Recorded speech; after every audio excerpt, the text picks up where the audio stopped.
everybody. Good evening, Arvanauts. Good evening to everyone who is here for D&D with Infinity and Beyond Curse of Strahd. It is day 52, and the episode today we are calling The Heart of Evil. I hope everyone is looking forward to that. Although, as I was talking with some of the folks in the green room before we actually got the show started, I'm not sure whether currently in September 2020 we want to be talking about the Heart of Evil, but this is a different Heart of Evil. This is a Heart of Evil that we will be able to hopefully watch the party be able to defeat, and that's a dry run for when we defeat the actual Heart of Evil in just a couple of months at the ballot box. At least that's what we're hoping for.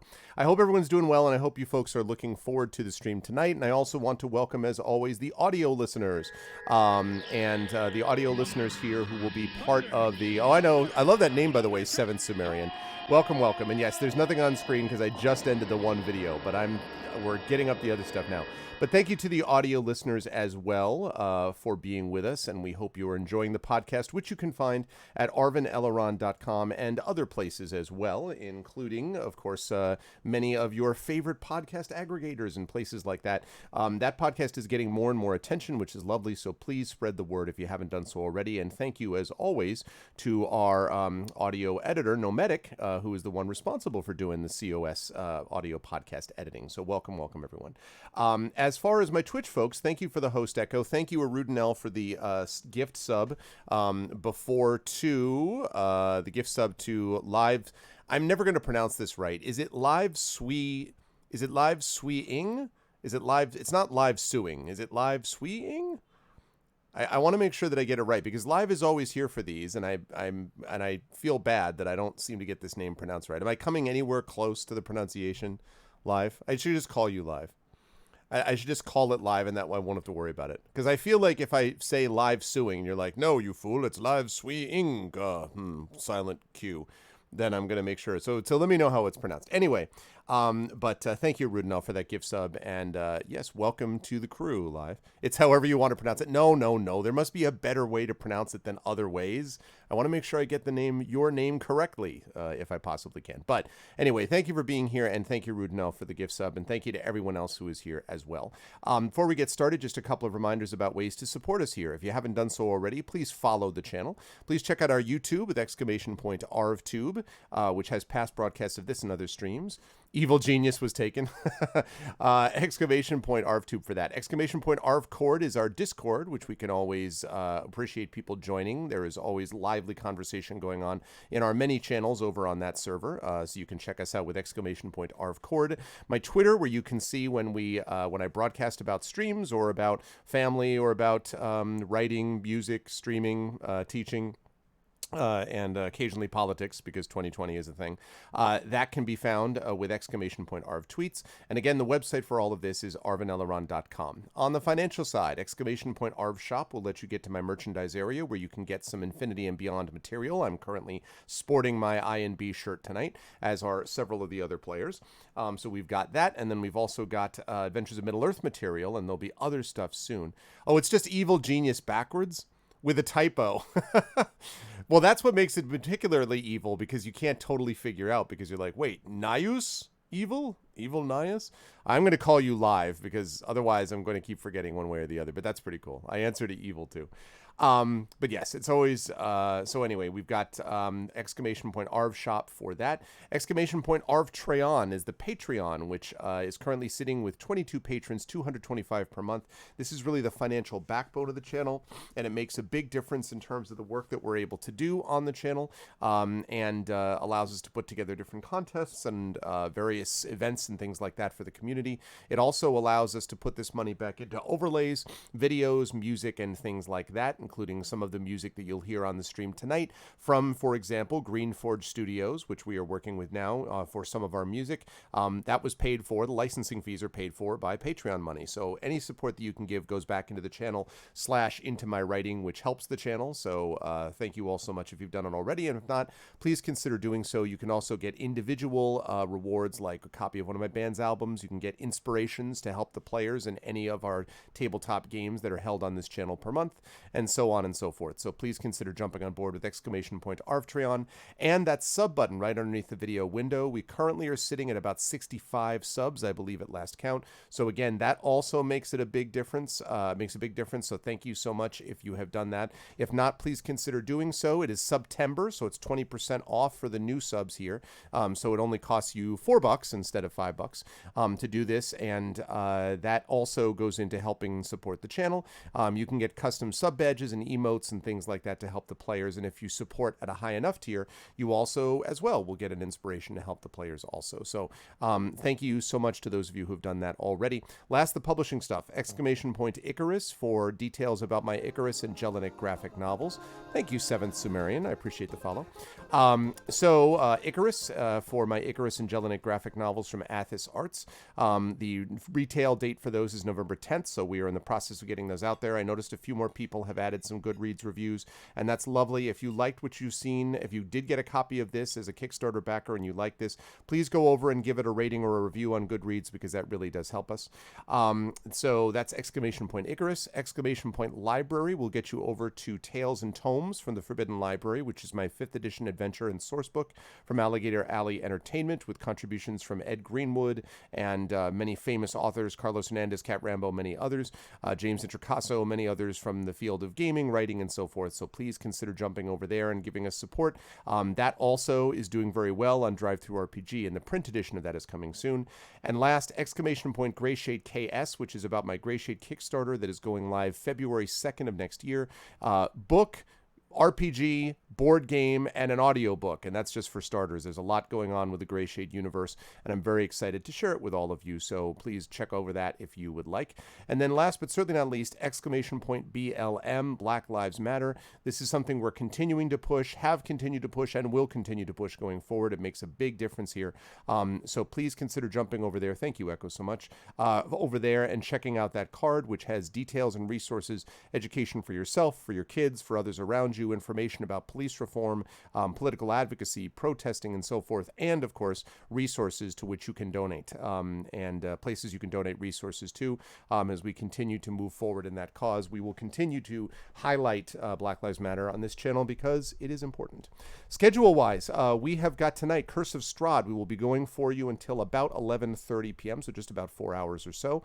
Then tomorrow night at 7 p.m., we have the return of the Speculate Twitch joint event of the Blades in the Dark campaign with Brandon O'Brien and Yoi Gawain Lin, Valerie Valdez, Iori Kisano, and Mike Underwood as your players. That'll be happening tomorrow at 7 p.m. Eastern. And then Monday night, we've got Emberwind. Tuesday, at 7 p.m. Tuesday, we have the Gamebook illustration stream with Terry Tunes of Car Wars. That'll be happening at noon Eastern. And then 4 p.m. Eastern, we've got more Dungeons & Dragons with D&D with GOG Storm King's Thunder. And for those of you who missed my announcement about this last night, D&D with GOG looks like it's going to be getting some boosts coming up soon, some attention, some even extra attention that we have. So I'm very excited about that. So we got some great gaming coming on over the next few games, few days, and I hope you folks will be here for all of it. But today, it is my great pleasure to be able to welcome you to the full crew. That is right. We are all here. The full crew is here. And I'm going to bring you over to... Dun, dun, dun, dun. The full crew has arrived. Okay. The Infinity and Beyond crew is here with bells on. Even the ones who are currently suffering from smoke and destruction and all these things going on the West Coast. And even then, people are still here. And of course, it was my honor to introduce you to one of the best role-playing groups on Twitch and Infinity and Beyond, and specifically to welcome all of these lovely people, despite where they are and whatever personal situations they have. Put us back in the green room. Put us back in the green room. We're talking about uppers, downers, laughers, and criers. We can't do this on the Twitch channel. Give us 2 more minutes, then we'll be ready. But you're going to get all of it in one game. I don't know what you mean. That's all of it coming up right here. And it starts with this gentleman directly to the right on the screen, and that is Mr. Trendane Sparks, who is one of the people that I mentioned is having to deal with the smoky West. How are you doing out there, man? I know it's been rough for everybody, but I know it's been especially rough for the folks out west for a while. How are you doing at the moment? Like I told these guys, I apologize in advance for all of the throat clearing that I'm going to be doing during the thing. Yep. Because there is coronavirus be damned. You know, it's first we had the coronavirus, so we got locked down, so we can't really go anywhere, but we could still go outside. Right. You know, big thing. So then we get this massive heat wave, and going outside is awful. And so it's like, I'll stay inside. And then the heat wave finally goes away, but now we've got so much smoke, such a plethora of smoke that apparently we're outsourcing it to Hawaii as well. Oh, If you watch the plume, I saw that. is Yeah, extending off. Oh my God. Just it's horrible. And these gosh darn gender reveal parties. Stop. Yeah, no Stop kidding. it. No kidding. And, No more. Icarus Angelic, because I wasn't on screen to. Oh, show thank you. those Thank you when- very much. Sure, I figured you were probably talking about them at some point. I pulled them out and set them aside specifically so we could do the thing anyway. I'm playing a guy. named You're Weller playing a Pale. guy. Yes. Yeah, well, yeah, he's a tiny little guy named Weller Pale, who is a super psychic dude kind of thing person who is wandering around the courtyard with this guy. That's true. Well, you've actually entered now. Yeah, we entered. You've actually entered the building, and you had this an is what I encounter. was- Yes. This is what I was talking about in the green room with everybody else when I looked at the map and saw the icon of whoever that woman is in the bed. And I last time we were playing, I told them, I had glanced down at my desk to look at something and then fell asleep like that. And then looked up later and realized I have no idea what's going on anymore. There's just who is this woman in this bed? And I missed like all of Man, too bad we didn't notice. We could have punked the hell out of it. We could have told you we were Yeah. in combat with Strahd. Yeah. That we had Yeah, don't you already remember? dropped off. Oh my God, yeah, Strahd's here!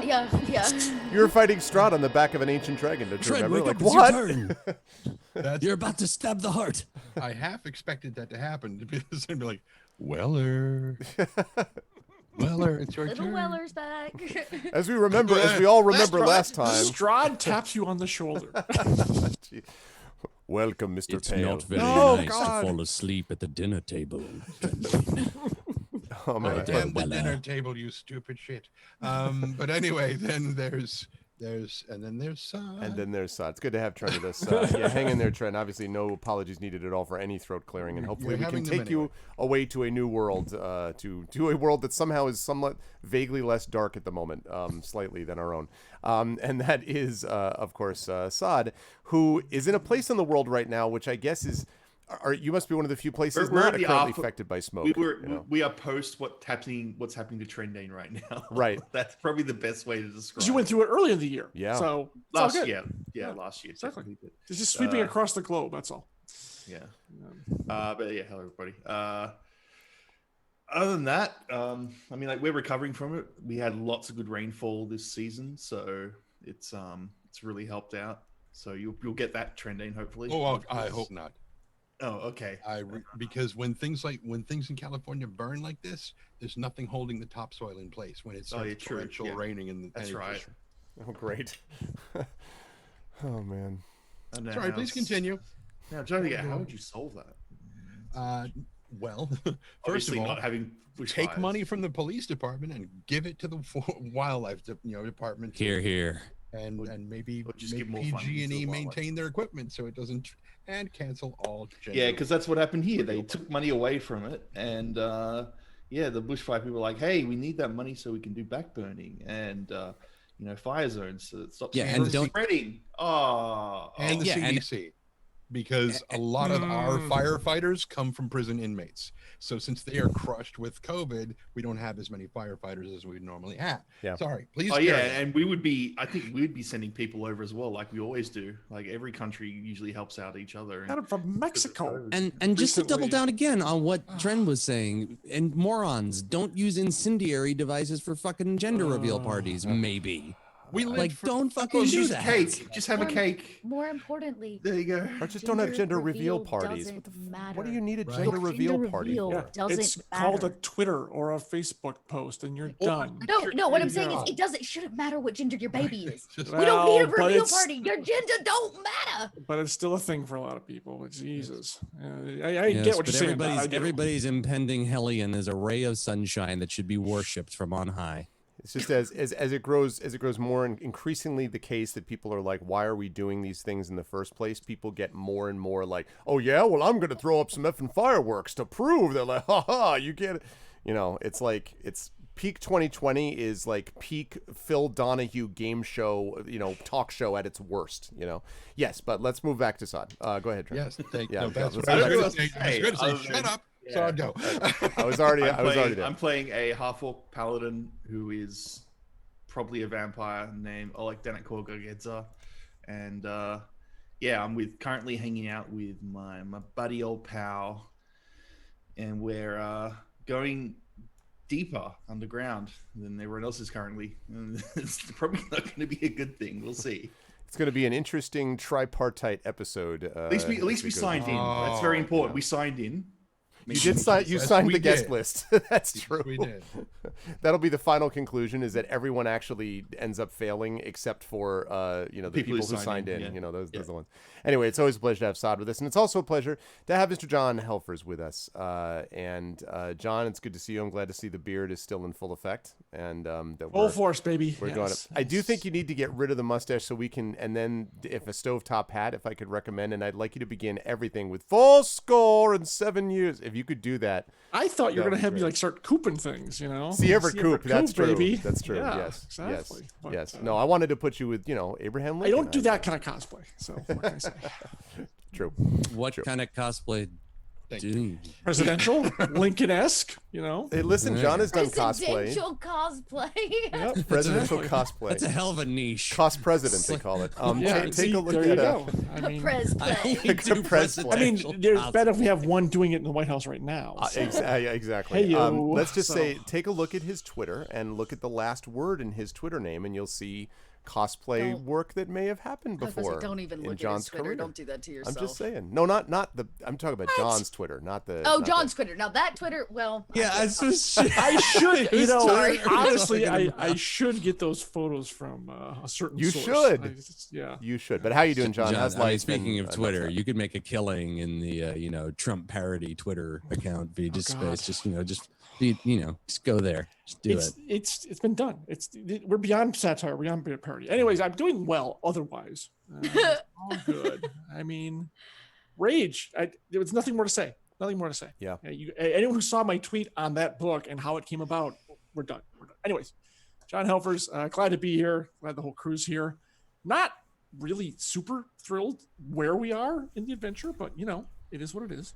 You're just looking at a heart. What's the big deal? Yeah, the castle. Could always go back to exactly. Kresk one more time. We could really. I Hey. keep saying it's always an Shops option. are No, available. Kresk is coming to us. Look, we could be part of the middle class here. It'd be all good. Hi, New York. Thanks for joining the If party. we take they this got the castle, word. this could be the winery. Isn't it? I'm about ready to punch this heart right in the heart. Right in the heart. Anyways, Django Lucky, reanimated Vistani Warlock. He's creeping around with Agatha, which is kind of hilarious in and of itself. As we're trying to find the skull, right? We're after the skull mainly. That's what we're going We for. are, but we found the heart. So wrong one. Yeah. So Wrong Yeah. part of the body. Wrong part of the body. yep, it's just oodles of fun. No, it's great to be here, folks. You We're gonna show have a them good stream time. off, just what they're talking about. And I'm sorry? Yeah, let's roll Show 'em the or heart on walk stream. or fly. Yes, I will show them the heart True. as we're going. I'll do that during the recap. Yep. But always a pleasure to have John with us. Thank you, John, and also a pleasure to have, assuming he hasn't been taken away yet by the cops. I'm based on sirens. It's GC Darkside Rob. How you doing, Rob? The I hope- lovely, the lovely chorus of the New York City streets. It's Exactly. never ending. So good to hear that. How you doing, Rob? How's life in the universe with you, sir?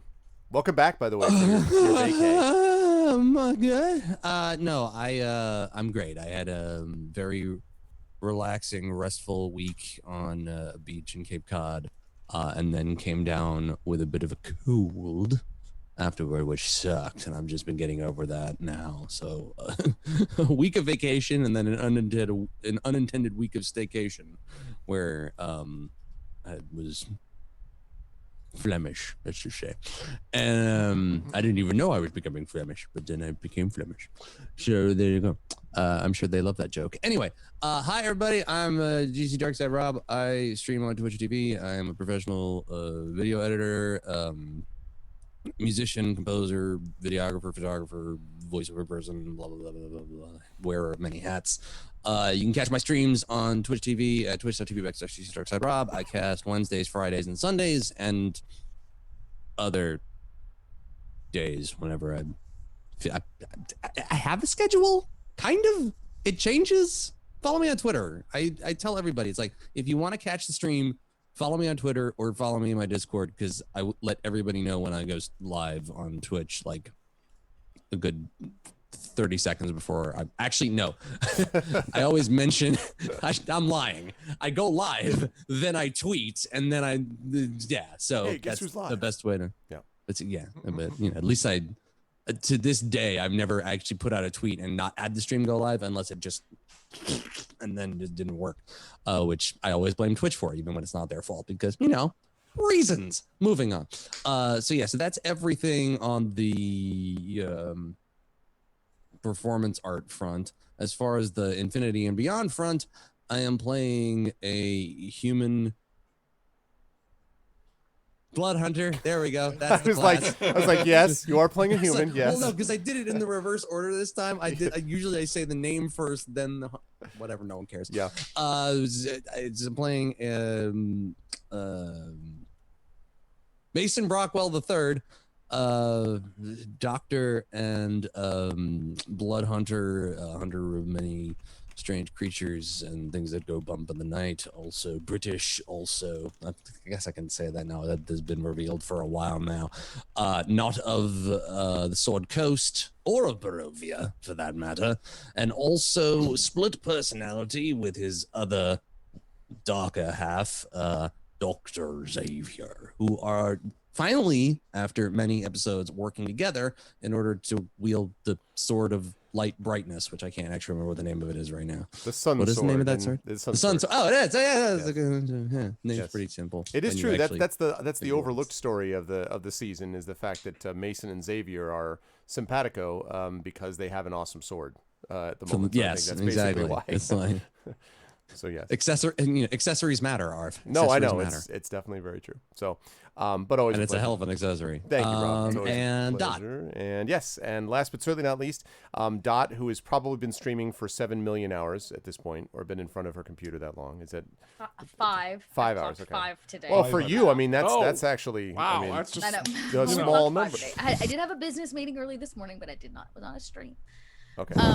That's something. How are you, Dot? How's life? I'm good. I'm just trying. Like, I feel like the drag to the end of 2020 is going to be the death of me. Yeah.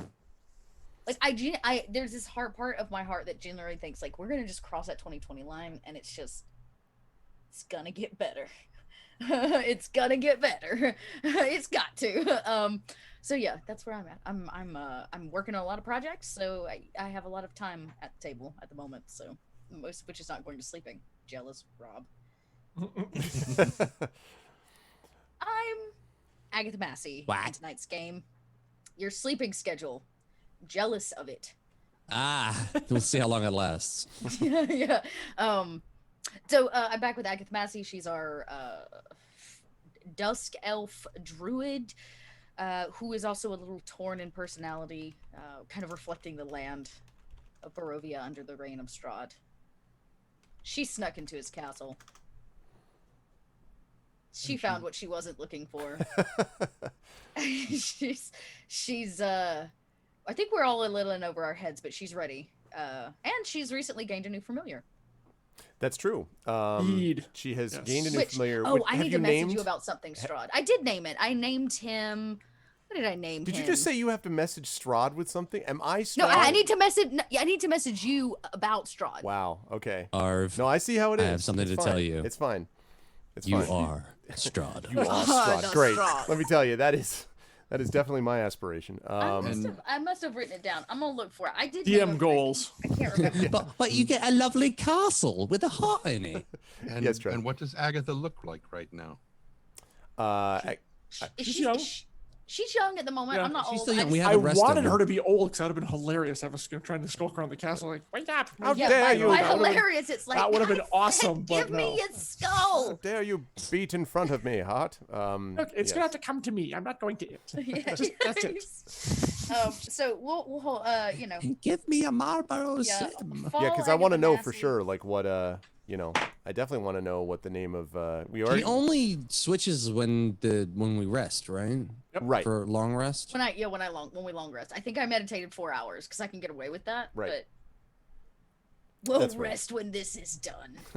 We'll And rest to when the- you- never to comes the people noticing the crackling, I will try to play with it. These lovely folks have just stopped telling me because it annoys the crap out of me when it happens. That's basically But just to clarify, I have like audio $5,000 people, worth we're of audio sorry. equipment. For We're some reason, sorry. it doesn't work with the free program of Zoom. I don't Zoom. fucking know. It makes no sense whatsoever. So, But it is always a pleasure to have but I will try to futz around with it and see to if I have can Dot fix with it. us. And yeah, Dot, when you figure out the name, let me know because we have It we was have it was yeah. something. I feel like I just can't remember. I'm gonna remember it. Okay. It's gonna come to me. I did not see that when I was setting up and prepping for tonight for the recap, so I definitely I'm curious to know so we can have another familiar to join Valley the 12th or whatever we're up to now. He's but, for those of you at Sixth. home, he's a black scorpion.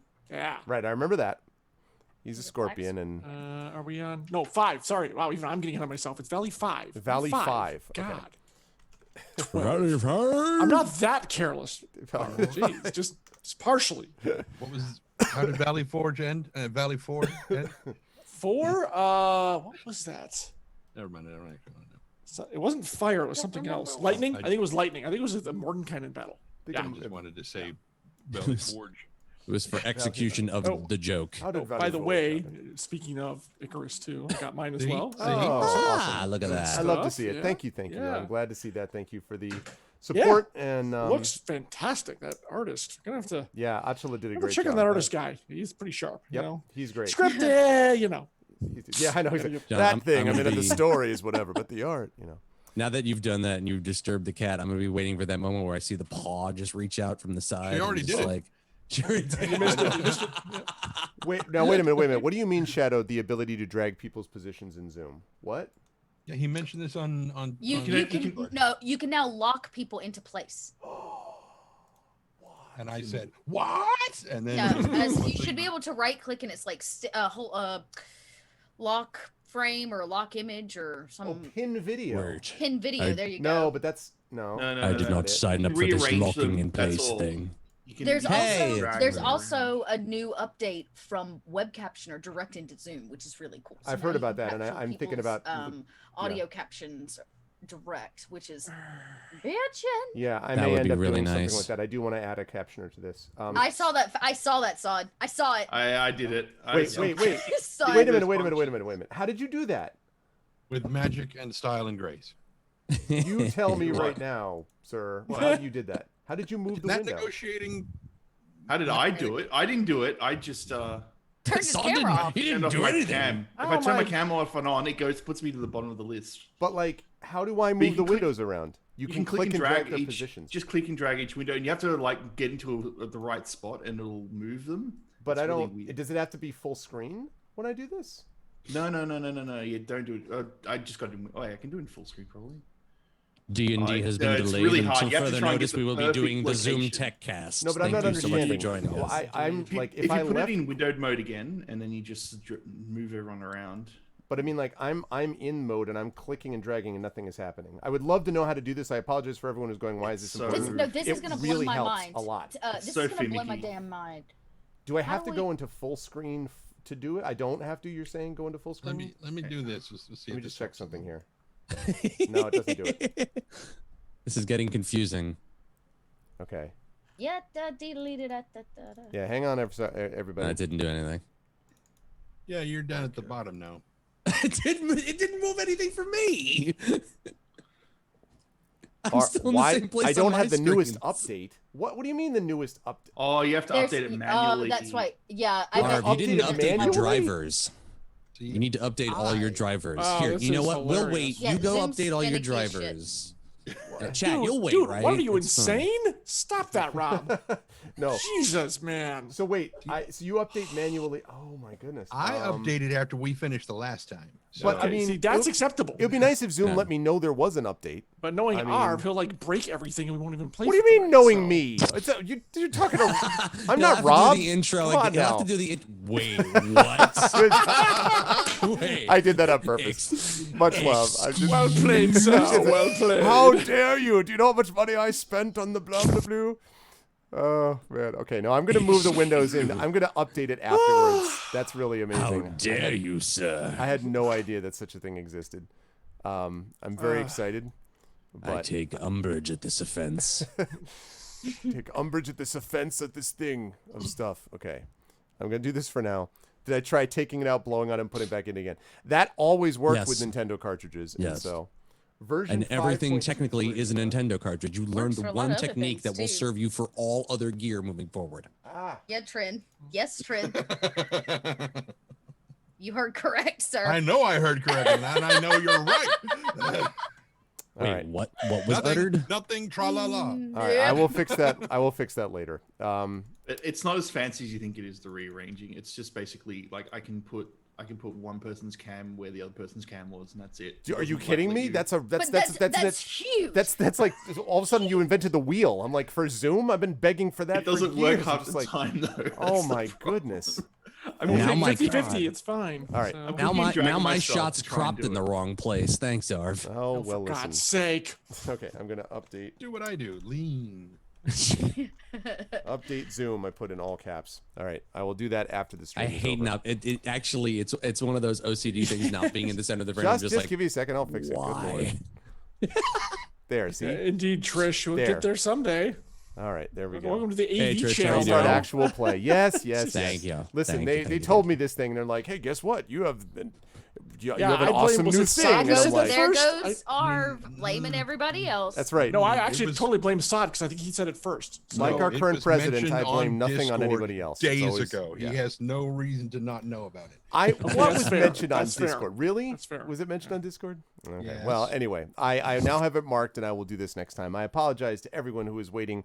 That I'm telling you, if you've ever streamed and you've streamed with a group of people like this, having the opportunity, the chance to move their windows around is a revelation of all revelations. So, Like this, he means a chaos crew who can't keep their freaking cameras on. You mean a podcast? I wasn't listening. I didn't say it. Let me do the recap here. Let's Thought talk it about what maybe, but happened. didn't say it. What happened in our last session. In the last session of D&D with Infinity Beyond Curse of Strahd, the party, of course, has entered Castle Ravenloft, and they have done so with a particular mission. Their job is to try to find the skull of a dead silver dragon. The reason for this, well, I guess it would automatically be dead if it were a skull. I was gonna say, But the it better reason, who knows? It could. It's Barovia. A lot He of could weird things can happen. animate dead is a thing. But the okay? reason Just gonna say. that they need to get this is because if they can restore that skull to Argynvostholt, where the Order of the Silver Dragon first made its headquarters some time ago, if they can do that, then it will create a circumstance, they're not entirely sure yet what that is, but it will strike a grievous blow against Strahd, which combined with the other things that they are hopefully bringing to bear, including such things as the Sun Sword, previously mentioned, a weapon originally used by Strahd's brother, and which is of great danger to Strahd personally, including the allyship of Mordenkainen, for example, and the Tome of Strahd, which has given them some knowledge of Strahd. All they need are those things, and also a couple of things which are currently sitting in Weller Pale's bottle, which is not accessible to him because Little Weller, his homunculus, who's able to access this bottle, is dead. And therefore, until Big Weller can get Little Weller back, it seems to be inaccessible. The party thought of different ways to handle this, and there were basically two that came up, or three, really. One is that if they're able to go into the castle and find this skull, they might also, when this stuff has been restored, Argynvostholt, there may be a wish that comes on the other side of that, which would allow them to restore the homunculus. The second option is to kill Weller, and while Weller is dead, to break the bottle and then resurrect him. No one is really wild about this idea, least of all Weller, but it is an option that is available to them if need be. And the third and final option, the one which has perhaps the most fraught of all of them, even above the killing of Weller, is the meeting of Shorik Rist, Weller Pale's former mentor and teacher, who is now Weller's sworn greatest enemy, having killed Weller's, or I should say encouraged Weller to vivisect and destroy Weller's best friend. And Weller, if you've had a chance to see what he does to lycanthropes that piss him off, you haven't lived till you've seen the way he might act with his teacher. And yet Weller has put aside his personal desire for vengeance against this guy, for the moment anyway, at least in an attempt to go along with the party and the rest of the team. But who knows what will happen if they encounter Shorik Rist, who allegedly is been brought to Barovia, either come himself or been brought by Strahd, and is Strahd's guest somewhere. Who knows exactly where. So the party has gone in to find this skull, and they've split into 3 groups, which is always a good thing with a party, to split into 3 groups. Mason has stayed outside the castle to coordinate the troops, and boy, does he have a lot of them available to him, or at least a lot of different ones. Mason Calrissian, who has 10 barbarians led by the party's friend Calix, 10 Dusk Elves led by a Dusk Elf named Rhaonis. Casimir is not yet to be found, the Dusk Elf who gave the party the Sun Sword, who has some connection to Agatha, he said with a wink and a nod.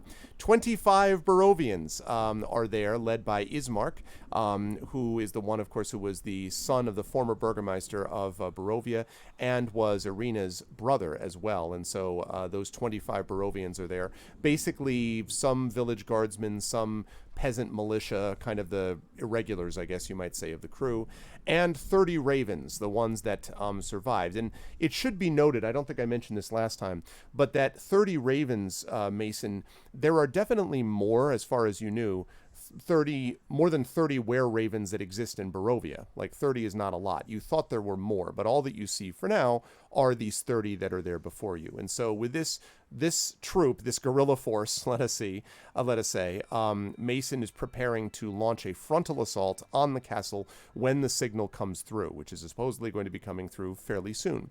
The second group is Weller and Alec, who have been traveling around the courtyard, and then, as we said towards the end of the session last time, went into this room where they found a skeletal welcome, specifically 2 guards who were just sort of hanging on chains that seem to be actually not undead, but just literally just skeletons that are hanging there, and a register, essentially, that they signed in on, and then stairs leading downwards and upwards, and they made the decision to go downstairs deeper into the castle. So Weller and Alec are on their magical mystery tour, while the final group, Django and Agatha, have been the ones who are most directly searching for the skull, because the plan is, if they can find it, then Agatha is going to use her ability to transform into a hippogriff, I believe it is going to take this and take the skull and then fly out to the west and fly back to where the castle is so that they can set the skull up. At least this is the plan. Strahd has been distracted by the appearance of not only by Mordenkainen and by several others who have tried to take his attention elsewhere. And so Strahd apparently left to go find this. And everything seemed to be going relatively swimmingly until the end of the last session, when Django and Agatha, in searching the castle, found themselves in this giant area, this cold, empty tower that they found themselves in. And in the middle of this empty tower, they found something very significant, which is, as I put this handout up, they found themselves face to here. fascia. They found themselves here, facing this giant thing, and I will describe what that giant thing is for all of you in just a moment, as soon as I place this better on the screen for everybody. Okay. So they found the following thing. A reddish light flares high overhead and then settled into a dull, pulsing red glow, and you can now see the full immensity of this tower. The spiral staircase circles up the tower's full height. The tower, 60 feet wide at its base, becomes narrower as it climbs. At the pinnacle of the hollow tower, a large crystal heart pulses with red light, and above the heart, the stairs continue upwards. And so the party, or I should say Django and Agatha, excuse me, saw above them this giant crystalline heart, which, as they were looking at it, began to beat, sort of knocking dust down. And we're going to start right there with that group of 2, because as this thing is beating, both of you may have some difficulty staying on the stairs. I need both of you, Agatha and Django, to make dexterity saving throws for me, please, because the stairs are literally shaking underneath with every beat of this heart. Also, I should say, Mason does not hear this outside the castle or feel it, but Alec and Weller do. It's faint. It's not shaking the rooms where you guys are, but it definitely, you can feel a little bit of that, almost like a buzzing of buzz, buzz, buzz, buzz, like below. But Django and Agatha are right next to it. So. I was hoping for. Shake, shake. Welp. Shake, shake, shake. And the critical fail from Django, and the success from Agatha. So, Agatha, you managed to hold on. Wow. Django, unfortunately, does not. Can I try to grab him? Well, I don't think... I wouldn't do that if I were you. I also don't think that you are. Thank you so much, by the way, Shouted, for the Tier 2 resub. Thank you, man, so much. I appreciate it very much. How high up are we? Pretty far. And I think you're too far away from Django to be able to get to him. So you are going to fall. Let's make sure that we look exactly the amount. Let's see. So that's 10, 20. Let me just look at a cutaway here. As I look at the side to see how far we're talking about. There's that. And 10, 20. Yeah, probably where you are right now, you were a good, I would say... The tower itself is probably about 200 feet from roof to floor, but you're not up at the roof. You are probably about midway. So you probably are about between 70 and 100 feet above the floor, Django. So you are going to fall that distance, and that is going to lead us to... I'm going to have to figure out where to place you on the map, actually. For the moment, I'm going to place you on the map. Django blow up into multi-pieces again. Look for the skull as you fall. Yeah, really. Past Not the force, there. just look for Not it. there. Not there. Yeah, that's true. Where are you, Django? Are you not on here somewhere? I right should there. be. Where? I see Valley, but... I'm right Valley's under on it. top of Valley's it. under. Oh, yeah, you're underneath. Valley's like, fuck that. Right. Okay. Wow, these stairs were... I thought these stairs were a little wider. I mean, I thought these stairs were like 10 feet wide. That's They really are what interesting. you got shaken, but yeah, but All right. you got shaken A lot. A lot. Yeah, okay. So we're gonna Let's put see, you about here until I don't think actually there place is you. anything that's going to help me with this, really. No, not really. You can cast fly again if you got it. If the laws of physics work the same way in Barovia, you could just fire Eldritch Blast downward to slow yourself down. I'm not feel sure like how a it's going to let me rocket, right? cast fly on the fly, really. I Hang on. find that it's unlikely that's going to happen. Yeah, I think that's unlikely if unless No, it's Okay. it's fine. It's fine. I have resistance to bludgeoning anyways. I'm going to take half damage from the fall. It's not That's gotta that be big of a deal. I mean, it's not going to be great. Don't get me wrong. But I mean, Okay. yeah. If you would want to take it, I have a thought. It's a scary one, but we can make it work. What did you have in mind? Well. Oh, you're so far. You're That's the so problem. far. I don't Yeah. think It's a that plan, I could. not I don't maybe- think I could do it. I don't think I could do it. do you want to maybe throw your scorpion after him just so that he can? I was have- gonna toss my scorpion on him and then use a touch space spell via the scorpion to give him spider climb, so he could hit a wall and stick. Yeah, the thing is though, he's not going to hit a wall. It's He's he's just that's- straight down the center of it. Because All I of can where do it is falls. watch. Which Not is what quite Agatha the does. center. That's not totally reasonable. He probably is about 20 feet off.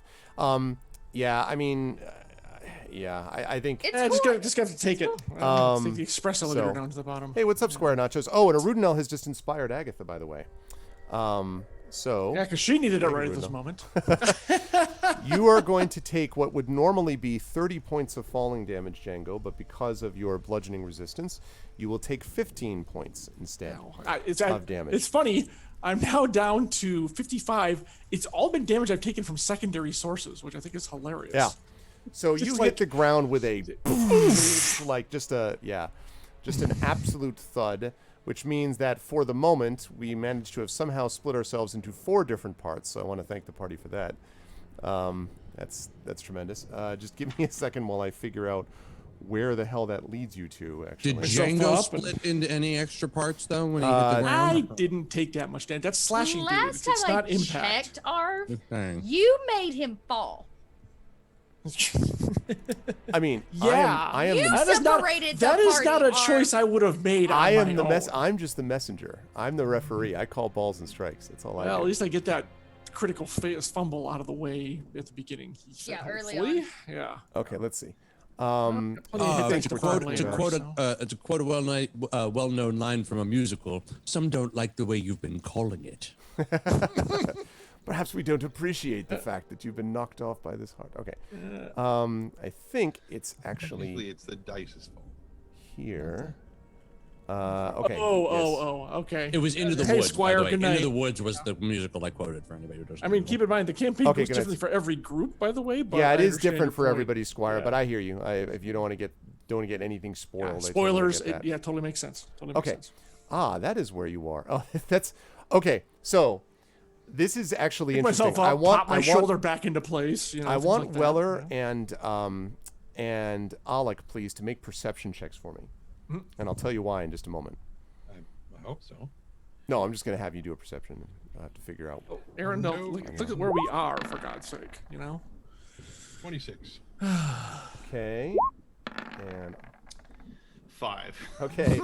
So Alec, you don't hear it, but Weller, you hear this sound on the other side of the wall, and I'm going to show you exactly where this is in just a moment. I'm going to bring you over temporarily. And in your head, you hear, ow. No, I'm kidding. Son of a... Okay. And that little square that I just opened up there, Django, that you can see over... That's here. Yeah. Yeah. That is where you fall. You impact there. What the hell is that? Okay.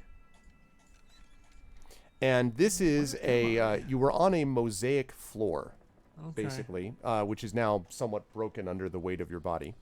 And yeah, so Weller, you heard this booming sound pretty much on the same level where you are right now, like on the little landing, on the other side of a stone wall. It didn't look like it fell like right next to you down here, but you definitely thought you heard something impact past the wall, maybe, 60, 70 feet away,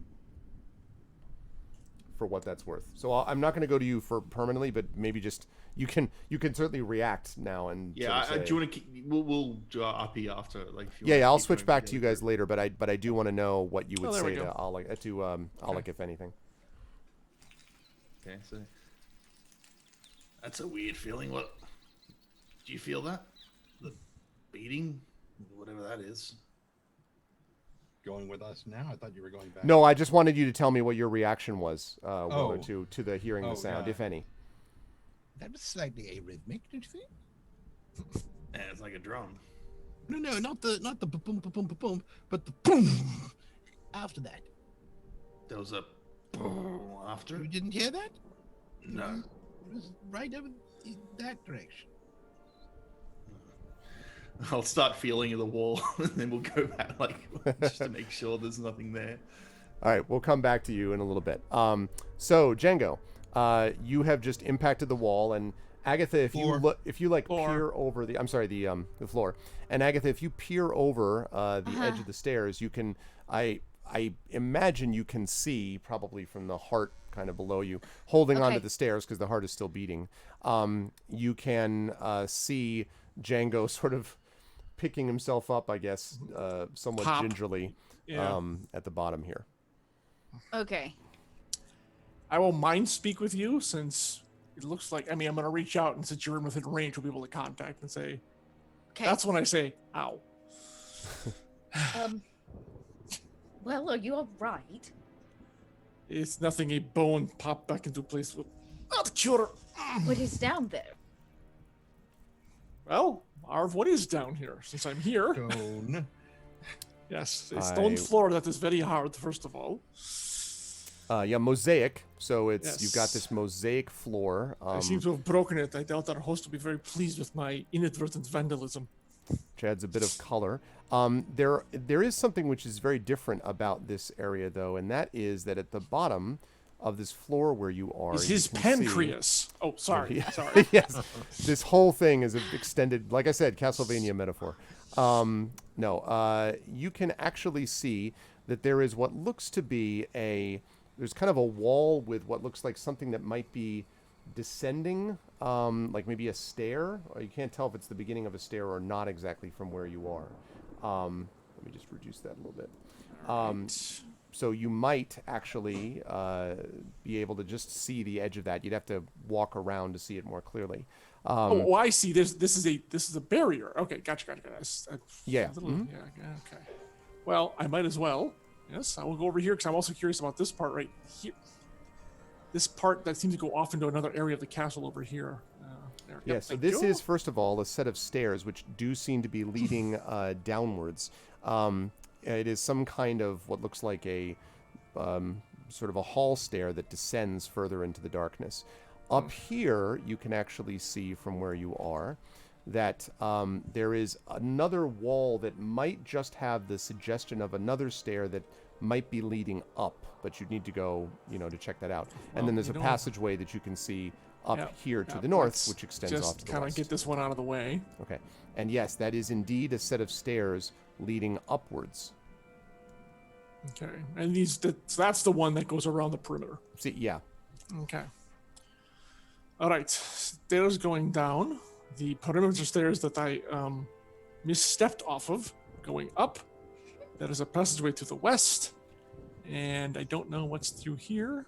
So that's where I'm moving next. Okay, that is just basically the other More wall. stuff. So it's just Okay. it's just the wall. There's the only place you can't see yet is down here. And while this is happening, by the way, Agatha and Django, you're still hearing the the heart is continuing to beat. Good thing I don't have to shout. Yep, and then I'll go down here to kind of clear this out. Okay. Okay, And that's looks like that. I think I'm probably, my spider climb is at its max hour from the last time, so I'll recast it on myself. Okay. I'm gonna cast spider climb, and I'm going to carefully make my way down the wall, Okay. and I'll put my umbrella up in case debris falls. So Okay. I'm like walking, and my umbrella's open to keep the debris off I my love hand. this Get the visual. puffins. I love this visual. Okay. So you're But doing as I that. go down, I'm looking for, like, as I pass each of these sections, I want to look into the spaces and see what's, like, just straight down a hallway or straight into Yeah, an for opening. some mysterious reason, I didn't get the chance to do that. Yeah. So, yeah. It's just, Okay. maybe falling. Exactly, Arundel. More organs is more human. Absolutely. Okay. Very much so. I will then reveal that part that you're able to see as you climb through it, I guess. Okay. Yeah, we're kind of staying in touch anyways. I'll just keep doing the mind thing. It's a cantrip. So This is a great way to quickly see what's in this castle. Be like, not this floor, not this floor, not this floor. Yeah, kind of. Or not this space, anyways. Yeah, give me 1 second because I'm going to show you what that level is. Yeah, it's faster than you would have expected, maybe, to get to that spot. But okay. We did come in through the roof. True. That's It's a true. top-down kind of thing. Not that, but that. Okay. And then we want to reveal this. No, not with that. Oh, I screwed up the Boo, grid. Fox. Boo. Boo. That's Shame awful. on you. That's bad, and you should feel bad. Okay. So, let's see. Here we go.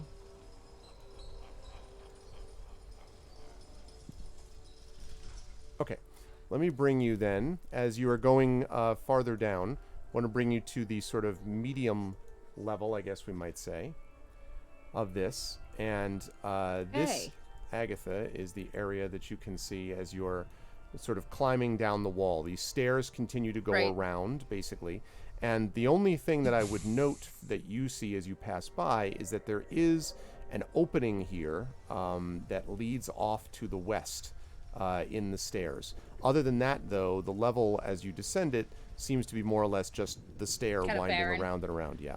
Okay, keep going. I'm still like, okay, let me get my, yeah, I'm walking down the vertical wall with my umbrella horizontal.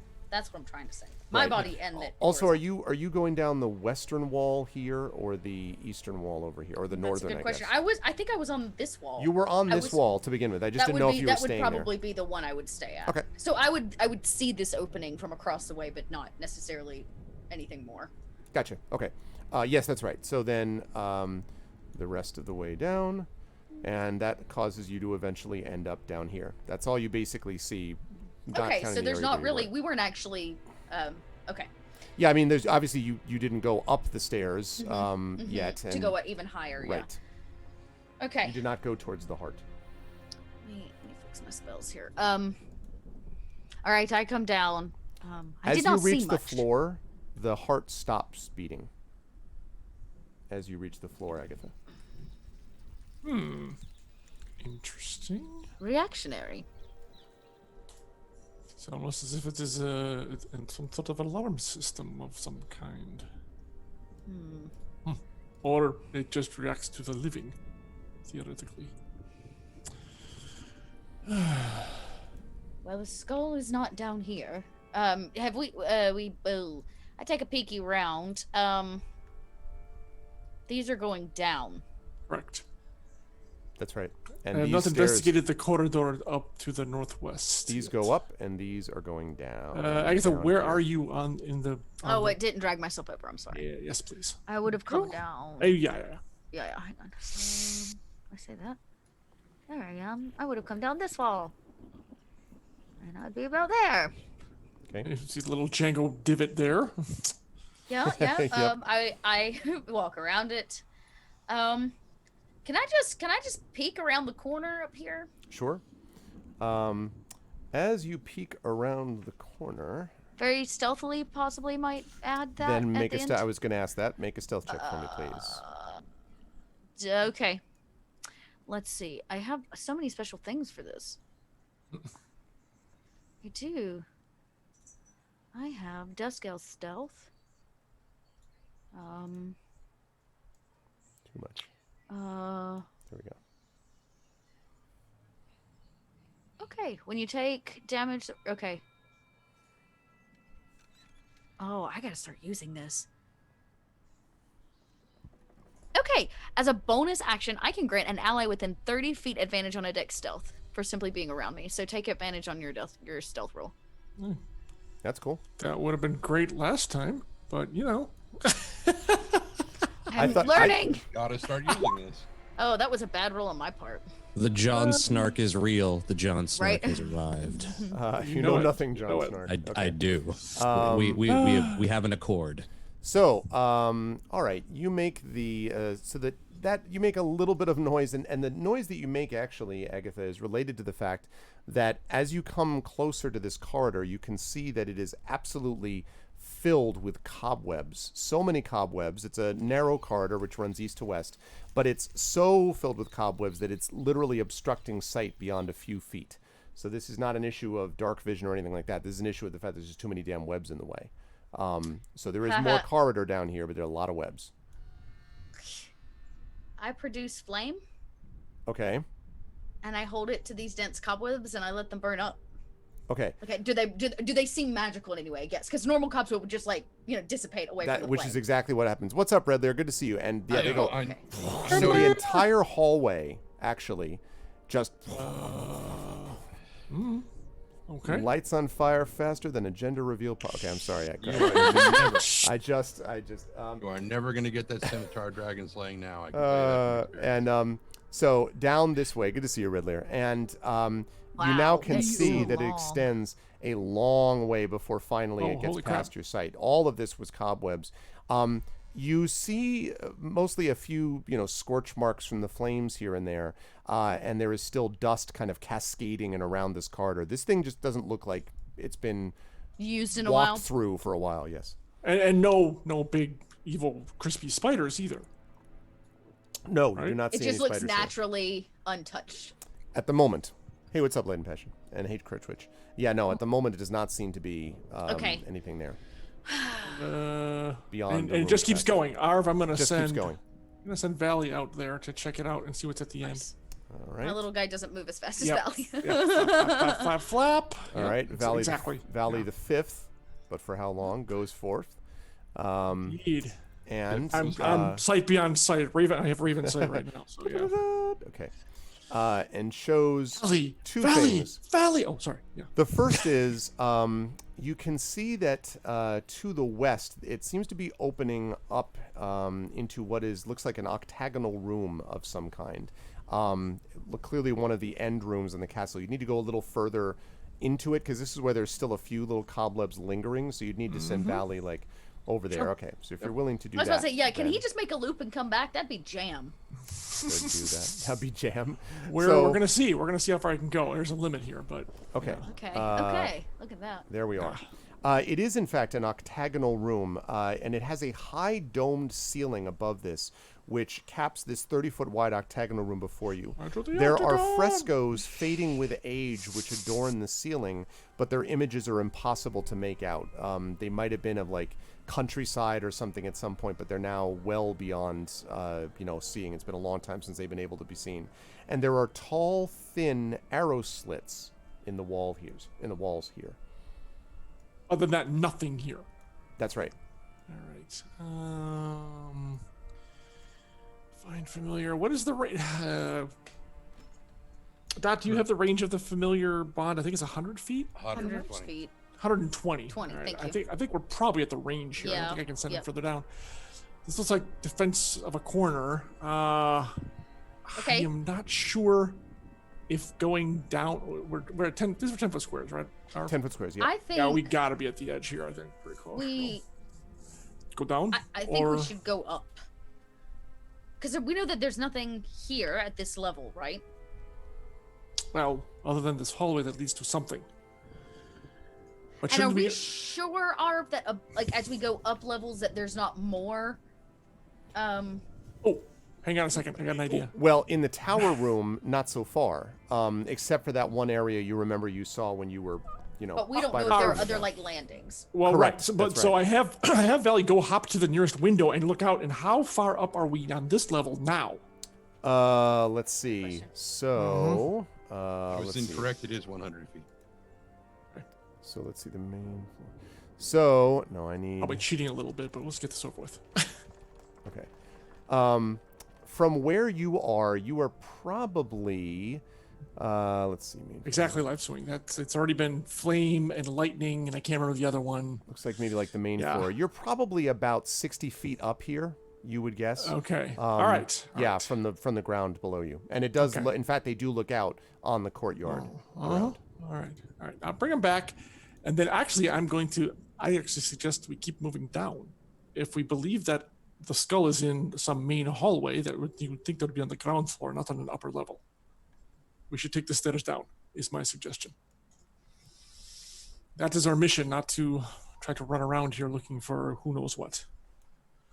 I look up at this heart. Is there anything that I can deduce from this heart? Like some kind of insight roll I can make, or some kind of intelligence roll? Is this his heart? It's a large crystalline heart.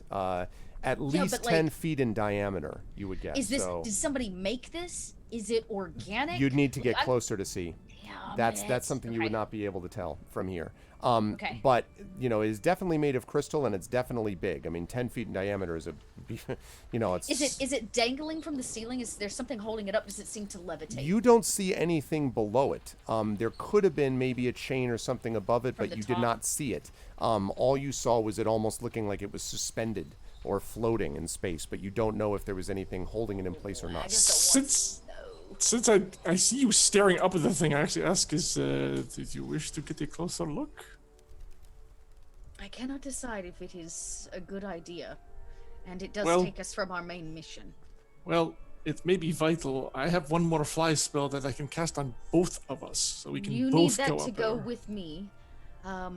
Well, theoretically, except I Django does not know what the carrying capacity of a hippogriff really is. But that is true. I do need that to go with you. African European. I can walk it. My spider climb will last me an hour. Can I just like walk up, and then I will come back down, or If you Valley wish. could What's go your- up and come back down. What's your speed? Actually, that's walking, though? true. Let me send Valley up there. Valley could go up and come back down. Yep. What's the range on Valley for you? Oh, it's 100 feet though. I think it's further up, isn't it? Yeah, because you fell from the floor where you were. You said that was like He's looking at 60 or these levels. And remember that the 70. room is higher. Yeah, because remember, that just to be clear, by the way, this obviously, you saw these towers. You remember the 3D model you saw. These towers literally, if you'll pardon the pun, tower over the rest of the castle. So the castle proper has its floors. This tower is a tower which goes above that, significantly above it. So it's probably from floor to ceiling about 200 feet. That's okay. Agatha knows that means that this thing is housed in the highest tower of this place. That's what she needs to know. Right. For later usage. It's not that we have to do anything right now. It's that we just need to know later. That's all. You kind of find Agatha fixed on it, and she tells you that. She's like, no, we cannot stray from the main mission. You're right. We should go down. All right, but yes, marking this place, in which he kind of does in a way as much as he can, is he kind of nods. It's a good idea. Yeah, So, Agatha just makes a very mental note of it. And Django does as well, actually. So yeah, Arv, we're taking the stairs down, Okay. which So, will be to our doom, obviously. yes, I mean, exactly. yeah. Leading you to your inevitable end. Okay. yes, yes. So, we are going to remove the picture of the heart for now, and you will descend into the Are we? depths. I guess we're being kind of stealthy. We should probably try to be stealthy. Can I do that again, maybe? I was just about to ask if you're going to be doing because Yes. I am. wasn't on the main hall because I'd already made enough noise. I'm like, something's gonna come. But now, like, yeah, let's stealth that up a bit. Exactly. Yeah. When And you said you could. Can you give me advantage on that? Because that would actually be really. you kinda gain handy. as a bonus action, I can grant an ally within 30 feet advantage on a dexterity stealth roll as their next turn. I guess in this, it would just be kind of like a help action or a. Yeah. Well, was that? It's because the shadows around me attach themselves to my like gear and my clothing and my person. Cool. I'm done with that. There you go, sir. All right. So, Alrighty. Arv, I that's don't- okay. I get the advantage, right? Okay, that's fine. I, So go ahead and I make the don't roll. get it, but oh my god! You have the shadows. Red Lear inspires the stairs. I think the stairs didn't need any inspiration, as has been pointed You know out. what? This is important. I'm gonna spend my inspiration and re-roll that stealth. Not tons better, but myself. Oh my god! So you're like, we will move very God. carefully. I 3, trip. 2, 1. All right, we go on. Okay. Would you please stop the cane tapping on the floor? I think Yeah. this is So a problem. you have definitely had quieter moments, God. Agatha. Really Django struggling seems today. to be moving very carefully. You're kind of like your umbrella clatters against the steps a bit, and you're like, Django and Valley kind of like. Sorry, I'm nervous.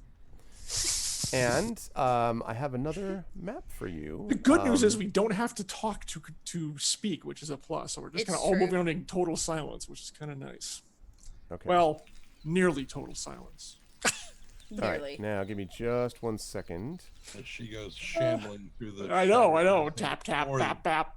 Rustle. Do you think this is real stone? Tink tink.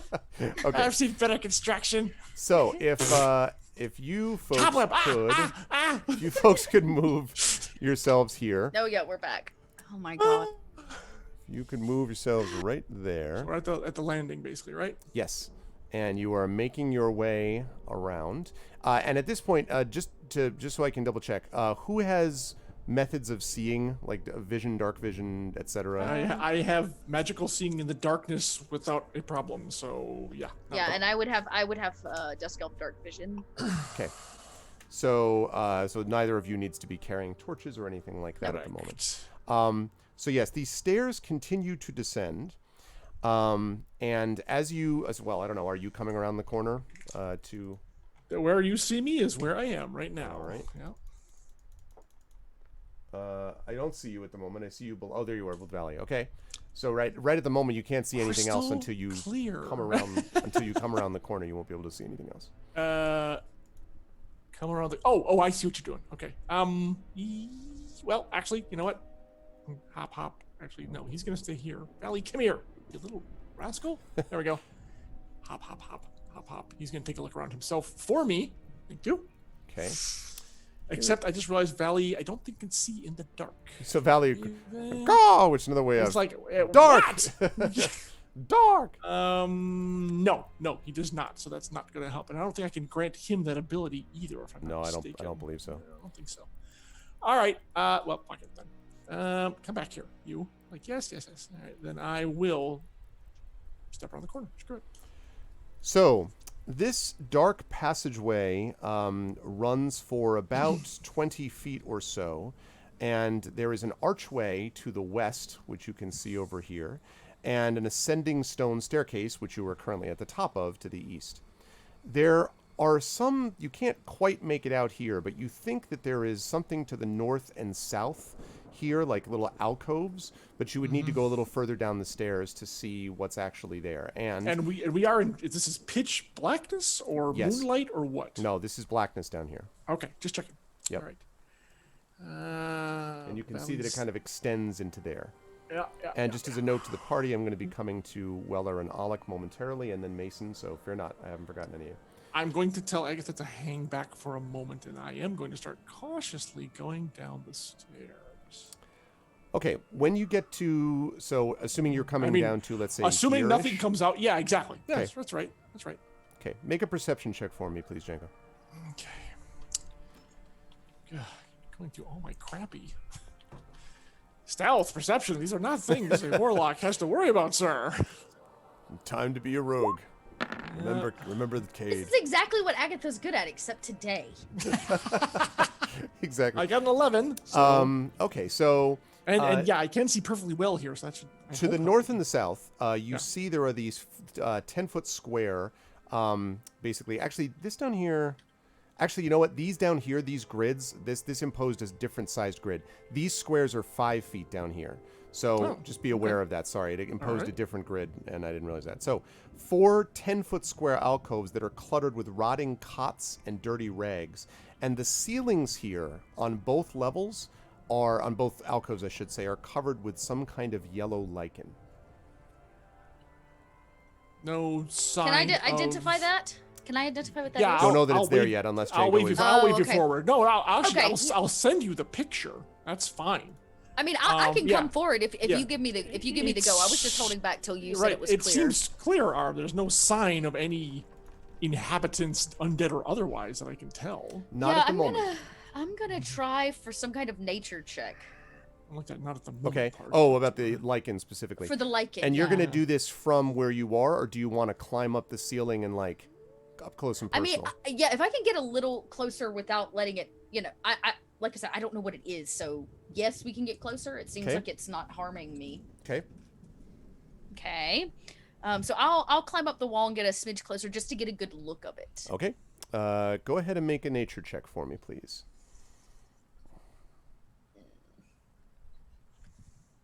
And you used, by the way, your inspiration that was given to you. I did. Which gave you I that did. stuff. Okay. That's her stealth roll. That one, yes, that horrible nat one. You're fairly confident, Agatha, that this lichen is probably, you have heard of very dangerous things like yellow mold and stuff like that, but this does not look like it's that. It looks like it looks very natural. Yeah, I mean, it's probably not the kind of thing you want to, be breathing in your rooms for a long period of time, but it's I guess does not I'm just look trying like to think like some lichen only grow where there's like decaying organic matter. Some lichen, like, are there dead bodies down here? Is this the kind of lichen that feeds on dead bodies? Is this the kind of lichen that eats other plants? This is not the kind of lichen that eats other plants. This does look like it would be based on decaying organic matter, for sure. Although this is at the moment on the ceilings, not necessarily on the cots themselves. Interesting. But the cots are rotting, and so yeah. And rotting. Okay. I just come down and I say, it doesn't seem to be harmful to us at the moment. I think we are okay to move forward, though this kind of lichen does exist simply to feed on other decaying matter. Well, let me step out and see if we are the type of thing to tempt it, and that's exactly what I'll do, is step into kind of the crossway, the intersection. Okay. Into this one that you're standing in right now, or another one? Where I'm standing is where I'm standing. Okay. Yeah, no, so you from there can see a little bit further into... It looks here is a larger room, if you had to guess. Technically, I've got 120 feet arm, just to let you know. Oh, okay. Well, then, Yeah, then it's you can see more nice than that. long range. Yep. Okay, Yep. then you can see all the way to the other wall. That looks like it's a big room. You've got another, what looks like an alcove right here, and then you've got the big room right here. Yep. I transmit that back to Agatha. Take a quick glance to the north. It's just a rotting cot, you said. Correct, with rags on it. And these are 5-foot squares. Mage hand, and kind of go take a peek over at the cot. You know, kind of move. Is it a blanket? Rotting blanket? The aside, minute or you move the blanket, it just falls apart. It's old, Yeah. so old. And sends up a cloud of something. Yeah. Okay. Well, probably dust. Yeah. Not too concerned. And good protection. Yeah, it's called Mage Hand. Exactly. All right, but if nothing else is going on there, I'm going to sweep forward, and Agatha, you can advance as you. I'll be hot on the trails. How about that? Right behind you.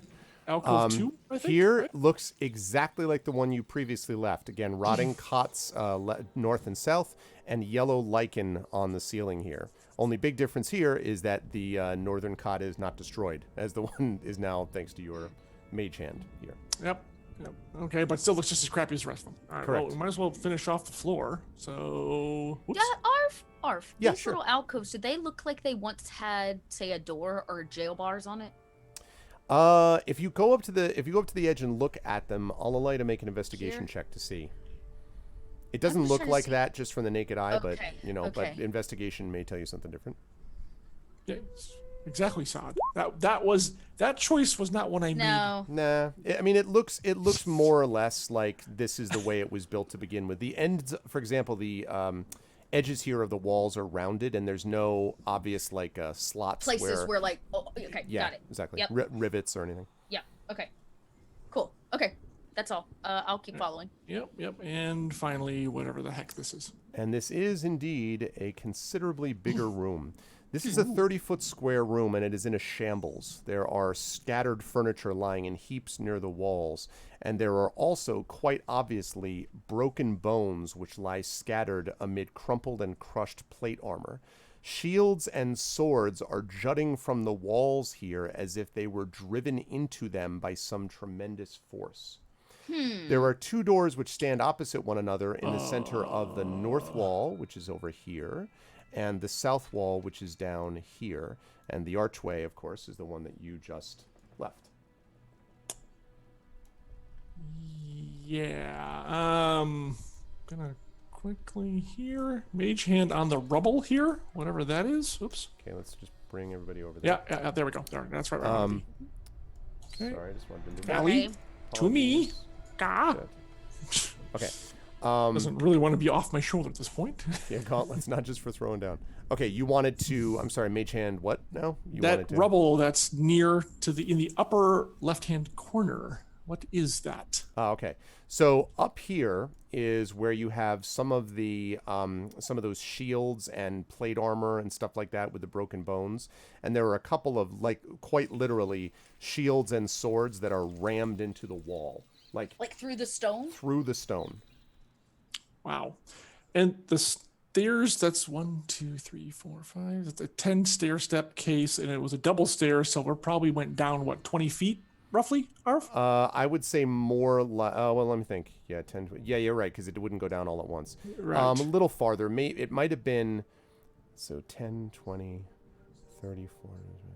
You probably went down about 30 feet ish. Okay. So yeah. Oh no, actually, 40 feet. 40 feet. I'm 40, actually looking yeah, right at that it. It was what I says was up 40 feet. Ooh, okay. bad. Well, I'm getting close. No, it's okay. That's deeper. That's descending further than I expected. That's interesting. Okay. There's not enough dead here to talk to. Why? That's the problem. They're just broken bones. Or is it you just need like a piece of them, right? Is it just like one thing, like a femur or a finger bone or Usually. something? Well, neither of us, I don't think, can do that. And I kind of look at the doors, then look at Agatha and say, I could do a medicine roll on the bones to see if I can tell, like, were they broken via normal combat? Meaning, like, did a sword break through this elbow, or does this look like they were also crushed with the same force? Go. I like this. Go ahead and make this investigation check. Let's make a medicine check. Let's make a CSI here. And, yeah, see, I'm gonna, you know. I'm gonna. And that's right. try- Agatha actually does have smoke glasses. She can, make a God, pun, I'm and just then not there you rolling go. well tonight. I'm not rolling well tonight. Okay, well that was a 14. I Still guess not someone had a anything bone shake to a stick pick with at. them. Yeah. Exactly. I'm turning this bus around and we're going back to Crest. Okay. So, one thing you can tell for certain, Agatha, is that these bones, so no. many of which are broken and crushed, that these bones look as if they were basically essentially smashed or crushed. Whatever the body was that it was above this, it was basically just battered into the wall along with Like the it was shields like and swords. everything was just like You like got an it. explosion. And Okay. repeatedly. Not just once. Slam, slam, slam, slam, slam. Interesting. I kind of look back and I go, whatever happened here was a great force and done multiple times over. Bit of a passionate way to end your enemies. Or filled with rage. The north door looks like what, Arv? The northernmost door here looks like it is essentially a wooden door that is fairly well preserved, actually. It looks to be it's not ornate, but it's definitely well managed. It's not rotting away. It is closed at the moment. And the same thing on the south door, by the way. Actually, yes, they both are the same. Yeah, northern and southern. I just zoomed in on it's walking around. What are those parallel marks that look like scratch or claw marks on the floor? That is a good question. It does very much look like exactly that. It looks like claw marks. Yes. Can I roll another nature on that? You can try, sure. Okay. You can roll it, but I can give it a whirlsies, can't I? Okay. Then I'm gonna go over here. So Hey, a 22, finally. there we go. Finally kicked it. Something. You How'd it do get warmed not up? know of anything obvious that is part of the natural world that would make claw marks of this sort. Well, no tufts of fur around. Like there's no fur. No lycanthrope feeding schedule. Nothing like that. No, these definitely, and in fact, these are literally scores in the stone floor. Yeah, Agatha just kind of runs her fingers down the set, and she looks over and says, "This is not a natural creature. They're an inch deep, by the way. An inch Yep. made with dense claws to rip through stone this way. Holy shit." Okay. The cross hatching is clearly some kind of fourth dimensional tic tac toe. Right, exactly. Out of this corner I've gone to while she's doing her examination, it looks like there's some more debris here. Anything of note or interest? Over on that side is more like shattered furniture and stuff like that. Broken chairs, maybe, or tables, but it's just fragments of wood at this point, so it's hard to tell what it originally was. The armor and stuff and the weapons are all on the northwestern side. Someone came through and just destroyed everyone and everything in this room. Okay. And then It's time to open a door. Agatha just- loves opening doors. north, south. You have a preference? Looks like she's I already get picked the Well, lows. knowing this castle, so just to the west, above us, somewhere up here, is where we found the corner. So there would be more of this direction. There'd be more of the castle, you mean? Yes, based on the Yeah, structure. true. It's as good a Yeah. supposition as any. Yeah. Yeah, so we'll creak this door open first. Okay. Now, do you want to open it, or do you want me to open it using You magic hand? open it, getting the advantage of being in my space. So you're going to open it stealthily? Is that what we're saying? Well, he's- I'm gonna do yeah, magic hand from the side, and the door's just going to open. he Oh, gets advantage on the stealth for that roll. Assuming it's not locked, of course. Oh, yeah, true. That's just an ongoing thing you can do. That's incredible. All right. Yeah, it's so part of yeah, it's the last feat that I took. nice. Little dust scale feat.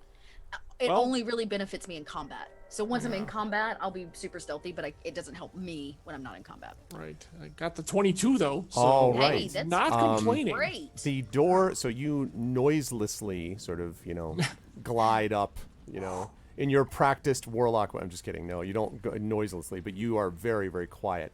As the door opens to reveal a... Doom! to reveal... I did like the thunderstrike that happened just as you were saying that. Yeah. Yeah, I know, right? Okay, good. I wanted to make sure that I wasn't revealing something I'm not supposed to. Yes. So, it reveals a large and, well, troubling room. Dark stains cover the floor of this area. There are large oak tables scattered and beaten, which lay scattered like toys about their room, their wood crushed and splintered. Replacing them are furnishings made entirely of human bones. Oh my The God. walls and the 20-foot-high vaulted ceiling are a sickly yellow color, not because of faded or time-worn plaster, but because they are adorned with bones and skulls arranged in a morbidly decorative fashion, giving the room a cathedral-like quality.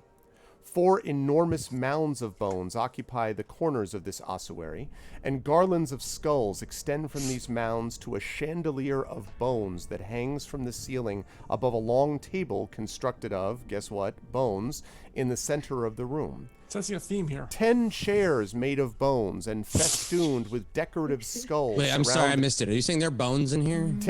And festooned with I have a bone decorative to pick with this room. skulls surround the table, resting atop which is an ornate bowl-shaped vessel made of yet more bones. The doors to the north and south, including the one that you've opened, are framed in bone, but the steel-banded double doors in the center of the east wall are not. Above these eastern doors is mounted the skull of a dragon. Made of bone. And that's where I'm going to jump over to Weller Wait, and was Alec. that was for real? You were not kidding. That No, was I'm the not skull- kidding. And that is going to jump us over to Weller and Alec. Oh my God. You found the bone room. We win have at a bone to D&D. We have a You win bone at to D&D. pick with this bone. Meanwhile, All elsewhere... I'm saying is that the reason he doesn't have any children is because he's barren. I'm so glad I'm outside the castle. Oh my gosh. I'm so glad my life is on the front line, so I don't have to hear this. I don't get it. She's a baroness. She's not a baron. Okay, I'm going to take these ones off here for now. It still doesn't. Yeah, Christian's like, how long have you held on to that one? Okay.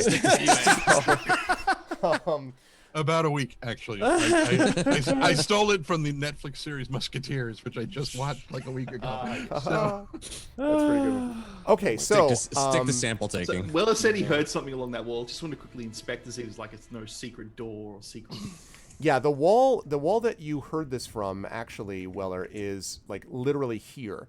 And so the stairs go down. So if you were to go like directly where you heard it, it's like you'd have to poke it with a 10-foot pole or whatever. You know what I mean? Like it's the stairs go down, but it's at the level of where you're Okay, standing. so it's now like on the on the platform. roof of the stairs, like the ceiling top of the stairs. No, it's the wall right ahead of you. The stairs descend below it. So like as you're on the platform, imagine that you're on a platform and you're staring ahead of you at the wall. It's that level, but the stairs that you're going down go below that level that you heard the sound from. so if we were to go down those stairs, the impact would be above us. Above you, right.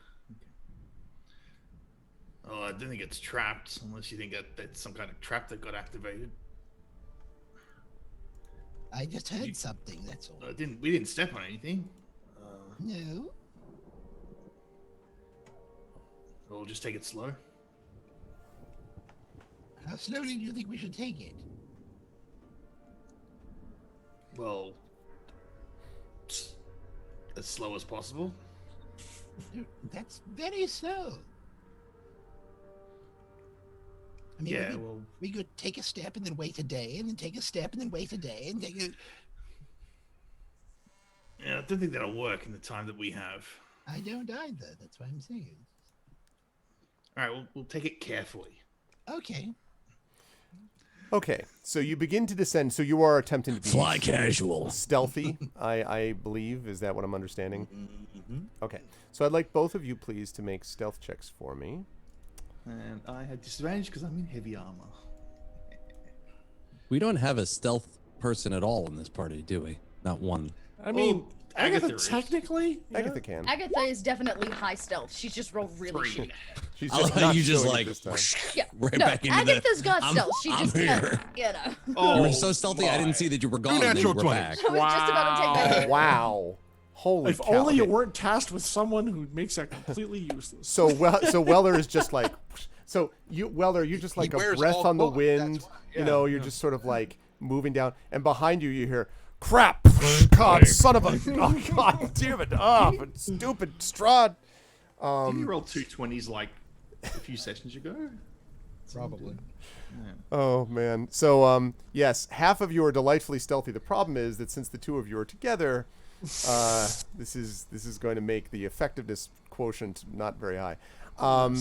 So, but you are making your way down to. Making my way down. Yeah, exactly. I've never heard that song, I don't think, but To this. The only thing is must I have need it to find sometime in exactly your where life. because it's a little. Ba-da-da-da-da-da. I've heard others reference it, but I haven't heard this song yet. So. Okay. Nothing like making a song where you take a piano, one of the most beautiful instruments ever created, and relegate it to a single arpeggio that's played over and over again for 3.5 minutes. Kill me. Okay. Okay. The only thing is, I'm not understanding what it's telling me about where you actually are showing up on this. So just give me a I second. presume we're on the other side of the door that's to the north of the Deep Scratches room. Say that again. The room with the deep gouges in the. Yes. That there's a door on the north side of that room. I presume we are somewhere on the other side of that door. I presume that's why you brought us back to this map. Well, so no. Okay. Take your time. This I'll have to is find the it. map. Take It's your time. the issue is that it's coming from. Oh, okay. I think I may see. Yes. The map setups for this are a little weird in that most of the time they give you an exact number key, which is what they should do all the time, but every so often they don't. And I'm like, I don't know why now this is the time you've decided not to actually make that function. That seems strange to me. So, however, I think. So while you're doing that, I will say something I meant to say during the intro, and that is, again, referencing the air quality here. I used to smoke almost a pack and a half a day. What's outside that window is worse. So, yeah. Yeah, it's good stuff. Okay. By the way, kids, don't smoke. Don't. Seriously, I second that as someone who also used to smoke. I never really calculated, but it was a lot. It always depended on how many people were near me. That would always affect how many I'd actually have. But don't start. It's not worth it. Some people don't have as easy a time quitting as I do. So. Oh, absolutely. No, it took me at the height I was smoking when I was in college, and then it took me another 6 years after that to finally quit when I got back to New York. Ridiculously You expensive. cut out in the middle of that. Say it again. Oh yeah. When I started college No, not in you. Boston, they were what? Go ahead. No, Sod cut out. Did I in the No, middle. I know, but he was talking about the price of them, right? Oh, because I didn't hear. I heard and it cut out, and then I. So expensive. I figured he said Ah. the price of it. Yeah. 23. Okay. Yeah. Almost figured They it were out. like Sorry. $10 when I started and $15-16 by the time. Okay, I found it. That was very confusing. See, Don't smoke. that worked Necessary. perfectly. That worked Yes. See, we know how to vamp in the proper amount of Right. time. Vamp in a vamp campaign. Perfect. I appreciate that. Okay, so yes, When it fits, it fits. this is actually where When you it find fits, I yourself. sits. So it. Never mind. The reason I was confused is that it cuts down and then over, so that all of you are now here. Or I shouldn't say all of you. There's the two of you, not all of you. Weller and Alec are now here. Just the two of you. So you were at the top of these stairs. Sorry about that. Just as we're walking down, just want to keep an eye if there actually are traps on the ground, like any pressure plates, anything obvious. as we move down. Okay. Make an investigation check for me. With a 2. Okay. All right. Yeah, you did perfectly safe. I mean, I've done a 3 and a 2. Perfectly so safe. I'm nearly up there with Agatha now. I need to get a 1. For sure. Like, I mean, it's totally fine. No problem at all. So yes, seems everything is fine, but this seems to be leading down to an area which has a great deal of mist and fog as you're getting down here. Mist and fog? Yep. Foggy mist. In Barovia, you can't have just one. So you're able to see that there's an area to the east, but also an area here to the west, like a large, long area, but you need to get a little further down to see all of it. Yeah, I'm just going to Alec. peek my head around the corner just to Okay. make That sure reveal, it's- and you, same thing, you don't have, so... I have Dark Vision 60, but Trendane doesn't. So. Right, so which means that, so Weller has got the torch, which means that's He's going got to the mess up torch. your... No, that's why Weller's staying up where he is. Oh, okay, so that you can see, so... Yeah. Okay, that's Actually, just no, I got enough. 120 feet, sorry. Oh, okay, well then that's completely fine on both sides. All right. Then this is what you see. This hall stands in deadly silence. Heavy beams support a sagging 10-foot high ceiling. There is fog clinging to the floor, obscuring everything that lies less than 3 feet above it. But the thing you notice more than this is a giant shadow which is lurching across the ceiling as a dark figure shuffles purposefully down the corridor towards you. So I'll just motion the Weller just to wait. And I kind of put up one finger just to kind of motion. And just wait until he gets into like obvious sight. See Yep. if I can recognize him. And I would say this Imagine that's creature right ahead, though. right about here, and I'm going to show you a picture that we have right here. Give me just a second here.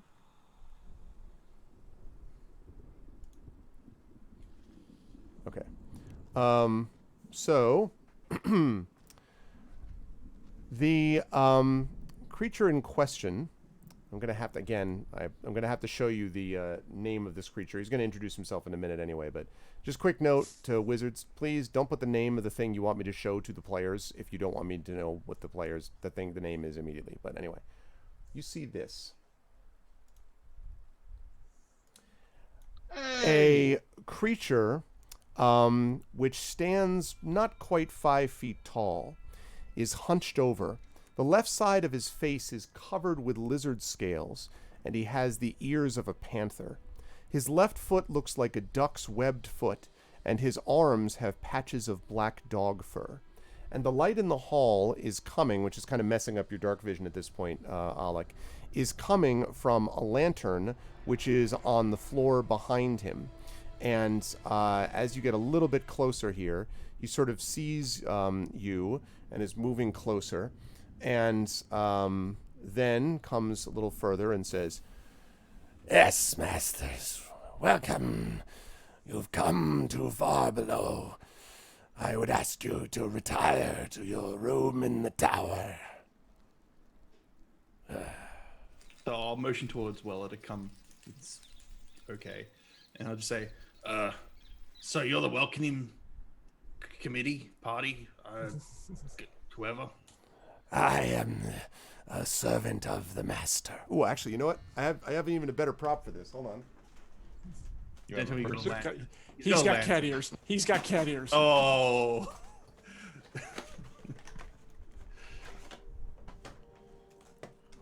Why pretend to hold a lantern when you can actually have a real lantern? Yeah. Oh, I should even Complete better. with price tag. Turn the light off. He's going to turn the light off now. Here we go.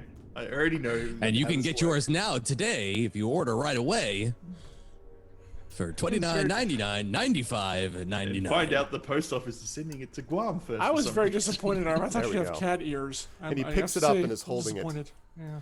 And So I am the servant of the master, as are we all. I would ask you to retire to your rooms in the tower. Well, we weren't actually told where they were. No one came to greet us. I will be happy to lead you to them, master. Is it somewhere down here in one of these rooms? No, they are up above in the guest chambers. These I'll accidentally open one of these doors just to see. No, please, Master. Please don't do that. No. This lantern is powered by the people who went down too far last time. Don't do that. That is not. And so when you open it up, what you see inside, 15 raiders from the Torpid Network. I know the Torpid Network. Thank you, Torpid Network. Thank you. Welcome to our soiree. It's good to see everybody. Thank you, Torpid, so much. Thank you so much. Welcome, raiders. Welcome to the one of the bottom or the lower levels of Castle Ravenloft itself. Welcome to Jank Tank, Reaper, Wicked Bloodshed, Warped Bob.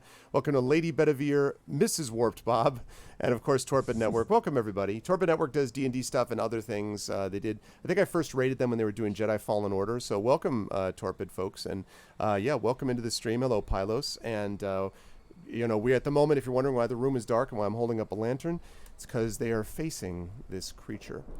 And the creature says, I would ask you not to look in that room, please, Master. Just take me a quick peek, like, while I'm closing it. So the room, as you look at it very quickly, looks to be, if you had to guess, a kitchen. The worst kind of kitchen. A horrible odor of decay fills this steaming hot room. There is a huge pot bubbling over a blazing fire pit in the center of the room, its green, muddy contents churning. The far wall is lined with pegs, hanging from which are numerous large cooking implements, some of which could easily double as instruments of torture. And as you're looking through this, this creature goes forward mumbling, and it's always, Cyrus must always be ready for the Master. Excuse me, and he pushes past you and goes in. He says, I must continue to make dinner for the Master. If you would please retire to your rooms in the tower, please. Well, we weren't actually told where our rooms are specifically, so we're going to need someone to guide us. I am happy to lead you there. Are there any other guests that are going to be attending? That is quite possible, but I do not know what they would be. I am his servant, Cyrus Bellevue. And he bends extremely low with the lantern above him, and sort of sniffs. Every time he kind of, there's a sort of like purr combined with a hiss. Like, I don't know if I can even try to do it, like some weird sounding mixture. And he says, I probably could do it, but I would shatter my throat in the process. I was going to say, yeah, please do that, Trent, and we'll lose you forever. But boy, Right, what a yeah, glorious... Worth it. Yeah. Totally worth it. Not really. No. You want that? To me. Oh, wait. No, you're Aha! Had to think that went through for a second. You said Bellevue, you say? That is correct, yes. I believe I met some of your kin in Kresk recently. Oh, Kresk, yes. A place of true honor and holiness. Some of my family are still there. I was the first to leave there and serve the Master. It is a great honor. A great, great honor. Actually, Weller, where are you? Because are you, did you come down and I missed you? Yeah, I motioned for him to come. It's oh, okay. Gotcha. We were just chatting away. It's a great honor. So I'm just going to ask, by any chance, is the abbot here from Kresk? The abbot? No, the abbot has not come. We would have felt his presence. The Master appreciates visitors that he invites, although he has welcomed the abbot before as one of his visitors. I think it was a most pleasant occasion.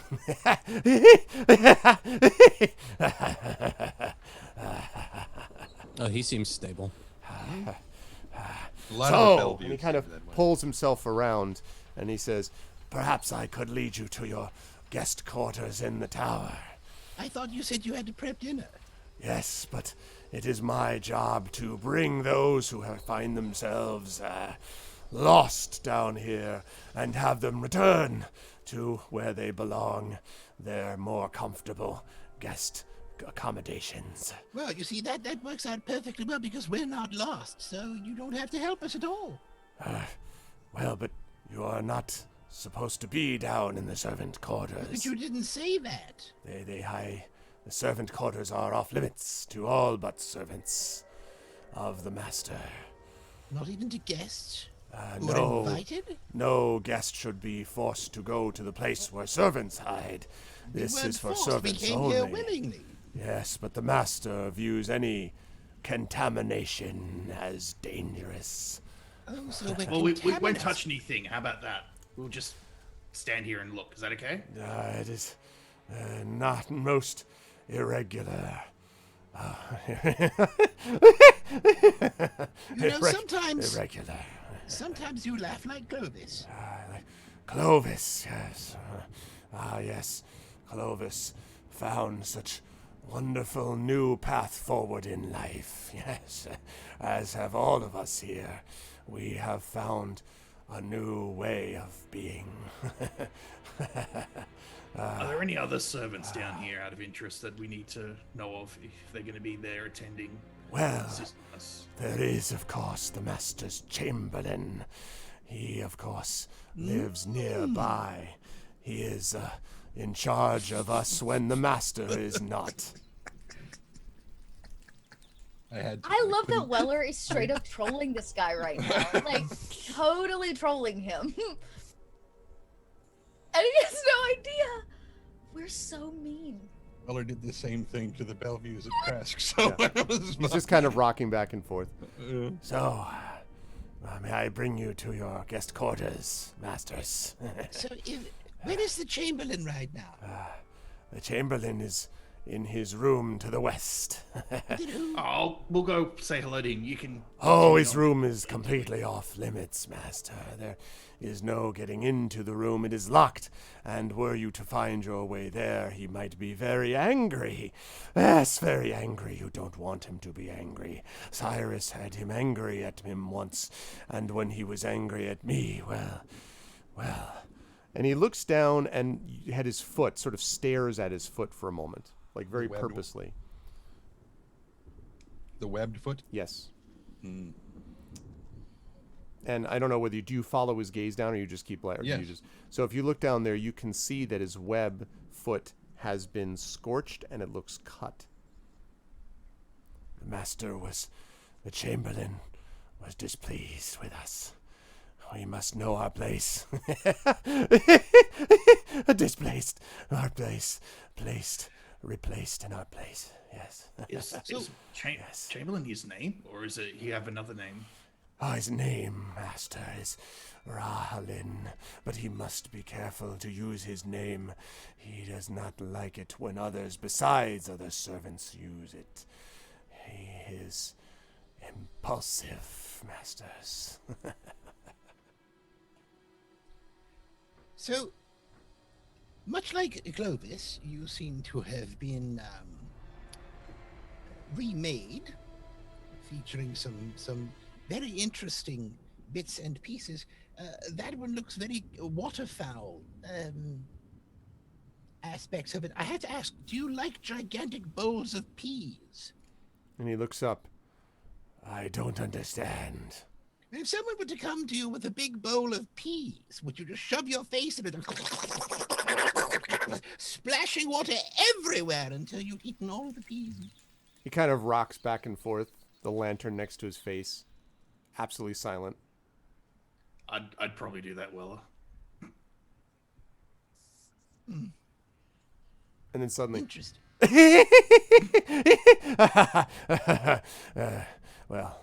You get the impression he's probably not laughing at your joke. He was just going to do that anyway, is your impression. And he says, you also notice as you're sort of focusing on his foot and then looking back up, as he bobs back and forth on his 2 feet, such as they are, bouncing off of his chest, there is something in a loop of twine that is around his neck.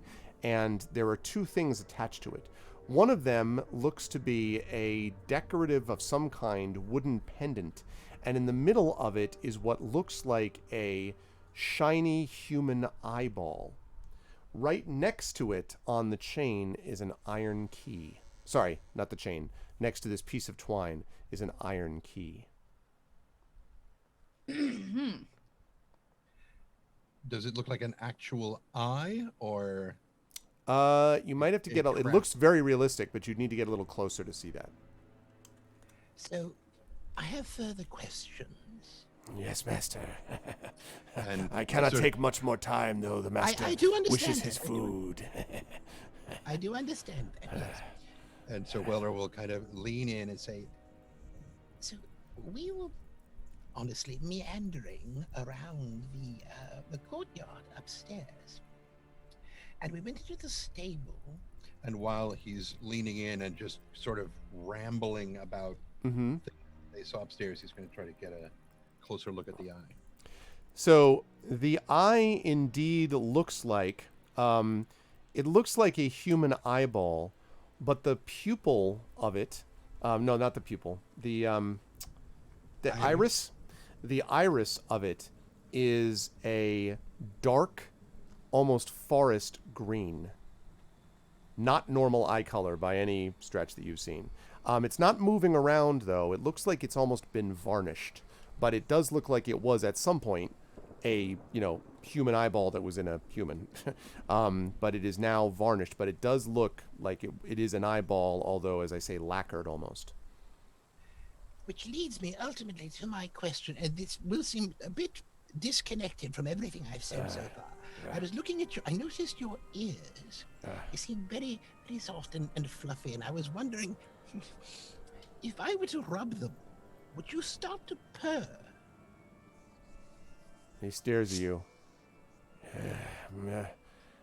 I He don't. just kind of sort of starts to reach towards him, like. So he kind of backs up at the same rate that you're reaching towards him. He's like, Masters, I do not understand this conversation, and I must ask you to leave the kitchen now so I can prepare my master's meal. If you proceed to the west, you will find perhaps the other master, the Chamberlain, and perhaps he will he will appreciate your humor. I wasn't. And while Weller's doing this last bit, he's mage handing into the pot to see if he can feel what's in there. okay. Say you could try experiencing it once, but if you don't want to, that's perfectly acceptable. I understand if you don't like people touching you. For a long time, I was like that. I wasn't especially fond of people touching me either, especially with weapons. Okay. So something begins to bubble up from the cauldron as you're reaching into it. And suddenly, as your mage hand is feeling around, and I would say, Alec, where are you looking as this is happening, by the way? I'm just in the door. So you're staring at the room / Yeah, okay. I'm in the room. So out of the cauldron, you suddenly see a gray hand reach out of the cauldron and grab onto the edge. And suddenly you see emerging this gray mottled face with pointed teeth. And then two more sets of hands come up and look at you with this, just, hot whatever this is dripping down. There's some kind of ichor, water dripping down their face. And Clovis, not Clovis, Freudian slip. Cyrus sees this and and he comes over and he takes a wooden spoon that he has hanging at his belt and he starts beating these things. No, his time is not right. Get back into the pot. And they doof, doof, doof. There's no question, Weller and Alec, that you're looking at some kind of undead corpse-like either zombies or whatever. And and the zombies, and then they are eventually pushed back into the pot. And Cyrus says, yes, the food is fresh, as you can see. I must ask you now to leave, masters, please. Please. Yes, that's very well. Yes, that's fine. We can leave you to your Yeah, the food better be good. The best. Does he just walk out? Culinary quest. And as you close the door, you hear this as the door closes behind you. So, Chamberlain? Yep, Chamberlain. And we'll go to the next door to the west And All right, as the doors to the west, are yes, pets help enrich our lives. Exactly, life. That's exactly right. So as you go over to the western doors, so these doors here to the west are particularly unusual in that, sorry, They are did that wrong. closed.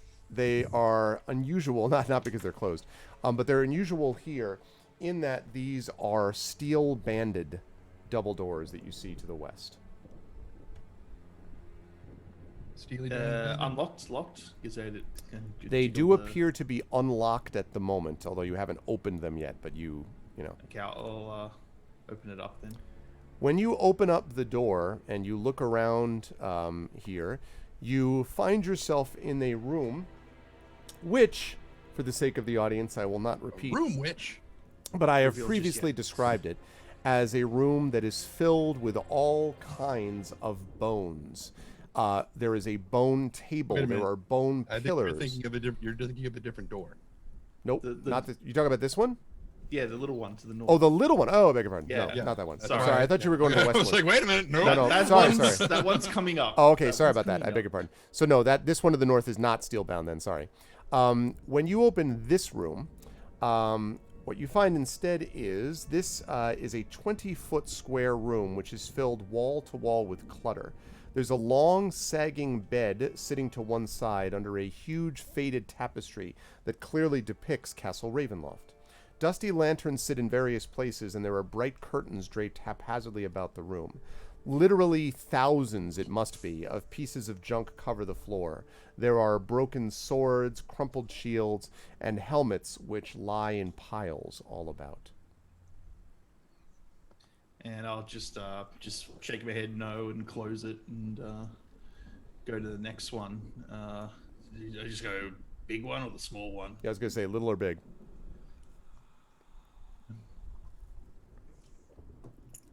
What do you think, Weller?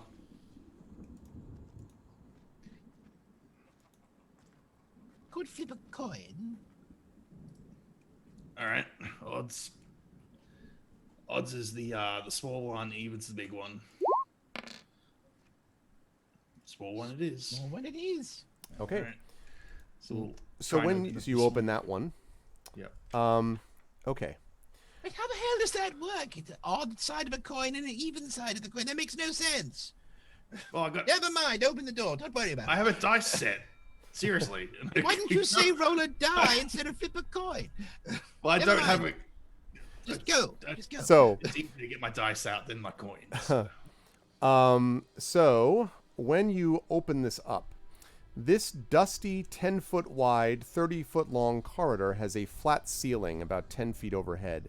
And to the south, down somewhere over here, you think you see a web-filled stairway which is spiraling down into darkness as you peer through this wooden door here to the north. Let's say possible stairs, maybe. Should we check the other door now? Unless you want to go down. But no, Or up. I would rather clear this lever first. All right. Next door it is. Okay. So now, I apologize for having missed this before. So now that you open this, you see the previously described room filled with bones, bone tables, bone pillars, bone chandelier, bone chairs, etc.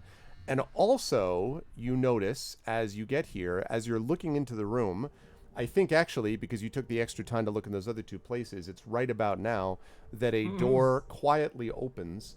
And as you look up to the north, you see me none like pull other. out my sword. I'm just like, oh. You see Agatha and Django up to the north, and Agatha and Django, you happen to see Weller and Alec to the east. And What are you Weller doing? hasn't looked the other way yet, so he doesn't see his And I'm skull. like, I kind of like poke. What are you doing here? We came in from the other side. I point to the fucking skull. I mean, the freaking skull. Weller, Like, Yeah, I'm we like so- both go. Yeah, right above you, this skull is just like literally the mouth is like looming over you. In mind speaks at Agatha. That's what you're looking for.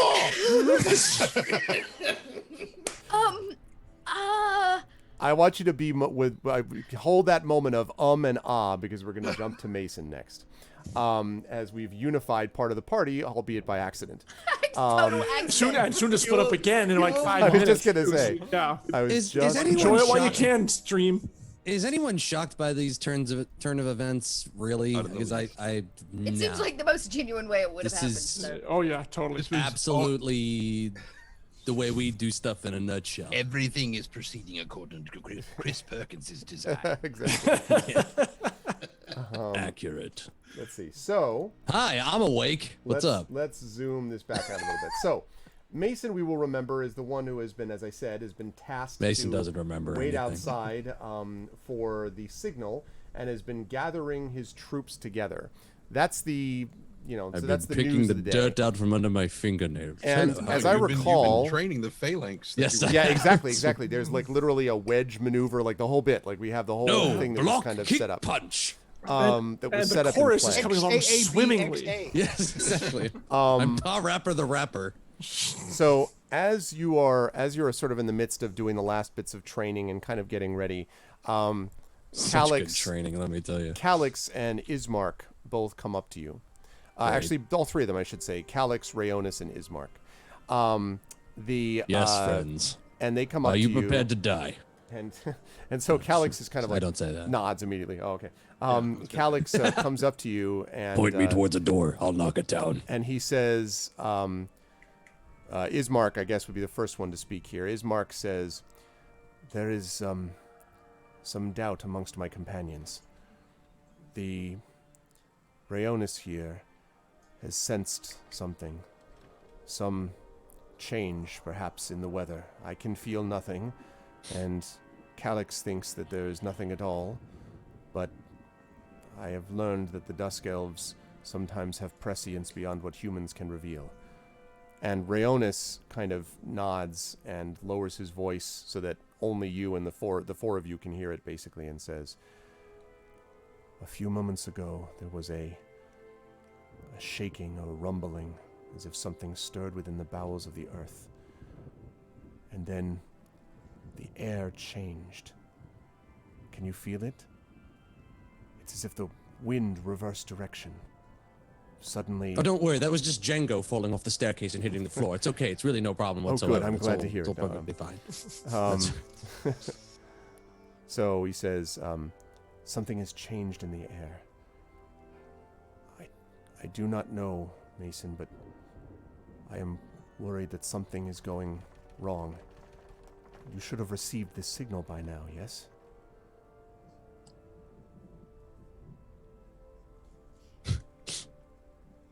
You gotta give him more time. You gotta give him more time. Don't worry, he'll get through. He'll get it. He'll get it. I couldn't remember the freaking. You really want to be watched Lando Calrissian in the worst way. Like actually, what I am. It's who I am. It's what I am. You really belong with us. If I named my horse the Millennium Falcon, the journey towards whatever would be complete. Works every time. So wait, what did he say? So before you were being Lando, I know he said he felt something, but like, did he? He felt. He said so. He said that he felt a rumble, like something had struck, a shaking in the earth, from the direction of the castle, and then the air changed as he saw it. And as he says this, Calix is like, Elf is too nervous. It's fine. This is the moment before Strahd falls. My people feel nothing. And he looks over, and the people are all like, pumping up, like they're, testing the pecs and like, making sure the weapons work and everything. And friends. And I try to get everybody's attention and try to get everybody's friends. We have to be on the same page here. Everyone here is working together towards a common goal. You believe you have sensed something. Continue to look for it. Listen to it. Do you believe that something about our plan has been uncovered? And Rayonis sort of, looks troubled and says, I don't know, but I felt a warning somehow. It was from the castle, the beating of a heart, the rumbling of the earth, and then the wind, and it became harder to breathe. And as he says this, as Calix is kind of like arms folded, looking skeptical, one of the ravens, which has been sort of in a nearby sort of small brush and tree around which the ravens are, one of them takes off and flies around and then lands directly on your shoulder, Mason, and Yes, bird. And sort of looks at you can talk to birds, and then doesn't talk to you, but it sort of nudges you. Seems agitated. And Raonis, the Dusk Elf, looks at the raven and at you. Yes, it does seem that you're not the only one here who seems to have sensed something. However, this does not change our plan. Until the signal is given, we are required to be here. And once the signal is given, we must unleash hell. There is really no other option. This is what we are tasked with. We are the hammer, we are the axe, we are the sword. And we must bring it down when we are tasked to. It's not going to be easy, I know, and I'm sure your senses are true. All I ask is for you to keep listening and keep telling me. And as I say that, I sort of look at Calix, and I say to both of them, we need all of our eyes and ears open together. For when the moment comes, we must be ready. And so Calix says, well, we'll do so. But to jump at every dark cloud, and he waves his arm up past you. That seems pointless, dangerous. And as he kind of waves in that direction, Ismark looks and then, Mason, turn. I do. There is an enormous cloud of something that is rising on the horizon and that is coming towards you at great speed. It looks not unlike the ones that flew over your head some time ago flying west, but this that is coming back the other way is much bigger and seems to be driving something before it. The clouds themselves shift out of the way as it goes, so that you almost think you can feel or see, you can see it, but you almost can feel it, moonlight striking on the ground. And behind it is this horrible sounding shout, screech, scream of anger magnified by many voices. And immediately your troops are like the Barovians are like, they're like falling all over each other. Like as that moment happens, I say to them, I turn to the raven and I say, buy us time. And I sort of like move my shoulder to get him off of me. Okay. And then the police show up. And that's exactly that's actually what the sound of the popo has arrived. Oh no! Did the sound that he made sound a little like that? Yeah, no. I asked him to do that so that we could all have a audio representational. Yes, exactly. Thing. No, the raven takes off and then and the ravens take off as well. The ravens with him. And they fly up, but like just very quickly before you go on, Mason. Yeah. The cloud of there's 30 ravens, I'm trying to do right? this before the cloud gets here. No, I get you. I'm going to let you do that. But I just want you to know that like the ravens, as they take off, they are like, I don't know how to put this, like a quarter of the size of whatever's coming towards you. Like I know. I just need them to buy me minutes. Yeah, that's fine. I'm just letting you know that that's the case. And I just turn to everybody and say, cover, find cover, get out of sight now. And they all look around and like. And there's trees everywhere, right? Well, not really. There's Just get scrub out of line brush. of sight of it. Hide behind anything. Okay, Do so it they start now. We have no time. They start sort of like ducking to the ground. Some people, like a couple of the Barovians, like try to hide under each other, which is not very useful. Like other people are like funny. And it's complete chaos. Your guess is that you have about a minute before this thing is on top of you. You're not sure you've ever seen anything move this fast, Mason. Friends, you need to get them somewhere that is better protected than this. Move them off this road. They cannot stay here. Okay, so they start to the Ismark sort of yelling at them, Rayonis. I try to move to The them. Dusk Elves move pretty quickly, although they're still having trouble finding they can find a place off the road, but it's this area up here there's woods right next to the gate. Yeah, that's what I'm saying. To the gate. Well, I had you. Yeah, but I had you a little closer to the castle than that. If you want to run to it, then. Okay, that's fine. If you want to have them run down to the were... forest, you can do that. Sure, you can do that. That's exactly what I need them to do. Okay, that's fine. Go. Yeah, so exactly. yeah, you do that. The Dusk Elves, I mean, they are not panicked by this. The Barbarians, although they seem to be more reluctant that they're running away from something, but they do go with Calyx yelling at them. The Barovians. Ismark is struggling. Like he's trying to get them there, but like half of them are listening, half of them are like on the ground with their heads covered. I help him. Okay. Whatever people are not getting rounded up, I get over to them. I also, once they're up, I get back on my horse and I try to wrangle people over with the horse. Okay. Let me have you make an intimidation. Well, it depends. Are you doing like? How are you trying to convince them, I guess, would be my question, Mason. The Barovians specifically. The Barovians? Yeah, because the other ones are moving without you having to yell at them. The Barovians are kind of freaking out. It's an order. It's a command. It's like as the person in charge of this group, I am ordering you to get to the trees now because I don't know that we can attack this thing. Make a persuasion check for me. Oh, God. Okay. Now would be a good time for a non-crap roll. Hold on. Where is the thing? Sorry, I didn't have my character sheet open. You said persuasion? Yes. Cool. We will find out together whether I sink or swim. Oh, wait. Shadow has inspired you. Oh, then I will take that, and I will use it right now. Thank you, Shadow. And Shadow's like, wait!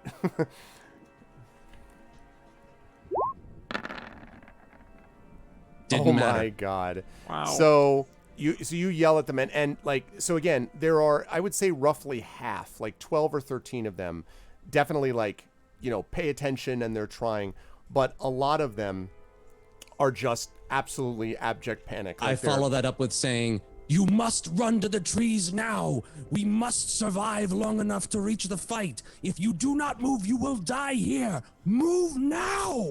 And so they're kind of like, they stumble to their feet, some of them do, and they begin to make towards the trees. And now can Mason, I intimidate them? I mean, you could try to intimidate them if you want. Although you're only going to get one last shot at this because this thing is going to be on you in like that's fine. Any second. This is like this is the time.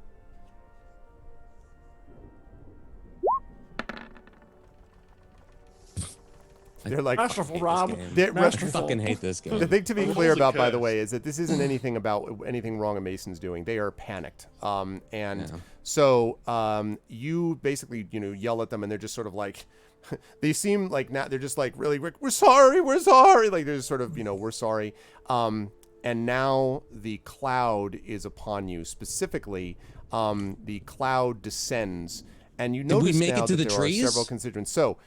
So let me ask. Yes, your Dusk Elves did. Your Barbarians did, and about half of the Barovians did.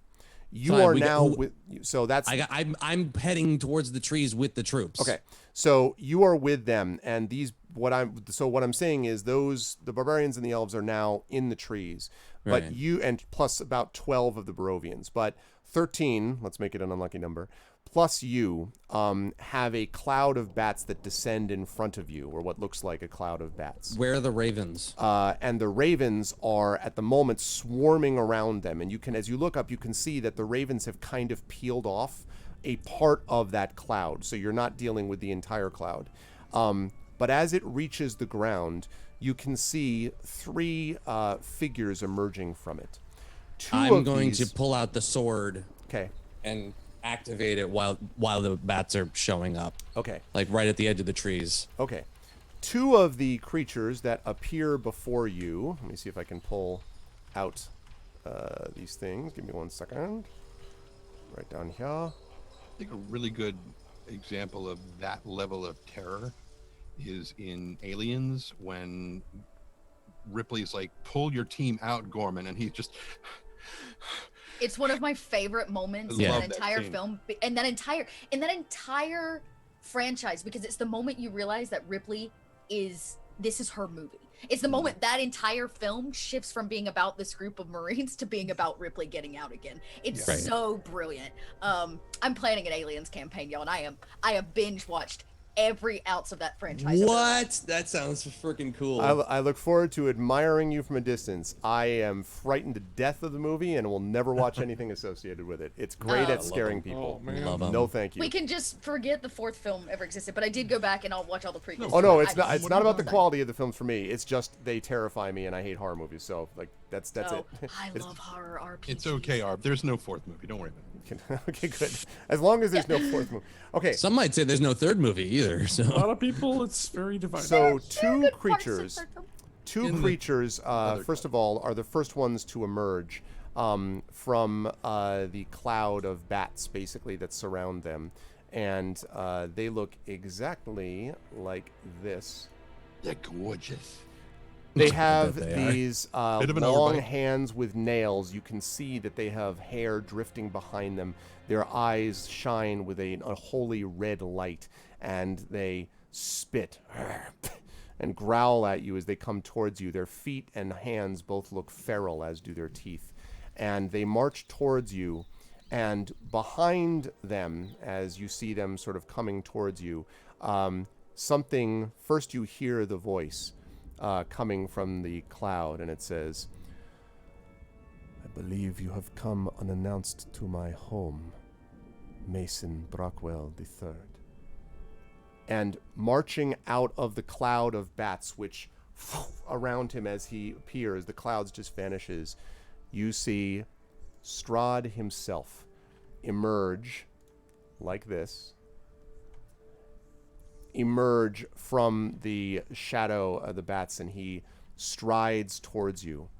And now you have your so he comes towards you, and to be clear, are you activating? I want to make sure I know when you're activating. You'll have a chance to activate it before it was you attack. active. I activated as soon as the bats were coming down. Okay, so he as soon as everybody was at the tree line, I'm there doing the heroic leader pose thing with the damn sword up, ready, and I'm gonna point it right at Strahd's head when he comes towards me.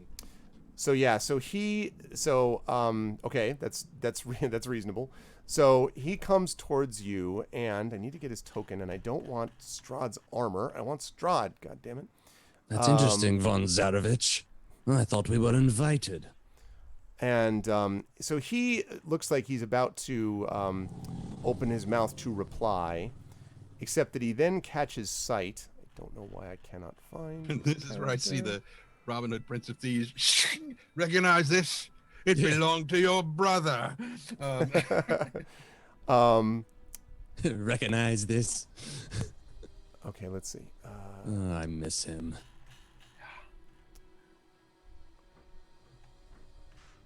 Okay, you'd think that they have Strahd visible for me, and I don't. No, he's see him. invisible right now. Oh, I know where he is. I know where to find him. Just one moment. In Barovia. Yeah, they don't group the tokens. They really it's just don't. Like a giant list. Yeah, which is not the most useful thing in Should the be able to world. search for maybe the search. Yeah, no, function it's all right. I know where to get it from. It just should not be set up that way. All right.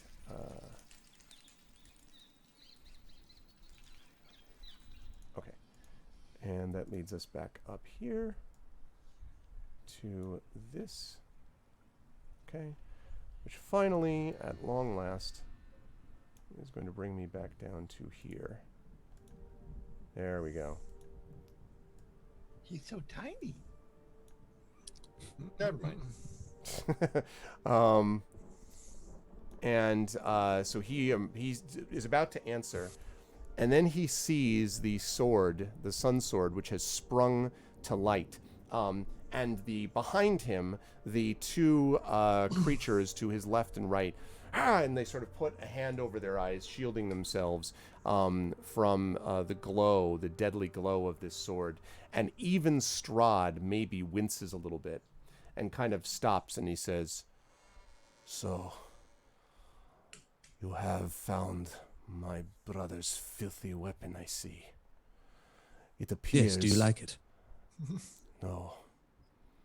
No, I thought that it was gone, and I am sorry to see you have returned it. It means that your death will be of deep, deep suffering. But I cannot deal with you right at the moment, for it appears the rest of your people have created a ruckus within my castle. I have heard the heart beating, and now I must find out where my blood has been infected. I will come back for your bones later. Oh, don't worry, von Zarevich. And he begins to channel both sides of his personality. This sword will be waiting for you. And he sort of... so will I. And he kind of nods slightly and then swirls his cloak around him, and he vanishes in a cloud of bats again. And they fly off at the speed of lightning towards the castle, while the two creatures in front of you step forward to the attack.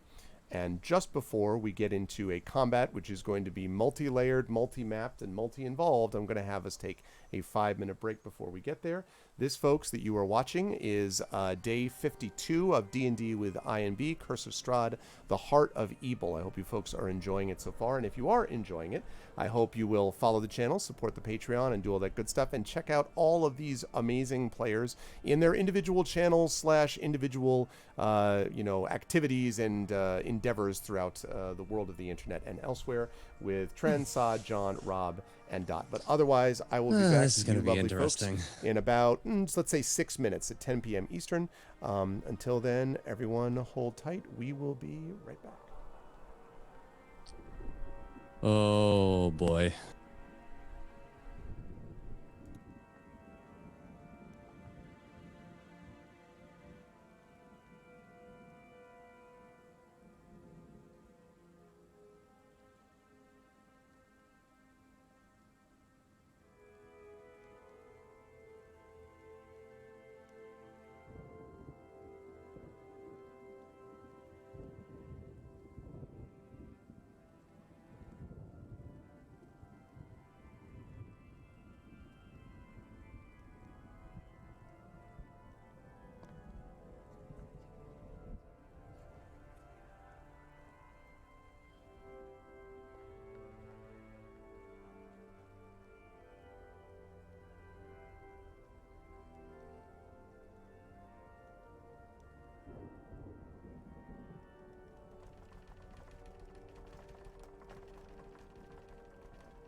Okay, and here we are, ladies and gentlemen.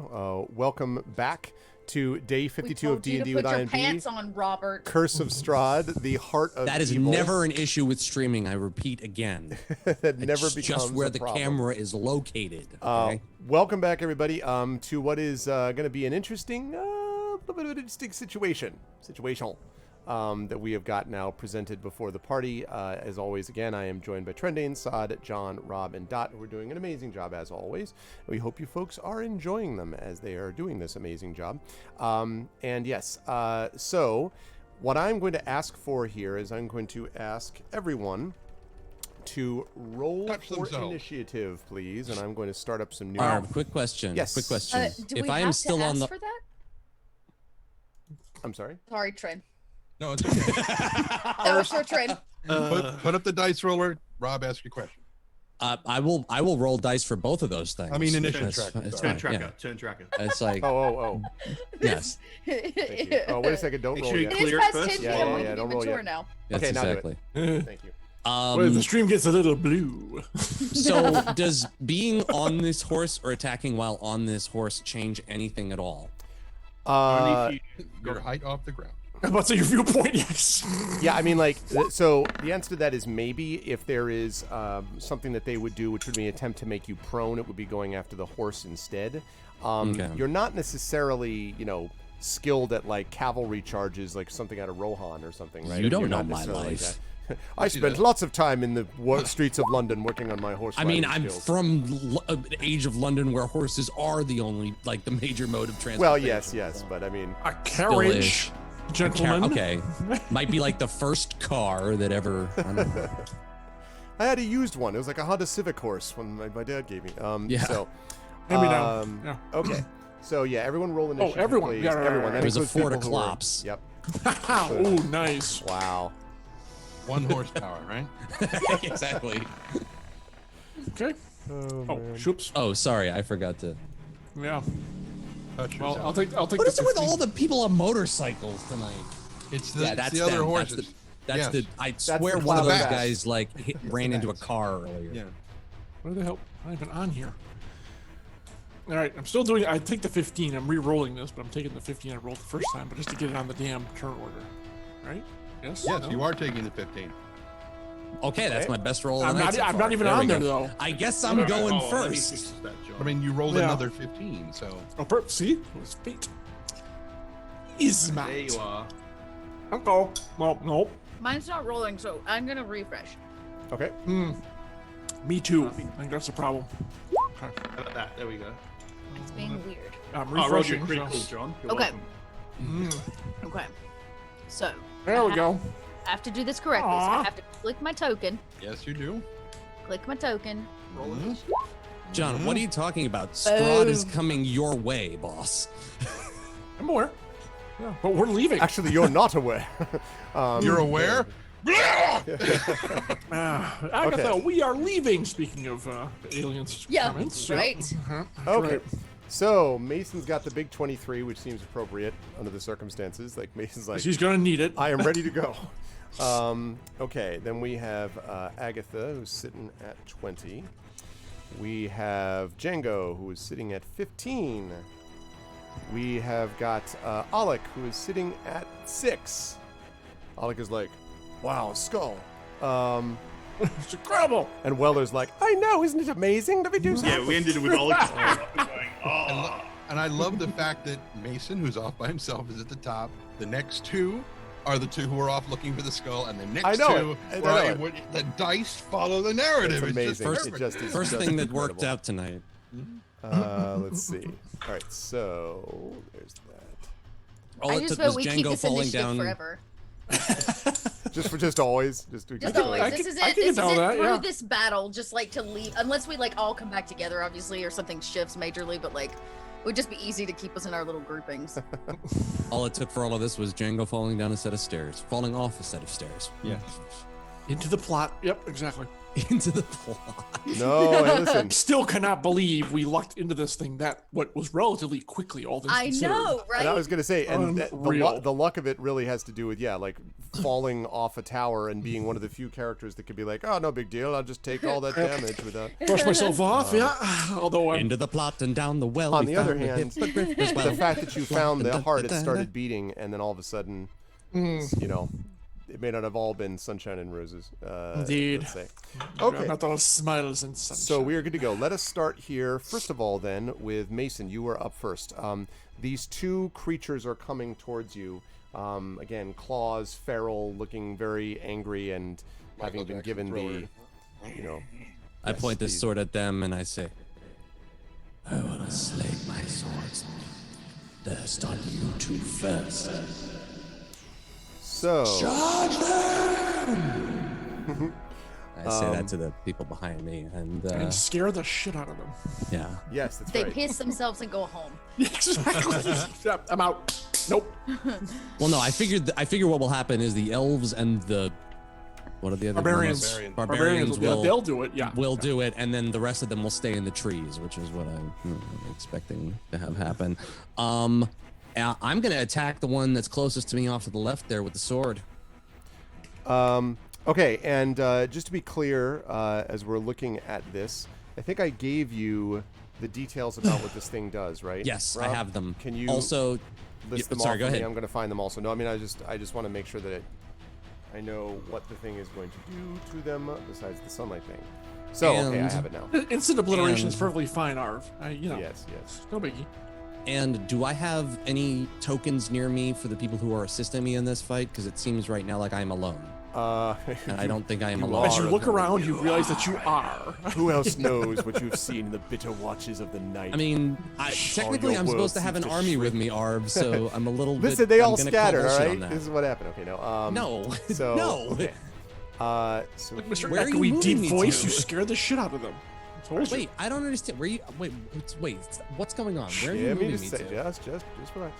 So they, I'm putting you more or less. This is obviously this is not to scale because we're sitting here on this map. But that's not where I am. So we moved to the tree line. The tree line should be Rob, behind me. You ran towards the tree line.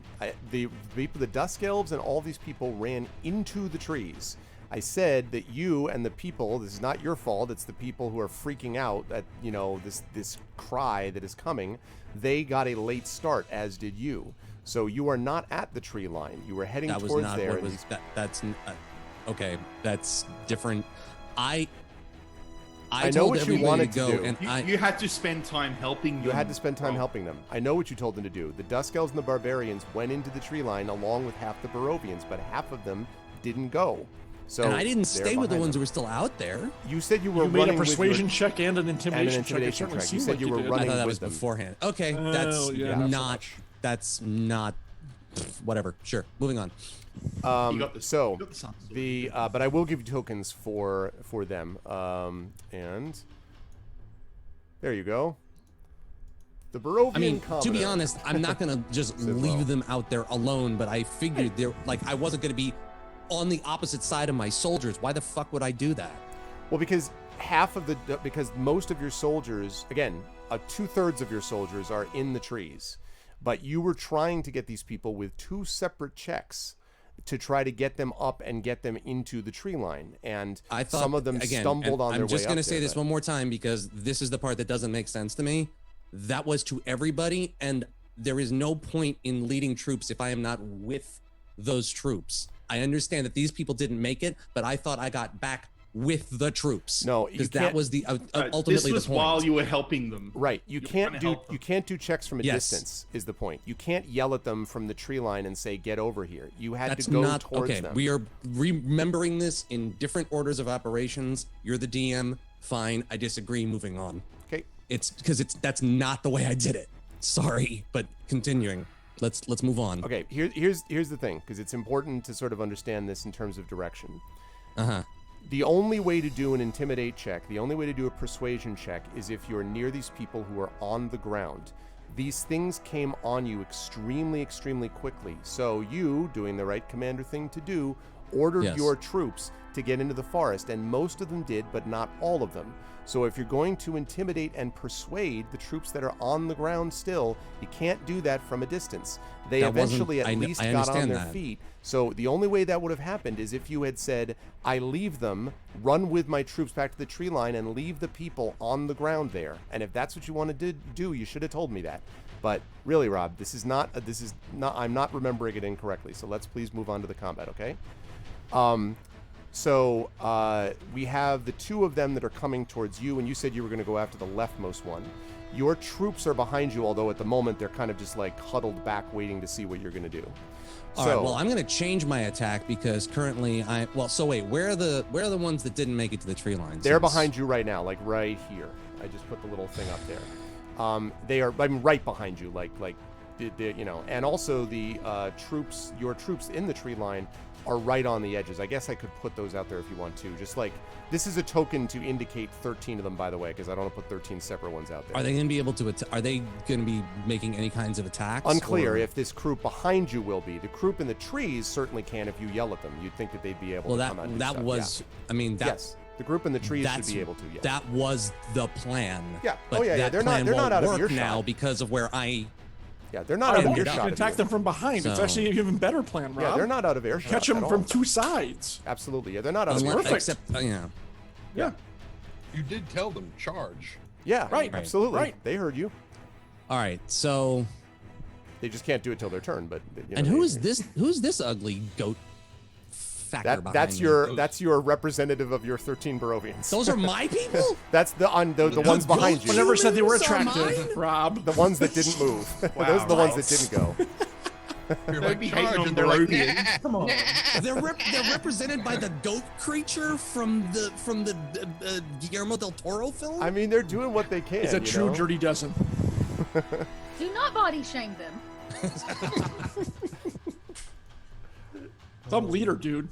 Yes. Okay, there we go. No, I'm the worst leader because I did everything wrong here. So that's what I'm looking at. You're actually in a pretty good anything spot. wrong. You just have gotta to hold understand circumstances that are outside of your control. You're doing a good just gotta job hold within off that two context. vampire women while your backup gets to you. It's actually Absolutely. a really good. And you've got a position sun you're in. sword out. Absolutely, You've got, and you got a sun anti-vampire sword. weapon. So as a quick reminder, by the way, the sun sword, so this gives you +2 attack and damage when made with this weapon, and when you hit an undead with it, and these clearly are undead, those will take an extra 1d8 radiant damage when they are hit, in addition to the normal damage. And it also emits bright light like the sun, which blinds them. So it doesn't.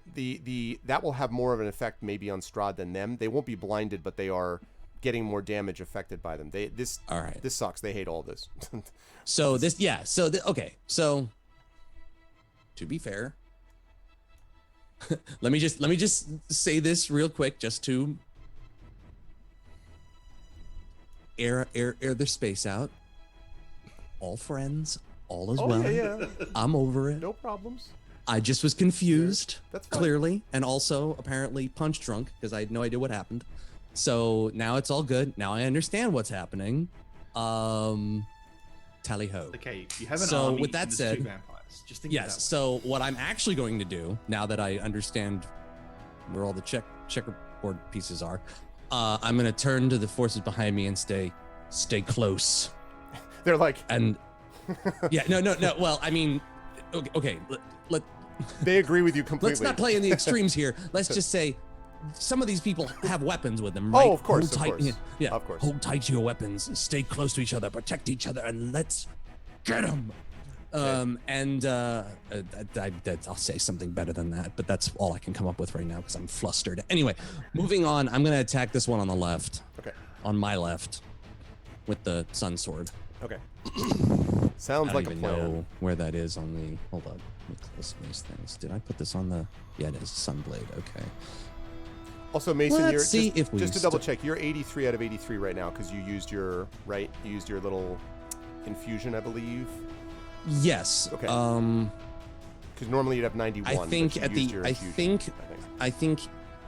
at the end of my turn, if I have the option to do so, I might drop that, but we'll see. Okay. Because I can do that as a bonus action. So. Gotcha. Hold on just a sec. Also, chat, let me know if the music is too loud or if it's okay. I'm going to drop it a bit. What? fine for us. Can't hear you, huh? I'm not even hearing it at all. Oh, all right. I just want to make sure that it was. That may be on your. May So, be Probably turned down and maybe just for Emberwind. possibly. maybe, but I heard it before. I heard the thunder and the sound effects and everything, so it's like a little. How about a strange. 27? That will definitely hit. 100%. Oh, Alright. Wow. Sorry, just a sec, guys, about the damn. That's the You know noise what? that the That sunblade is makes your when you doom! sleep. Yeah, exactly. The sound of the sunblade is a siren. Woo! Okay.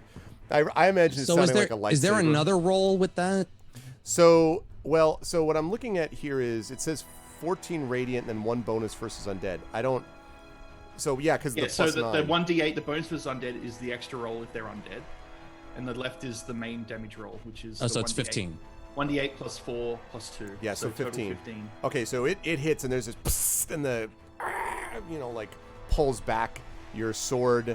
You get a overwhelming emotion in your mind, Mason, of happiness. Okay, that's the sword best is thing very that's happened happy. in this campaign so far. And I go, I say to the sword, I'm glad you're happy. Let's do that again. quick bookkeeping thing.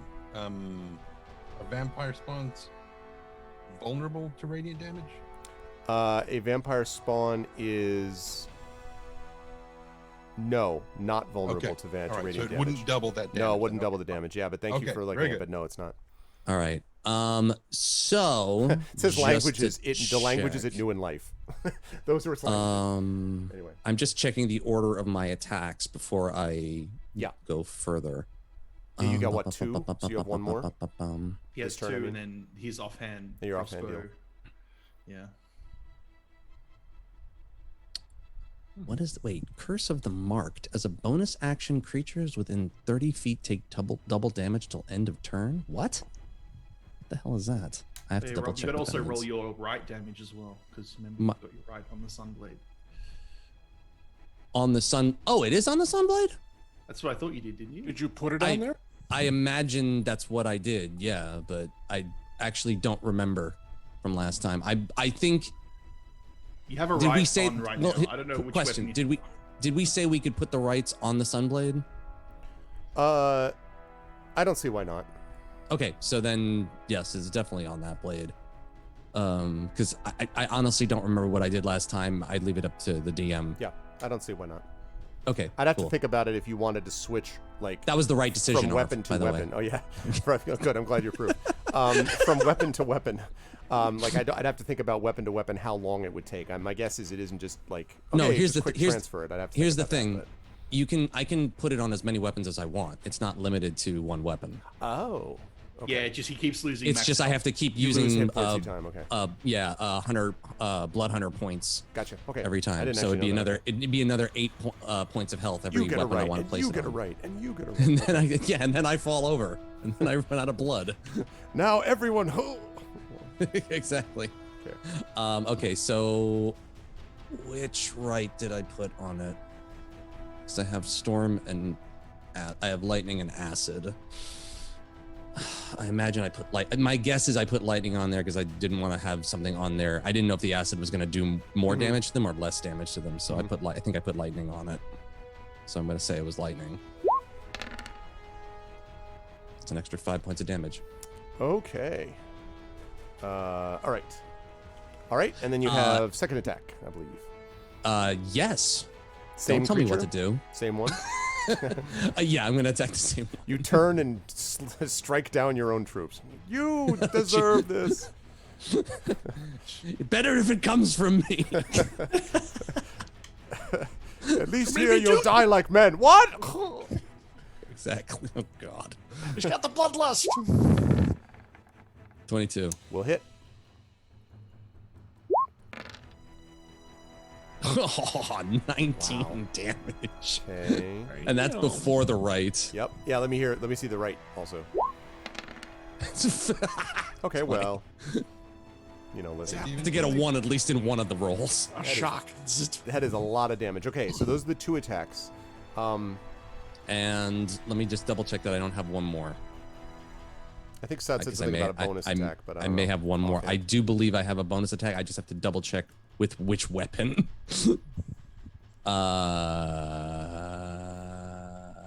I believe I can use my bow as a bonus action. Yes. I can use my crossbow. Yeah. Oh, it's crossbow. Okay, I was like, wait, hand crossbow. So Van Helsing. Okay, that's fine. Exactly. I was Take like, the bow, I was like, knock what? the sword. And I actually, when you attack with. yeah, what? go ahead. No, what were you gonna say? No, I was gonna say. So one thing I have to think about is how fast you can reload that crossbow, because I'm even a hand crossbow. He's got the crossbow expert feat. Yeah. So you can So he load can it the reload. same, like as a It's bonus action. kind of crazy, but the feat allows you to do it. Yes. As a bonus action. Yeah, Okay. it removes all right. the loading property. Well, from the bonus action crossbow. is actually a blood hunter thingy. Okay, It's a I blood got hunter dealio. Yeah. Yeah. So I have this image of you just being like on your belt loop or something. Okay. Kind It's of. almost like this is what I do for a living. Yes, absolutely, a blood hunter thing. All right. Hand crossbow. Okay, sounds good, lad. 18. 18 will, hit. But it's not magical, just so you No, know, it's just not. a basic crossbow. It's 9. Okay, so and you notice that it does not seem to do as much damage as you might have thought it would normally do, given the strike. But all right, so you do that, and So that attack was a bonus action? Yes, I get 2 main weapon attacks and a bonus attack. His feature also basically, lets him do it with a cantrip as well. Yeah. If he casts a cantrip, he can also shoot a crossbow. yeah, I have multiple No. ways that I can do multiple attacks. No, what I'm asking was that attack a bonus action? Or Yes. was it a bonus attack? It was a bonus action. bonus action. Okay, so you can either bonus attack or you can reload, because if reloading is a bonus attack, you only get one. Oh, but he got the feat. But that I have is crossbow also expert. from Which- crossbow. When you use the attack action and an attack with a one-handed weapon, you use a bonus action to attack. You use a bonus action Right. to attack. But a bonus action, right? But a bonus action, you are limited to a bonus action though, one per turn round in combat. So But the extra attack is an extra attack. It's not a bonus Yeah, attack. extra attack is just whenever you use the attack. It action is and an I action, attack do a it second twice. time. Yeah. okay, but does it? Okay, well, what I'm not understanding is I don't know why they call it a bonus action, because a bonus action is a specific delineated term. That's what I'm not that's understanding. part of his class feats. His class Right, but feats it's still let- called Just a go ahead, bonus I'll action. look. I'll look. Go. No, I want to look. That's what I remember The when you asked, double check. nor the loading. Yeah, I've It got, says- I've got it up Extra, right now. extra Hold attack on. level 5 can now attack twice on the same action within a turn. I know that. You got 2 Yeah. attacks, that's fine. Then I'm looking, that's fine. And then the bonus attack is the crossbow expert. Ignore the loading quality of crossbows you're proficient in. Yeah. When you use the attack action and attack with a one-handed weapon, you can use a bonus action to attack with a loaded hand crossbow. That's right. But you only get 1 bonus action per turn. Yeah, so yeah, what you you only did. get- yeah, So yeah. here's No, my I point. didn't Let me. need- So here's my Okay, point. go ahead. So everything you just did this turn is completely legal and fine. What I'm saying is that next turn, if you're going to use a bonus action to load the crossbow, I assume the crossbow doesn't just magically load by itself But he without doesn't- even having to use a bonus action. But Does it? Arf, he just said you ignore the loading quality of crossbows as part of the feat. That's the first He part of doesn't the have feat. to worry about So it. so that is not a bonus action to load it. Okay. Yep. So the point is he- you're using it's your magic. one bonus action to make that third and final attack. So as long as you Yep. do that, that's fine. Just be aware that if, for example, you had to change your right by using a bonus action to do it or something, you can't do that at the same time as you used your one bonus action to attack with the crossbow. You follow what I'm saying? So you But isn't what John just said? He's saying No, if he's you're doing saying something that I else as don't your need to bonus do that. action. He's Right. saying you're Oh, because if you oh, use no, your no, no, right, no. If I do you something else activate with my your right- bonus action, then I don't get the fire. Yeah, right. absolutely. That's all I wanted to Of be course, yeah, real that was clear never. about. That was never in thought doubt, I that. don't think. Okay. Yeah. No. Yeah. Okay. But are yeah, you staying it's- where you are, or are you moving out of the way? Oh, I'm staying between the troops and this guy. I'm not gonna let them attack them. Okay. Because they'll probably get hurt more than me. Okay, that's fair enough. So they're going to move, and actually your troops are going to move on your turn. So the troops behind you, alternately, depending on the person you're looking at, are either cowering or sort of semi trying to hold up weapons in a vague indication of defense against whatever's out there. The troops on the other side, however, there is this roaring sound, and charging out of the tree line is Calix and his berserker and his barbarians, not Nice. surprisingly. So they're charging Nice. at this one. They're not going to get there until next turn, but the Okay. spawn is like, like looking around at them. Nice. You don't yet hear anything from the Dusk Elves, but the elves are not going to be charging regardless. They might be doing something different, so we'll see how that goes. Okay, now this is going to bring us here to Agatha. Now, we're still doing combat music, obviously, but technically, you folks inside the castle do not know what is going on. You are still, as far as you know, just I'm still pointing at the skull on the wall. Yeah, exactly. You're like, wow, look at that. Okay, and I had to find the map, which was this. So I'm going to bring all of us over to that map for a moment. Turn order goes blank. Yeah, that's. Does the turn order go blank for you folks? Yeah, every time you because switch it's maps. different area, shoot. different place. Well, It's all right. It's all right. Just leave it on where the combat's happening. It's probably more important right now. I had Yeah. it Roll, too, roll, so it doesn't yeah. matter. Roll I mean, 20 I have wasn't what. Roll 20 is not prepared for not our prepared for four-way this. splitting of the party. that is quite true. Okay, all right. So that means you are looking up at this skull. So Agatha, you're going to get a chance to go first, and then Django will be up next. What do the two of you want to do? We're on initiative, so we'll have to think Okay, about that. other than pointing now at the skull on the wall, what else do I perceive in this room? What are these? What is this? Those are pillars, quite literally pillars of skulls. And they basically look like big sort of like piles that have been built up into these things. And as you look at them, it occurs to you that these had to have been made almost like art of some kind. Purposefully. It looks like they're held together, by the way, with something that looks like gray mortar and white paste, maybe. So it looks like someone has put these together. Bone glue, perhaps. Okay, Yes. and I'm guessing Elmer's. the skull's on this wall, Arv. Right. No. The skull. Nope. The dragon skull is Of the door. mounted above the eastern door, which is over here, where currently Weller and Alec are looking. Oh. Because Weller's like, oh, it's Oh, you guys. Okay, they're We're looking both up. looking up. They're looking up. Okay. Ooh. How big are these doors? Those ones down there are just simple, the same size wooden doors. About, I guess it would be a little less than about 5 feet, little right around there, wide Okay. and tall.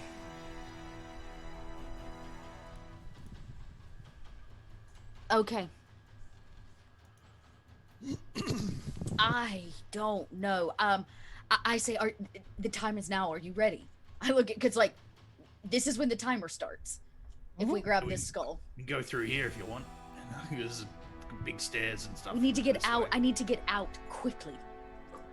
Big window. Do we remember a big window, or something that I could like break through and fly? Wait, Yeah. how big is the skull? First of all, that's the very first thing we need to know. Very big. Like it can't fit through the north door. And then very big is not. I need a more direct and exact estimate. Probably not. It probably would take you'd need to get it out the eastern door if you're gonna. I mean, I guess you could smash it and then take the pieces, but otherwise you'd probably have to take it out the eastern door. All right. Okay, yeah. So it's gonna need to go out this door for sure. It could then come up this flight of stairs. Yes. Mm-hmm. Right, because you guys would be were able just to- led Yeah, to the I outside did fairly say- quickly, right? We just need to get Yeah, the out main into a the courtyard. main door's this way. If you want Yeah, to go I just need to get it way. into Alright. an opening. Right. right. Okay. I take all of this in. There's like this whole moment that's like, this is the countdown just started. Because so I'm going to need to have the strength spell cast on me. What was that one? And then I can change into the hippogriff and be able to pick it up. That was the plan. So Sorry, how are you picking this thing up as the hippogriff? We're gonna have to load it upon you. You can't hold it. We're gonna put it on your back. n- Yeah, we gotta strap it down. Gotta strap guys it on your gonna strap back. it to me? Yeah. okay. Yeah. I'm game for that. So I don't know if Holy we can crap. include this on stream or if there's artist credits or whatever. But Arv, if you saw on Discord the image that Dot put up of Ooh. Agatha in Hippogriff. Oh Yeah. wow. Yeah. Really cool. Wow. Where is that from? Okay, I'm going to this place to find it. That's sick. isn't Where that is great? this? I dropped it in our Discord. Okay, hold on. So she hasn't changed yet. Right. Don't do that yet. Exactly. Yeah, I haven't changed yet. I don't remember, y'all. It's been so long since we made the plan. I don't remember what the spell was. Somebody has a spell that makes me Oh, stronger. I've got it. Enhanceability. That's it. Yeah, it's look. It's the enhanceability, and we're gonna Level enhance 2. my strength, right? Okay. Right. Agatha immediately. I mean, at this point, we just gotta move. So Agatha is gonna go across the room. It's time. Okay, She's yeah, and gonna you come can over get to- there with a move. It's about 30 feet, I think, so you can Yeah. get there with that. Also, I'm going to put up. I love that picture, but I don't want to fall afoul of anything. But I am going to put up a Creative Commons. Is that from a the hippogriff D&D joke? Wiki. From the D&D Wiki. I'm going to put up another picture, which is not as cool as Dot's, but it's still pretty cool. And it looks like that. So this is so chat can see. It's on stream, not on Roll20. So chat can see here what this looks like, what we're talking about here. Okay, so Agatha breaks it across the room. I would have large enough talents that I could at least possibly get it off the wall, right? Like, how's it mounted? That's a good question. It seems to be mounted up there, held in place by, again, well, so you have to move over there first to see it. Yeah, so I I'm assume over you can there. move over there. Okay. Mhm. So, all right, I'm going to put this down here. There's pictures all over. There's vampires. There's hippogriffs. So if you look over at that right now and sort of look up, you can see that it seems to be attached with what looks like some kind of silverish, it doesn't mean it's silver, but silvery glinting wire, and then some kind of like gray paste or mortar, the same stuff that's holding together a lot of these other things. The other things. Okay. Can we try to get it down together? Right, exactly. Yeah, since you're back to back, which again, as Trent says, is an example of the narrative working with the dice. Since you're back to back, you could both try to essentially I go, help combine me. We these need to get things. it down. So how tall are these doors, first of all? These doors are. This chamber's roof is 20 feet tall, right? The chamber's roof is 20 foot high. Yes, this sort of vaulted ceiling. They are steel banded double doors, but I would say that they are probably about 10 feet high and 10 feet wide, roughly. Maybe 8 and 8 or 9 and 9. Yep, that's what I figured. So we can't reach it from the floor. So I go, and this is going to be real fun, and say, Alec, table. All right. And we're going to try to grab the table and haul it over there. Yeah. Now, my strength is doubled for strength checks and all that crap because of Flesh Golem strength. So, but I got to wait for him to get in position. So, and actually, well, Agatha's already done her move, so nothing. Alec, no, Welga goes last. So the chairs are just going to have to be pushed over and fall. I don't care. The Yeah, chairs I are would say like immaterial. anything that I need to move out of the way of, I would not be right in front of the door. I would just Right. Yeah. give him some You- space. you can see what we're doing. Like, okay, I need to zip over here. Exactly. Actually, Agatha goes up the wall. She can go up the wall. She goes up Even the better. wall to the piece itself. Yep. Good. Good. So you I'll can, put I would myself say in you here. can, so you can move over and up there with spider climb. Then for your action, what do you want to do, Agatha? You're just like looking at the wire, severing it, pulling the skull, Can I? moving Wait into the until we skull get as a there to house, support it. just staying here. Yeah, we need something. Yeah, we need something to support it. She can't really do anything. So can I do a hold action? Sure. What are you holding it for? If we get it off the wall at the end of everybody's turns. Like, does that make sense? Like, can Yeah, I but take then an action to when do it comes what down? then? So To- if you to do change, that, to change. Okay. shapeshift. So then you're just gonna stay there for now. That's fine. Django, what about you? I'm waiting. I have to wait for Alec to get in the position at the other end of the table. Okay. I can't. All right. I'm ready. I've given the order. I have to wait. Okay.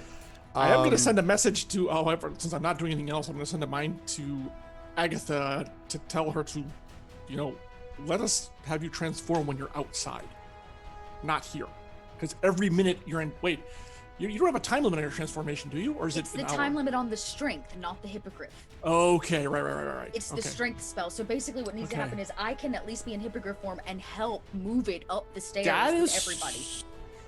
Ooh, And then you're as a soon as we large get it outside... creature. Yep. Yeah, you should be Well, fine. You should be fine. The Yeah. stairs, the height of the stairs, though, will that be high enough? Or we have to- How tall is the ceiling in the stairwells? Depends on the room. In the hallway The ones that we outside. saw, were they good? So it's 20 feet Hey. inside this room. In the hallway Okay. outside, I believe it's 10. Yeah, it's 10 foot high outside. See, that Outside of the may hallway, I be- mean, like So we'll out have here. to take it out by hand first. We have to carry Yeah, it out. Alec and I will carry it out. Once we get to the courtyard, we strap it up. You make the change, strap it up, Okay. we take off. All right, then we need to move, and we need to move fast. Yep. Agatha's like, this is what we're here for, gents. She's all business now. So she'll just be there to help lower it down from the wall. Okay. Right. So you're not doing your hold action then. You're gonna. No, I think that's yeah. I think they're right. I think we just need to be outside so we get the most most bang for our buck. So as soon as Alec moves, we will deal with that situation. In the meantime, first of all, make a perception check, please. Agatha, Django, Alec, and Weller for me, please. I was just going to say, Weller's probably keeping an eye on this hallway and everything, so this works out well. Mm-hmm. Django's like, skull, look at the skull. I am so in this table. Moving this table and the skull is all I'm about, man. Okay, so 2 ones in one session. Jeez. Let's see, Weller and deal with it, John. Yeah, definitely Weller. So Alec, I would say you don't hear this. Django is really focused on the You skull. did that a little too much. But Weller and Agatha though, Weller and Agatha, you hear almost just beyond the edges of perception, but you can barely hear what sounds like this cry of this shriek of rage. It's very faint, but it seems to be getting louder. And it's coming from the west of this room. Strahd may have arrived sooner than we planned. Oh, the heartbeat obviously alerted him. Quickly. Changes nothing. It does not. I agree with you entirely. We're still having trouble. Okay. Meanwhile, back outside in the battle of the three armies, or whatever the hell it is. Right. Battle of the three parties. Battle of the three parties. Outside, Mason is confronted by the spawn, and one of the spawn is going to be dealing with Mason. The other spawn is going, as soon as I can find him and zoom out a little bit. The other spawn. Yeah, I have the same problem. It put me somewhere like on the other side of the map. I have no idea where the. Yeah, there we go. Thank you. Sure. So the other spawn is going to be dealing with Mason. So let's have the attack happen on Mason first, as that creature, the one that you damaged, is very displeased and is going to try to get some damage back. You also, I want to make one, actually, make a perception check for me before I do that, Mason, for me, please. Has to do with this vampire that you hit. Sure. Exactly, Wookie Cookie. One continuous hair metal scream in the distance. You hear all aboard. Do do do do. Wow. Okay. You have no idea. You're just looking at it, and it's fierce and angry. Okay. So let's see. It is going to start and brings down its claws upon you. A 22 to hit. Yeah, that's gonna hit me. Okay. That is going to do 11 points of slashing damage to you. So that brings me down to 72, I think. I think that's right. Of your current total. And then as it slashes you, it comes around and tries to, I know you'll be shocked, bite you. Mm-hmm. You know, this is not a standard, thing that vampires do. That is, 25 to hit. Yeah, that's going to hit me too. Woo, okay. So that is going to do, so you feel its teeth bite into your neck, and a couple of things here happen as you are bitten. The first is that you are going to take 9 piercing damage. Okay. And another 3 necrotic damage, so 12 points of damage total. All right, so I'm down to 60. And your current maximum hit point total is equal now to 80. What did I say for necrotic damage? 3 points? Yeah. Is now equal to 80 instead of 83. Okay. You feel like your life force has slightly oozed out. Okay. Through this bite. And boy, if you saw my notes that have basically like 60, 80, 83, 91, like I have 4 different versions of your hit points depending on. No, so you're currently sitting at 60 out of a maximum of 80. Yeah, well, it's not permanent. I don't give a shit. We shall see. But yeah, as of right now, I hate when you say that. Just for the record, I hate when you say that. I hate it. Thanks, I hate it. Okay, the other spawn is going to deal with the oops, sorry, not that one. Is going to deal with the barbarians, and so Calix is doing his usual, he's going to charge forward, and the spawn turns to meet it and basically claws at the first barbarian, which is not Calix. Calix is right behind. Where was Calix? Damn it, he could take it. Let's see. Step on me. That is best in life. Let's see. That is going Open you like a door. You know. Okay. That is a looks like and does slash and bite and bites, and the barbarian is like holding its neck, slashing its axe. That barbarian looks like it was fairly hurt. No, I shouldn't say like near to death, but that was like a solid blow against it. Okay. And that is it for the vampire spawn-like creatures for this turn. All right, that is going to bring us back over to the room with the skulls, etc. So there we are. Here we go. Kablow. Okay. So we are back to now Alec. Yep, we'll run down to the other side of the table and lift. Okay. Sorry. It's pretty much waiting for him. So wait, I'm sorry. Lift the table? What? Yeah. Oh, moving okay. the table. To move it over to the door so we can stand on it to get the skull down. I see. Okay, lifting the table. Interesting. We hope. Let's see. They did not think about the potential weight of a 10 by 40 foot table of bones. Let's see how this goes. It's bones. It's not wood. It's not like They're not bird bones. Hey, dragons gotta be hollow bones. They can fly. Well, these bones they're not all dragon bones. In fact, most of them are not. Okay, make a strength check for me, please, Alec. Am I making one as well? Yeah, Jenga, are you with him doing the same thing at the same time? Yeah, I'm on the other end of the table. Okay. So, yeah. So, yeah, both of you make strength checks, please. All right. I get advantage. I'll take it athletics, too, if you have it. Oh, athletics. Oh, that's even better. Strength. It is. I wish you could take the first roll and just add 3 to it. Yeah, no. Oh, it doesn't matter. It's a d20. I just get advantage. So, no big deal. Because if I feel it's really heavy, I can use enhance ability. I think that natural 20. Okay, so Django, your side of the table, like, you notice Alec is not having quite as easy a time. So you're able to get your end, and so now it's an angle. Yeah, basically. So it's like, oh god, here we go. My third grade math skills, like art skills. Right, I mean, right. That's like that. Yep. You know, there you like go. so. Yeah, nicely done. Well, thank you. Done. That's pretty much like okay. So yeah, so it's kind of that way, and so Alec, you're like, bones, so heavy. This big bone, this table. Well, that's fine. I can come on the other end, and hopefully both of us can just get it over. Table's not that. It's big bone. Exactly. Does the doors open out or into the room? The doors open out to the hallway. Perfect. Okay, great. That's all we need then. Fantastic. Okay, that was Alec. So you did that. Now, Alec, since you're just standing in one place, and assuming you don't move again, I'll let you make a second check if you want to move it closer. It's just you won't be able to move after that. Big Daddy. All right, athletics. Here we go. I got a +7. It's gonna be a good roll. Come on, here we go. There you go. Okay. So yeah, I would say now that you're able to pretty much slide it into place, and I can get rid of my terrible drawing. My turn, so. Yep. Okay. Please tell me the doors open outward. Yeah, I already checked. we said it does. Okay, Yeah. I'm sorry. Yep. I'm sorry I missed that. I just had that panic moment of like, Yeah, I know. logic. It's like, wait. Yeah. Yep. Okay. Right. So the doors open that way, and so now you have the table in place below. In position. Yep. Okay, it is Valley's turn, but I assume Valley actually did Valley roll. Valley did roll, right? Valley didn't roll actually. Probably, that's actually I have. So give me a roll for Valley just so I know. Yep.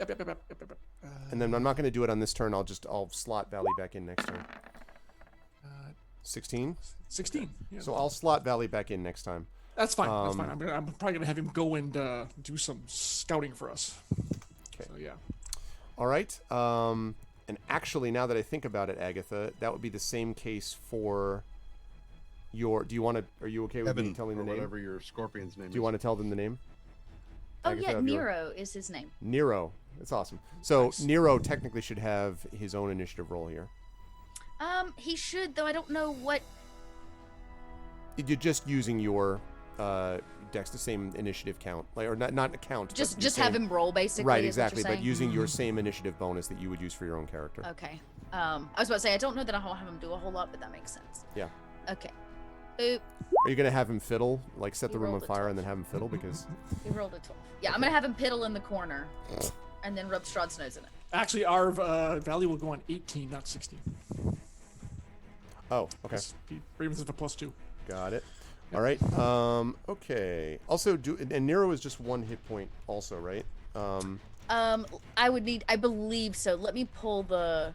Okay. Because it's basically the scorpion build, so. 12. Okay, so just double It check should be in here. Nero should have been a fiddler crab. Exactly right now. I see. I think it's good stuff. That's good stuff. Oh man. I think this crab is actually one of the things you can get as as your familiar. I think a crab is one of them. The hit points are 1 unless you want me to roll for it, and the armor class is 11. Okay, I don't want to worry about the AC right now. The one thing is the main thing. Okay. Good, lovely. That's going to lead us to. So Alec is gone. Everyone's good with that. Okay, that's going to lead us to Weller. Sorry. And at good timing, I got to you just as you were coughing. Yeah, thanks very much. Because Weller's just standing there going, No, you push it to the left a little bit. And he's basically directing and keeping an eye on the. Okay, so you're not holding an action per se, right? Especially he's just especially watching the kitchen doors because he imagines that if some bunch of noise starts coming from this room, that the chef might decide to come out and see what's going on. Yeah, well, that our boy chef's gonna get a Cyrus face full of might Eldritch appear. Blast if he That's fine. gets in the way. Okay. He's standing guard. No mood. Chef Boyardee. Okay. On your that soup. is going to lead us back up to the top of the round and back to the outside of the place again with Mason. Oh, come on, Flag. You can do it. There we go. And I'm off. I'm off in the hills and dales again. Yeah. Where were the? Kind of wish it How was. long? Oh, there it is. Wait, no. Why it does Down. it, but It's okay. It's Arv will so zoom zoomed in. there we go. Got it. like that. All right.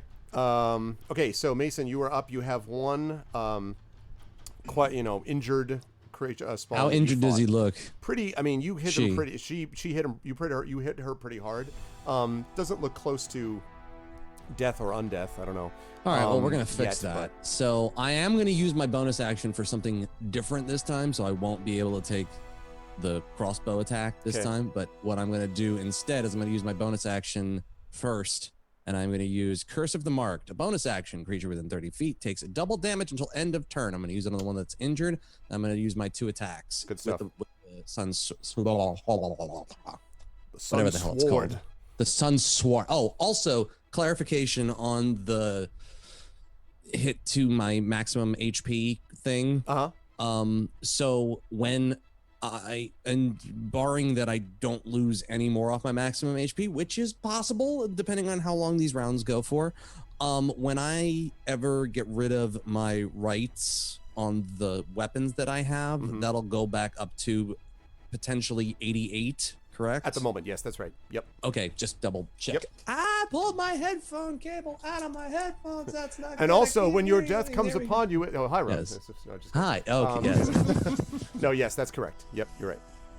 I thought you forgave me for the other thing, Arv. It's all right. The spike pit below Jesus. you is illusionary. No, I'm just kidding. Yes, no, that is exactly right. The rules are made up and the points don't matter. What? Moving on. So you can now you can do what needs to be done, what you wish to do. God, I hope so. Now that I've said that, let's now watch me With make both this. attacks. Now watch me make this roll. Both natural 20s would be awesome. That would be clutch. Fantastic. 16? 16 will not hit. All right, I'm gonna do it again. Yes, it will. Try it now. Oh, sadly. Bite me. I honestly didn't mean to call that. I really didn't. I noticed I kept great restraint and said nothing. I was just like, I don't want to influence either way. Yeah, unfortunately, both miss. Again, there's this you know this from having been a blood hunter. You fought vampires before, Mason. So there's this like preternatural speed as this thing moves around. Sure. You know, no, it makes rapidly. sense. So the sword also gives you an overwhelming feeling of disappointment. I'm just trying to see if there's anything else I can do before I end this turn, because I really don't want to take more damage from this bastard. If at all possible. I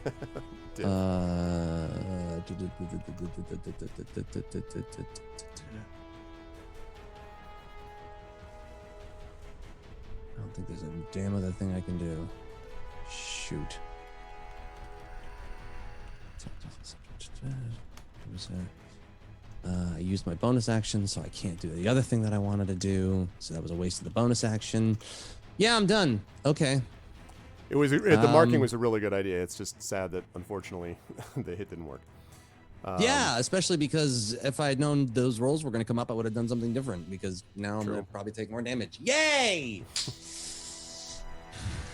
I'm done. That's my turn. Okay, good That's news, That's though, is that right after your turn go your armies, such as they are.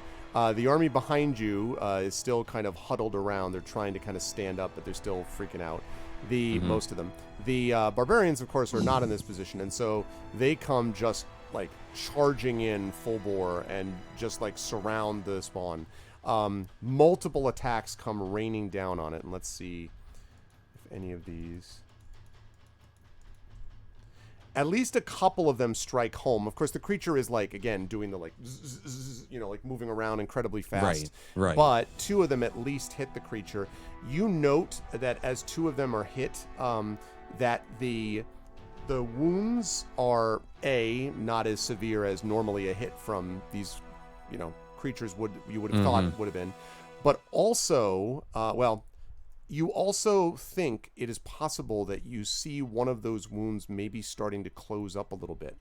The one that was done on the uninjured one that's dealing with your army, basically. Right. But as you're looking at that and going, well, crap, suddenly the vampire gives a cry, and you see suddenly there are almost emerging from the shadows. You don't even know where they came from. This like some fast knife that like basically multiple kidney shots and then vanishes again. You assume these are the Dusk Elves who are, stealing out of the shadows and making these attacks. And they too hit a couple of times. On which one? On the same. It's the one that is not the one that. Oh, they're not attacking the one that's near me? Right, they're attacking the one that is their other one. They're basically keeping the other one occupied. And not only I thought keeping they it were occupied, closer but to this hurting one. it. Okay. No, right. not especially not this one, because this one this one came around. These ones came around from the other side. You could yell and say, "Take the one that's on me," but I I thought they were going to attack the one that was closest, but I guess. Yeah, well, this one over here was one of the ones that the barbarian came after. The other one, do you think maybe just the elves followed the barbarians, but secretly, to try to keep the attacks close together? Whatever. Possibly. And the last group, but they're sort of, you think you may just see at the edge of the trees, the other Barovians plus Ismark, the ones who did listen to you and got to the tree line. They're at the trees, and Ismark seems to be issuing a bunch of directions to them, but they haven't moved yet. Hey, what's up, Munchkin? Okay, so that's that. Now we jump back over to Agatha. They haven't moved yet?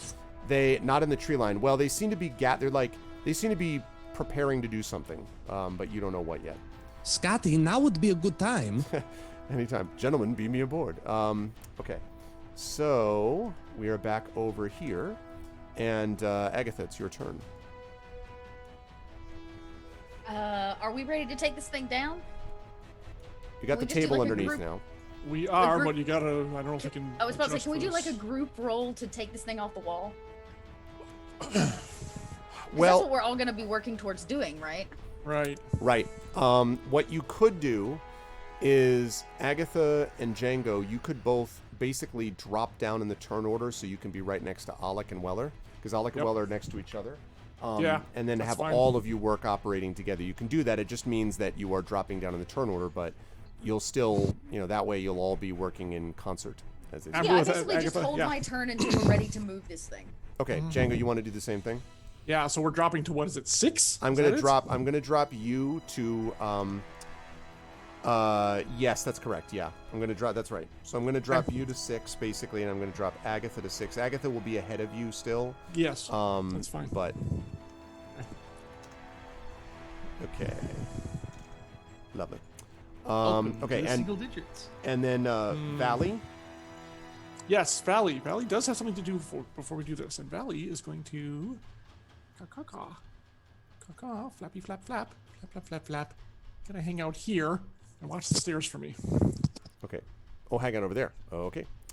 All right. I see we'll call her if someone comes by. Oh, you know it. All right. Okay. Yep. Watching the stairs. Okay. that will lead us to Nero. Nero's just in for the ride. His job is not to move skulls. Gotcha. Okay. Now you hear another one of these rattling screams, except way closer now. And now very clearly, without having to make perception checks, everyone hears them. And it sounds as if it is rapidly closing on your position. And the doors, even the doors rattle a little bit in their hinges at the sound of this scream or shriek. And I would say that right after that... yes?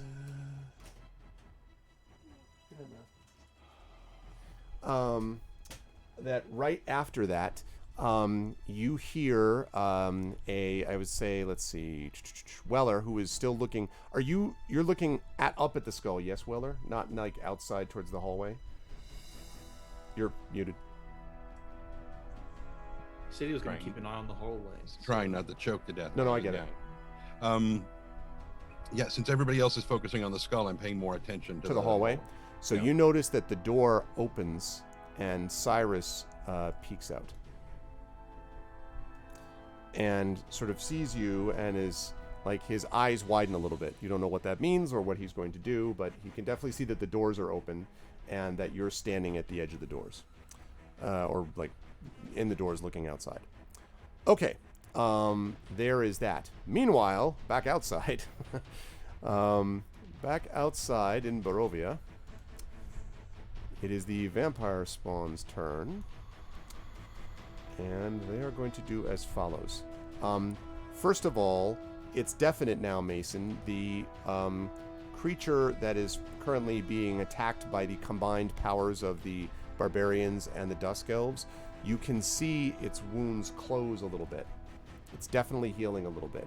You also notice that the one in front of you heals a little bit. Now, the first time after you hit it, basically, the wounds did not heal after the first time. So when you hit it initially, it did not heal from those wounds. This time you missed and it did heal from some of its wounds. So you can take from that whatever you wish, but in terms of like... Sounds like great news. Healing. Yeah, it sounds awesome regardless, right? Okay, so I'm going to start with the one that's on you again. And let's see. It's going to first do a claw. And that's a 12. Nope. Okay. So then it is going to try to bite. Ugh, bad roll. That's a 10. It's not going to get done either. All right. Nope. Feel free to keep doing that. Lousy. Yeah, please continue that as much as you like. Okay, the other ones are going to attack the barbarian. First one's going to... Okay, the bite misses, but the claw will hit. One of the barbarians in the front is looking very messed up from these claws, but it's still like, "Rawr!" Calix is encouraging him, stand tall, and so on. But otherwise, they're going to stay where they are, and that's going to bring us back to Agatha's held turn, or moved turn, I should say, shifted turn. Are we ready to take this thing off the wall? Well, we all are at the same time, so yes, that's the plan. Hey, how do we do that, Arv? Do I just roll for... You're going to have to make it depends on how you want to do it, because there's definitely a silver kind of wire of some sort that is laced around the back of the skull and up on basically a few, what looks like a hook that's been hammered into the wall. So you could try to pull at the hook, you could try to sever the wire, or you could just try to like brute force get this thing off. Alec and I should hold it. Agatha, sever the wire. If you have a way to do that, I guess is the real question. Right. You would need some kind of cutting implement or weapon or something. If you don't have one, I can toss you one. I was about to say, I don't know that Agatha even owns a weapon. Well, her umbrella. Nero, go to it. Bite. I was going to say, that's exactly Stings the wire for like 30 turns. I was about to say, it would take him far too long. Well, would his stinger count? Could his stinger break it? It would take a while. Okay. Yeah. Then, Agatha looks and says, what do you want me to do? Gnaw through the cable?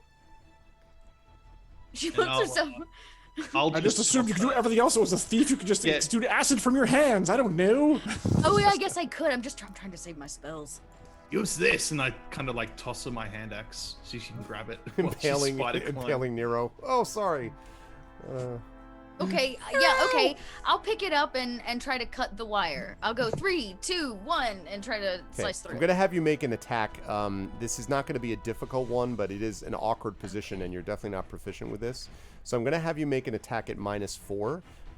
Again, this is not a difficult AC to hit. How do I make? Can I just roll a? You're rolling it, and you're strength? adding any strength bonus you may or may not have, and then you're subtracting 4 from that total. Y'all, we're gonna be subtracting 5 from this. Okay. So it's not. Not a high AC. You got this. You got this. It's just a piece of string. Okay. It There is you a go. 9. Okay. So you cut like ding, and half of it twangs. So the skull Miss. I'm sorry. now goes off and is like leaning, like perilously. Like I know Django and Alec are trying to hold it. This is very heavy, by the way. Well over 200 pounds, if you had to guess. Like you're like trying to hold this thing, and it's like hanging on by like one eye socket. So partially severed, but not completely, Agatha. Now, since you're How up much there, can you hold? I'll let you take a second 300 attempt at that. A second swing at it? Because you're not moving yet. So this Granted, is I'm going to weighed use up any down movement by you stuff, have, but I can. Yes, I calculated it online. Okay, that one's that's an 11. Yep. So that works. So that, and you hear twing, and Alec, you got to do at least what 400 or this, 500. and so this thing falls. Now, I'm going to need both Alec and Django here to make strength checks for me, and this can be done at advantage in Django's case. Oh, y'all, I do have a weapon. Can we retcon that? Too late. I do have a weapon. It's the same. It would be the same attack regardless. But she has a fan blade. Okay, if you want to say that that's how you did it, that's fine with me. That's This how I isn't did it. making any That's all difference. I'm saying. Okay, that's the fine. only retcon I need. Okay. Got a 15. Okay. Thank you for the follow, Serengili. So Alec, so again, what happens is Alec's like, "Ha!" And Django, you do manage to hold up your end of the skull, so to speak, and it's now badly imbalanced. I need, let's see, I'm gonna have Alec make a dexterity saving throw, please, to avoid from falling, because this thing is now like a piano is tilted over, 15. Yeah, that's There enough. you So you're just go. like Okay. your foot, like just before it slides off the end of the table, like stabilizes, and you've got the skull, and you hear right from the door, the masters must not touch the skulls. And Cyrus looks incredibly agitated and angry, Weller. You should probably get back to your soup. He looks really, really upset. We'll see what happens as a consequence of that down the Oh line. my god, but- that's good. Yeah, rub his ears around here. Just rub his ears, it'll be fine. I would, yeah. Don't patronize me. Okay. Not patronizing, I'm petting. Okay, so you now have, so you've got this skull, and you're barely, you barely managed to keep from slipping off, but you did. Now, since you had 2 shots at this, you won't be able to help move this, at least initially, Agatha. But Django and Alec, because they just caught it, and like Alec was able to make the save, you can still move together. So if you want to like slide off the table, Yes. then you can start moving the thing down the hallway if that's what you want to Yeah. do. Django, just so you know, I have 270 carry capacity, and I'm currently weighted by about 70 for armor, so about 200. Yeah, well, we're both probably moving at what's it, encumbered? Yeah, Is- yeah, Yeah, definitely. so for So sure. that means that you're going to be moving. I think that means we're looking at 20 about, feet Yeah, per that's what I turn. thought. So right, okay. So you've got this. You're down, and now you start moving out. So if the both of you Yep. would move your tokens, I think. Oh, sorry. Yeah. You're right. You're right. Yep. Right here. And as you do this, you all as well see. You must put the skull down. The master is not like this. He looks very perturbed. It says keep moving. Let's see. This is that was our entire turn, pretty much, right? Yeah, I mean you could I respond couldn't to do him, it. but that's pretty much it. Could I do a cantrip? No, not while you Okay. not while you're also just carrying the wondering. skull. Just wondering. Yeah, just get back in your room, little man. He just does like, "Rrr." Okay, that is going to lead us to Weller. Weller, who's not holding a skull. I forgot you had a blade. Weller, what do you want to do? Weller You is did- kind you of never moving drawn it. along with them. Kind of moving along with them, and his invisible, mage hand starts rubbing one of Cyrus's ears, like, You should go and check on your soup. Let's go. It'll be fine. Make a We are welcomed guests. I want you to make a persuasion check for me. You're going That's to do awesome, this. You're going to do this at disadvantage, but the fact that you're getting it at all. Now, wait a minute. You're doing a disadvantage unless someone in chat were to inspire you to neutralize that disadvantage. I'm just saying, if any of chat wants to allow this, I want to see where this goes. I want to see where this goes naturally. All right, he won't take it. Never mind. Don't yeah, inspire him. Don't inspire him. Never mind. I Okay. don't want to waste it on this. We got much more serious shit coming up. All right, never mind. Yeah, Red Lear said no. That's true. Never mind. Never mind. No way. Okay, go ahead. Red Lear knew I was rubbing these ears. He said so in chat. He knew it was coming. Persuade. Oh God, that's funny. Disadvantage. 19. Okay. Let's see what the It's just opposed like when the check bard does. seduces the dragon. I get the feeling Arv wasn't expecting that to be so high on the disadvantage roll. I wasn't necessarily. So he's just like, ah, him,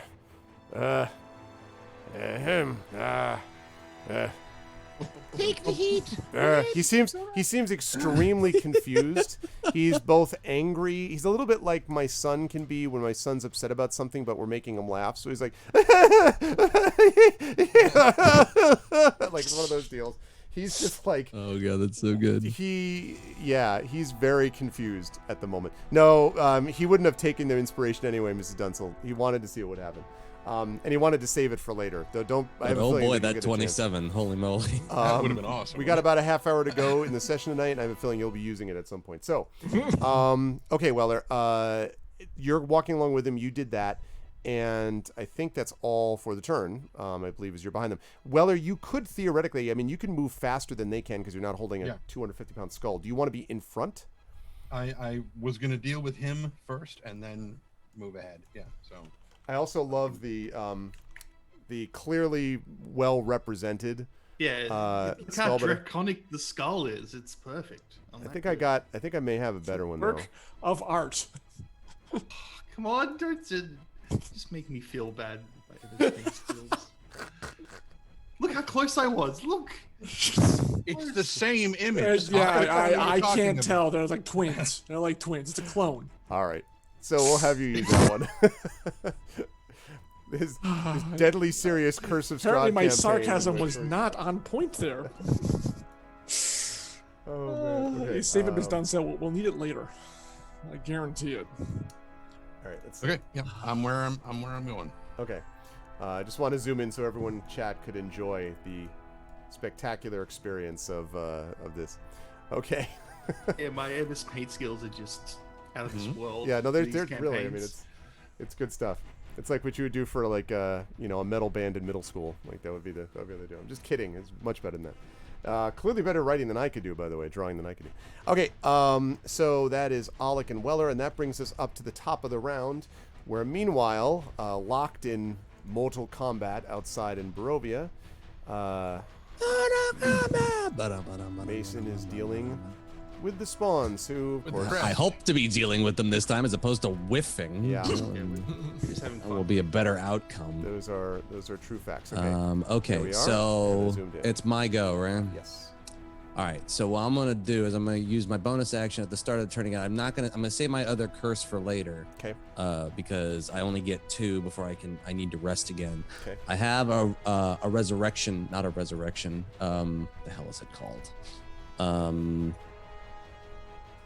A reconstruction potion, which will give me the healing points per turn to my blood level. I'm gonna chug that using my bonus action. It won't take effect until the next turn, but I will get, what does the thing say? You regenerate hit points equal to 2 times your mutagen score rounded up at the start of your turn as long as your hit points above 0. Your speed decreases by 10, but since I'm not moving 10 feet anywhere, that doesn't mean anything. But the hit points will be added to my hit point count at the beginning of my turn. Okay, and starting next turn. Starting next turn. Okay. And it lasts until I take a short rest or long rest. Got it. So. Okay, and just remind me of that when we have beginning of a turn. Yes, of course. Okay. So you did that as your bonus, and I'm gonna second verse, same as the first. I'm using the Sun Sword. I am Sun Sword. Sun Sword, which is terribly disappointed last time. Yes, and we want to fix that. We want to improve how this. Yes. So we're gonna attack that one on the left again. Okay. That's not gonna do it. Sadly, Let's do no. it one more time. That was a 13. Yes. Let's do it one more time. Please hit this time. Woo, it was floating on a 2 there for a minute. I saw that too. I was like, no, Yeah. don't, Yes, this one not like definitely this. It was definitely not like this. Not You like feel this. relief from the sword. All right, so. And now, question. Yes. Because I didn't do this last time, and that's fine. But I wanted to double check this time because I have something that says great weapon fighting. 1 or 2. Oh, wait, no, that. No, yeah. 1 or 2 on damage die, reroll, but must be the new roll. Does that count for either of these? Like, because the bonus versus undead is a 1. So may I re-roll that bonus versus undead? Let me take a look at your thing quickly because so I think it's if you fighting style, great weapon fighting. When you roll a 1 or 2 or damage on a damage for an attack while wielding a weapon with the problem is you're not using 2 hands though. You're right. Because so Never that's mind. why. Otherwise, you would though be able to use it Nope, because you're it right. says on a damage. So that You're right. would I did normally not matter. have that in my. Let me add that to that so that I Yep. You want a separate? I'll put a separate attack roll for you to if you want to swing the sword. No, that's okay. No, the only reason I forgot it was because on my Excel sheet I didn't put must be two-handed, which I'll just add now. And Or then do you wield it two-handed? the sun Yeah. sword. I figure any of them can be, but is that it's a long sword, isn't it? You should be able to. It should have the versatile. Yeah, you'd be capable, I think, of doing it. Okay. Just want Yeah. to make sure. But would it be a damage difference? You get. Oh yeah, you would have been able to roll that one again because it says a damage. So since a damage die, so either No, one I of mean those damage dice yes, would work. that, but also would the amount of damage that it would have done on the initial roll. Oh, I don't know. Like, I have to Doesn't look because at two-handed it. doesn't two-handed go up to a D12 or Yeah, something? I no, believe so, yeah. a normal longsword, if you're using it as a two-handed weapon, it does D10 damage. So I don't know if D10, it counts right. the sunblade because it's a magical weapon. It doesn't exactly have like extra force. You're using two hands. Doesn't change. That's true. It doesn't Right. really change. It's up to Plus, you. you get that bonus of rerolling your damage, which would be That's Yeah, you the do biggest get. You thing. still get the reroll. That's the biggest thing, yeah. right. But maybe what I will do, if Saad, if you want to help figure that out, because I'm not sure. I'll make one for two-handed. Make for a Just see. two-handed, because so if I wanted to use that on a future attack, I could do that. Okay, so then, so that is just 9 damage plus the Rite of the Storm. Right, yep. Right If of it- the storm. Oh God, I love To it. this house full of okay. Which is, Number 5. wait, did I roll it twice? Looks like Oh it. yeah, you did. So Apparently, just yeah. Wanna take the The first first one? one was a 3, yeah. So All 12. right, so take the first one. So then All it's right. yeah, so it's 12 Okay, you damage. hit it again. It hisses angrily and in pain. Thank you very much, Mr. Policeman. Hit it again. I'll take it under I'll take that under advisement. consideration. Hit it again. Okay, so that was the second of the 2 attacks. We don't have the bonus thing because you did the other bonus thing. So we're good, right? I believe. And you're not moving anywhere, I believe right? so. Yeah, it was just that one attack, and the first Rite of the Storm. So it was 12 damage plus the radiant plus the bonus to undead. Yeah, 9 plus 3. So, Total of 9 12. plus 3. Yep. Yes. Cool. All right. That's I gonna made that lead math us- way more complicated. Sorry. That's quite all right. That is going to bring us to Valley and Nero as I head back over to the other How's side. that one looking? Just out of curiosity. Hurt again, but it had healed a little bit, so it seems to be back to the previously hurt condition. Healed physically, or actually does it look like it's better? Like No. It's back like it's to undoing the damage that I did. Like it undid. it's not- It undid. I the can't some tell of if it's regaining health or not. It but was definitely. It definitely was healing, but your hit on it now has dropped it back to where it was before it healed a little bit. So Okay. remember, you gave it this big opening like salvo. Well, jeez, that's And oh my so- god! This thing is really not messing around. It is one of Strahd's, and they are a different breed, if you will. Apparently. okay, that's going to bring us to Valley and Nero. So what do Valley and Nero want to do? Does Valley see anything? At the moment, no, just the light upstairs. He does. He will hold his position. Okay. Nero is just hanging with you, Dot. Okay. All right.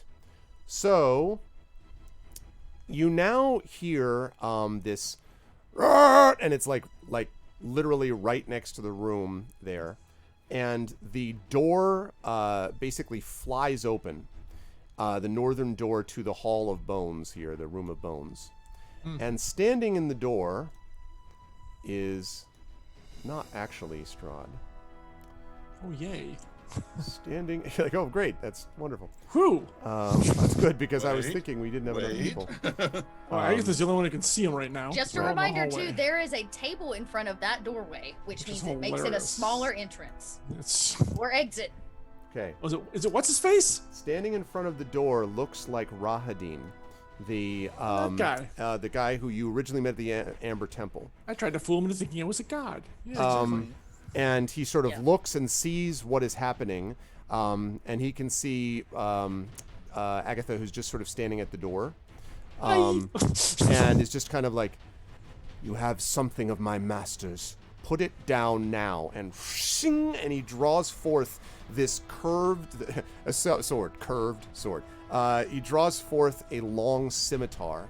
It glows with a greenish, goldish light, and he marches forward towards you. He's not going to get to you this turn, but he's like marching towards you. Still no Strahd, but you heard a scream, and it was either this guy knows how to yell or Strahd's real close. Okay, it's my turn, right? It is. No, it is not your. Let me see. Wait a minute. Remember, no, it's not your turn yet. No, we all reset to 6. Remember? You all reset to 6. Alex's turn. That's right. Unfortunately. So first, it's going to be the other bad guys, and then it's going to be back to you. So you're going to be up in a moment, but first, I'm sure Mason will be glad to hear that the spawns go. Back to Kresk. So thrilled. Okay, here we are back in Barovia.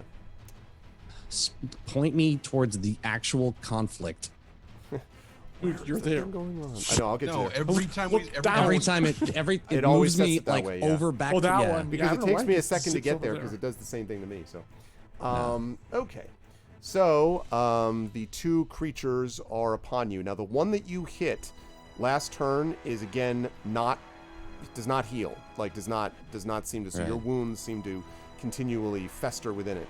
But the other one does seem to heal back its wounds. And okay, so it is now going to attack. First, the one that has been on you the whole time is going to attack you again. First, wait, did the other one move on to me as well? Isn't it? No. engaged with the- That's why I immediately corrected myself. The other one's still fighting the Scared army. the hell out of me. Sorry. Jesus. So the one that is on you, though, that has been on you the whole time, Yeah. that one does with the claws is a 19. Yeah. Okay, so terrible damage though. That's gonna be 5 damage. Any damage is not great. Okay, 55. and then is going to try to bite. Bitey McBite bite. And let's see. That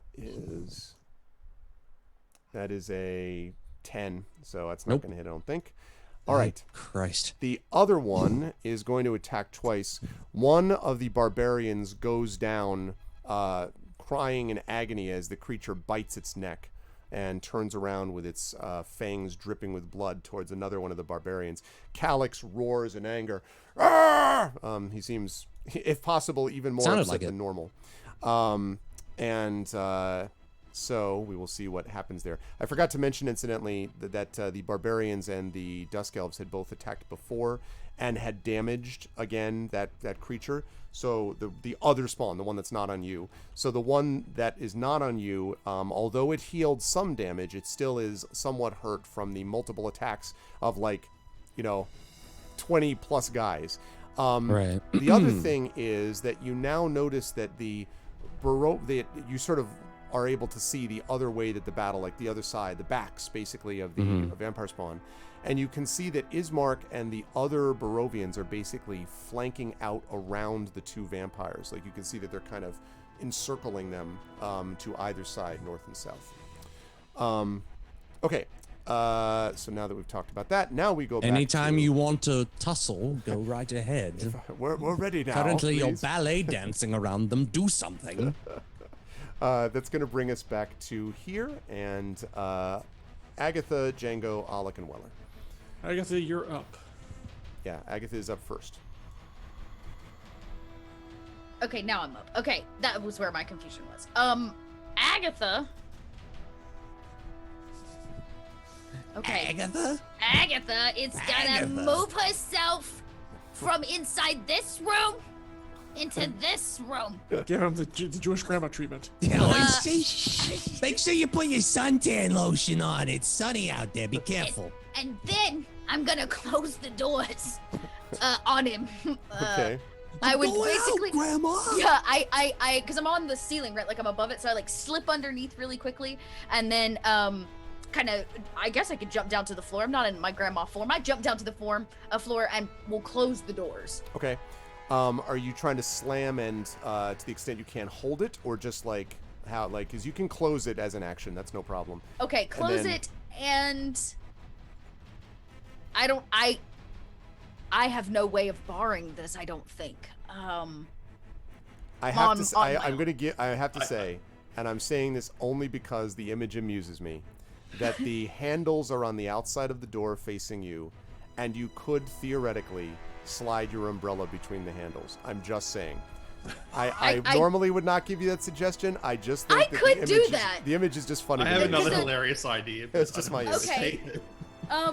We can start there. Yeah, I like close the doors and I loop my umbrella handle like over the two like handles on it to lock it into place, and I begin like bracing the door while they keep moving this freaking thing down the hallway. Yep.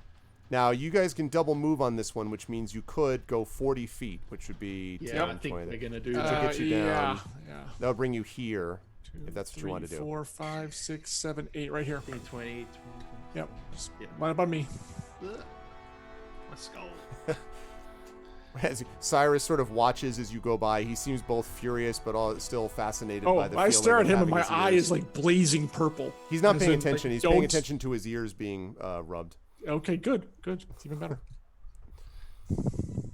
Redlear Inspires the umbrella. the umbrella. Yes. My Thank umbrella. you. You Another inspired that round. umbrella. Hey, Just wait hey, till I cast Shillelagh on it. They won't even know what's coming. This floor is well done tile. It looks like. Yes, I would say. I mean, it's not like spectacular, but Oh, yeah. Do you want to move Valley ahead as well? 'Cause Valley... Yeah, actually, that's true. Well, he can't move until his next round. right. Spikes. Okay. So, why? By the way, Trend, why is there flames over your head? Why are you like masked? Holding by a this? torch. Gotcha. Okay. So otherwise, I Shit. What I want to do is grab like with one hand, just still holding this thing. Grab a handful of spikes and hurl them down the corridor back at Agatha because I forgot to do it when I was there.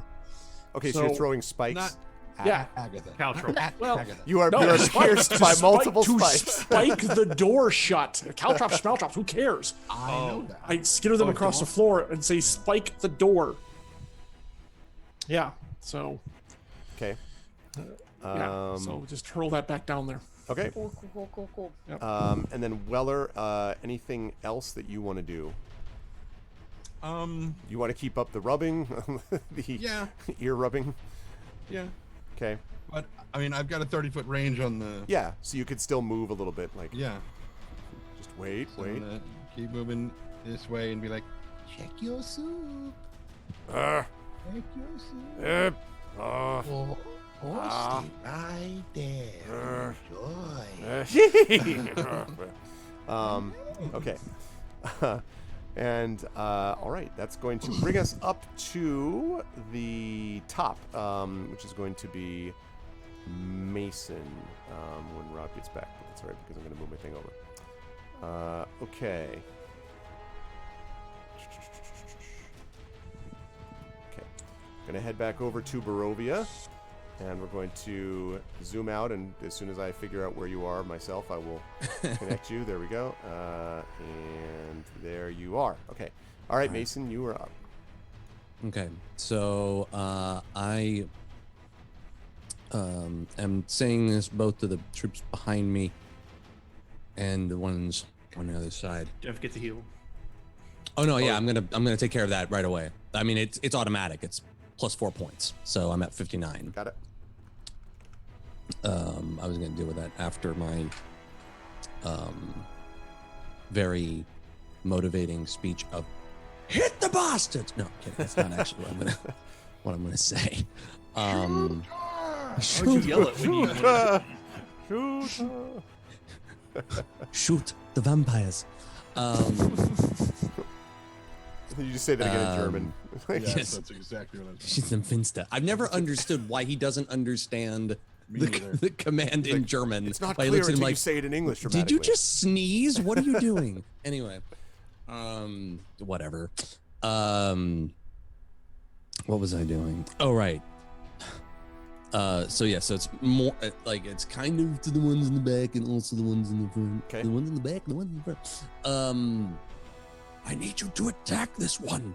Please join me. Strike this vampire, and then I am going to just unleash hell on this vampire. Got it. Let's see it. I wish to see. And I'm actually. Let me just. Obi-Wan Kenobi.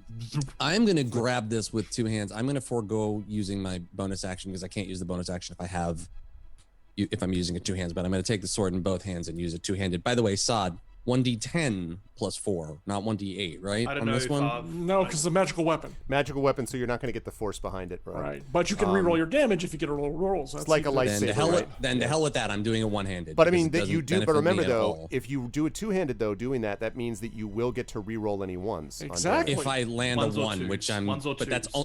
but that's only on damage rolls, not on That's right. anything else. That's so it's not worth it. Okay. So Up to you. I'm gonna do it one-handed because I'll still get another attack afterward, which is far more. Okay. Because I didn't use my bonus action this time. Okay. So, yeah, we're attacking that one on the left again. Hello, Arthur Surprise. Blood Talon. Welcome. Can we please hit this one this time, please? I got All right, so Sunblade one-handed. Oh wait, I wanted to open that so I see what the roll is. Okay. 18. 18 will just hit. Bingo. There you Wow. Yeah, baby.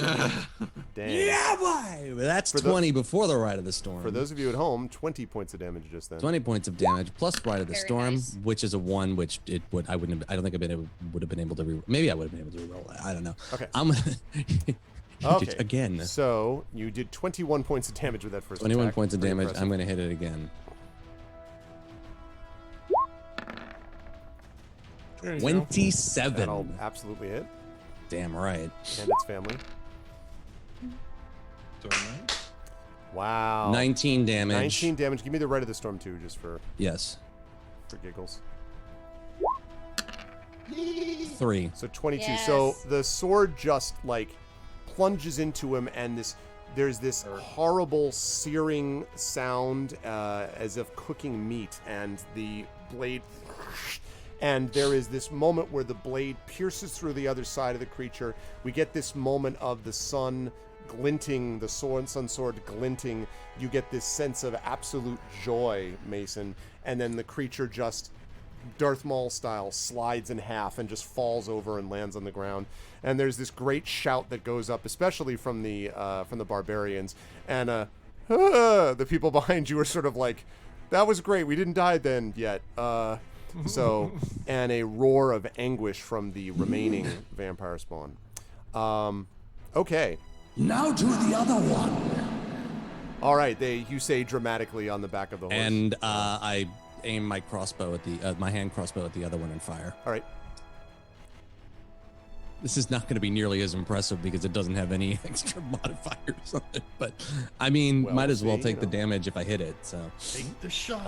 Exactly. Take the Trish. shot. Take the shot. Hand crossbow.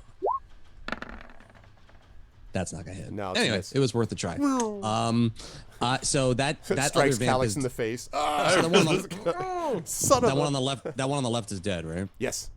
Okay. Oh, can sorry. we Yeah. Let me. remove the token. Here, let me just. As you it's look at scary. it, you just. Make sure. Okay. No, you mean man, you. You're a bad Wait, person. why? Okay. Why did that one get closer to me? Put that one back.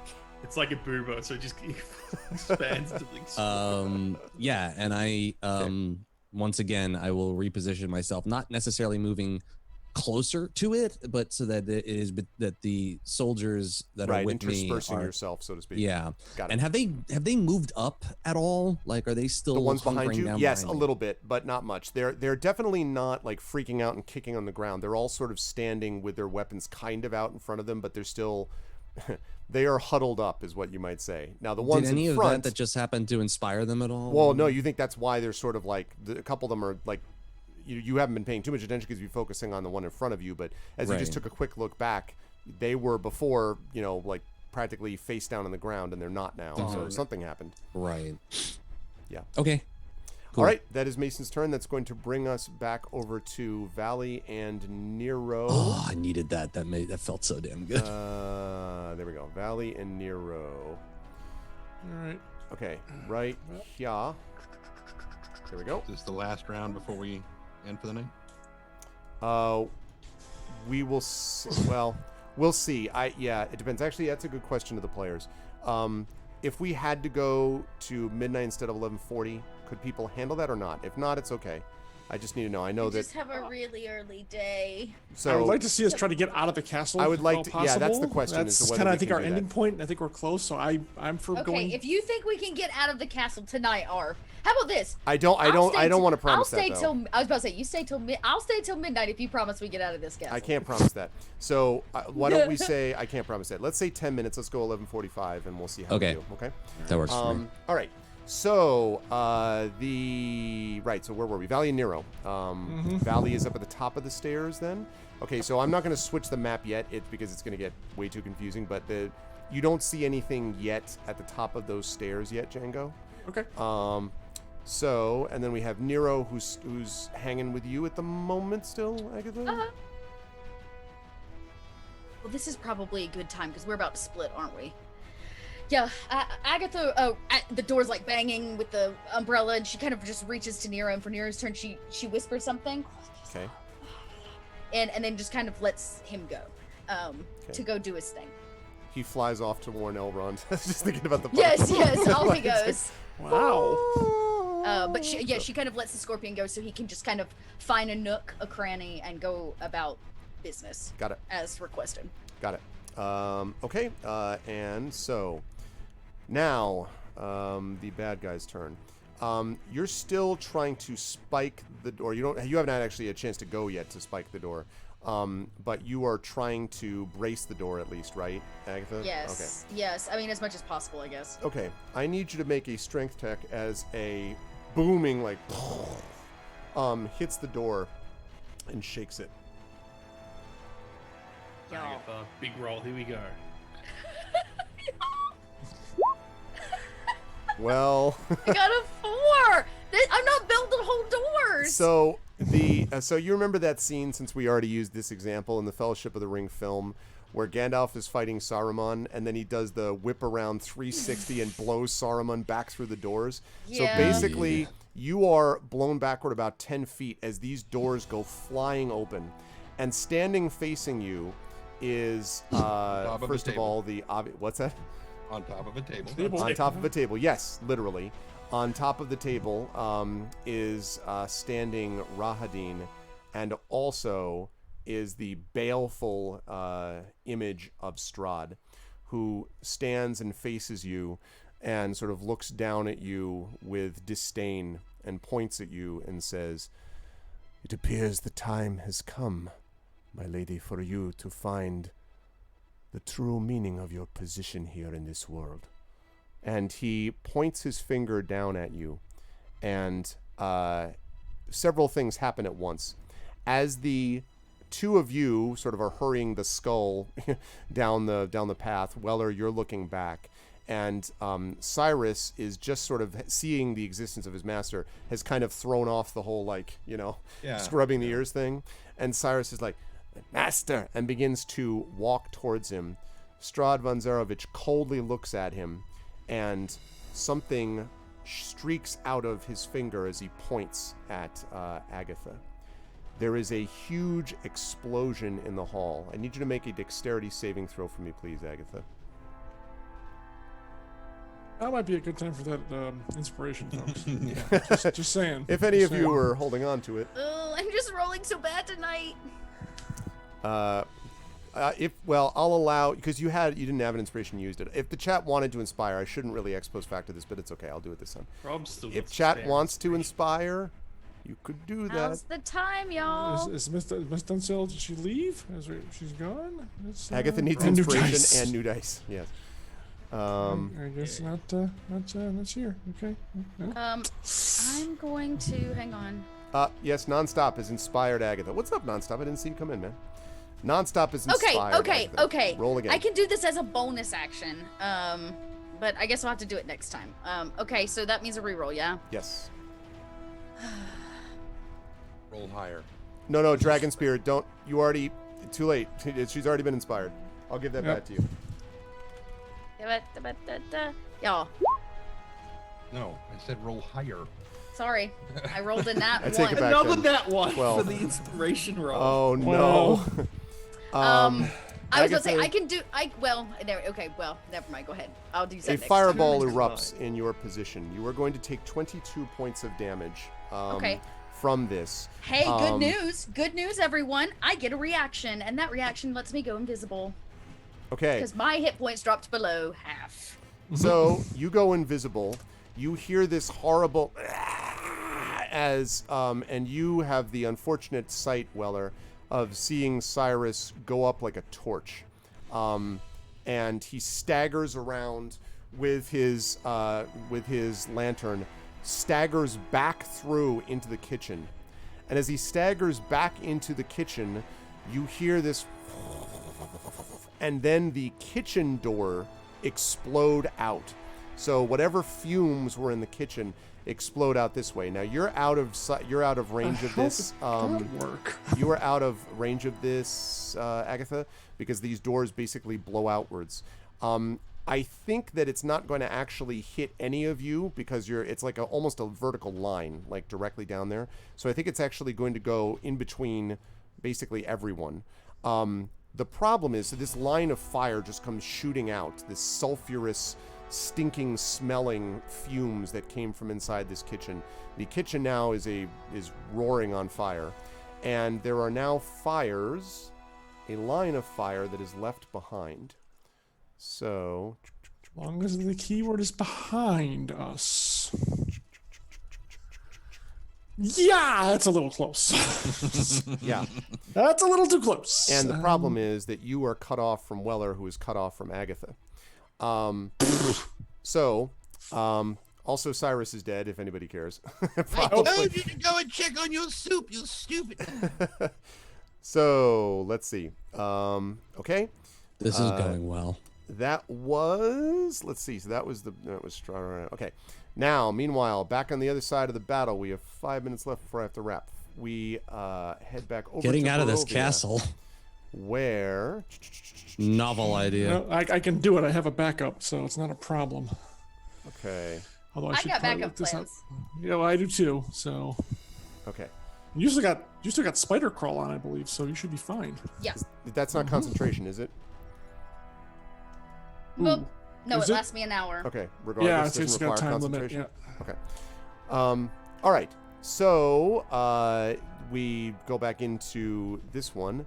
The spawns again attack the barbarians who were on them. The spawn singular, I should say now. Okay. Both claw and bite hit actually, and this one is actually Calyx that it hits, and Calyx like staggers back, bleeding profusely, still up and moving. While the other creatures move in, it is now surrounded, this spawn. It's actually technically cut off from you a little bit, Mason, in that the barbarians are surrounding it, and the Barovians, the ones that weren't freaked out, have now moved in, so there's basically 2 concentric circles around the spawn.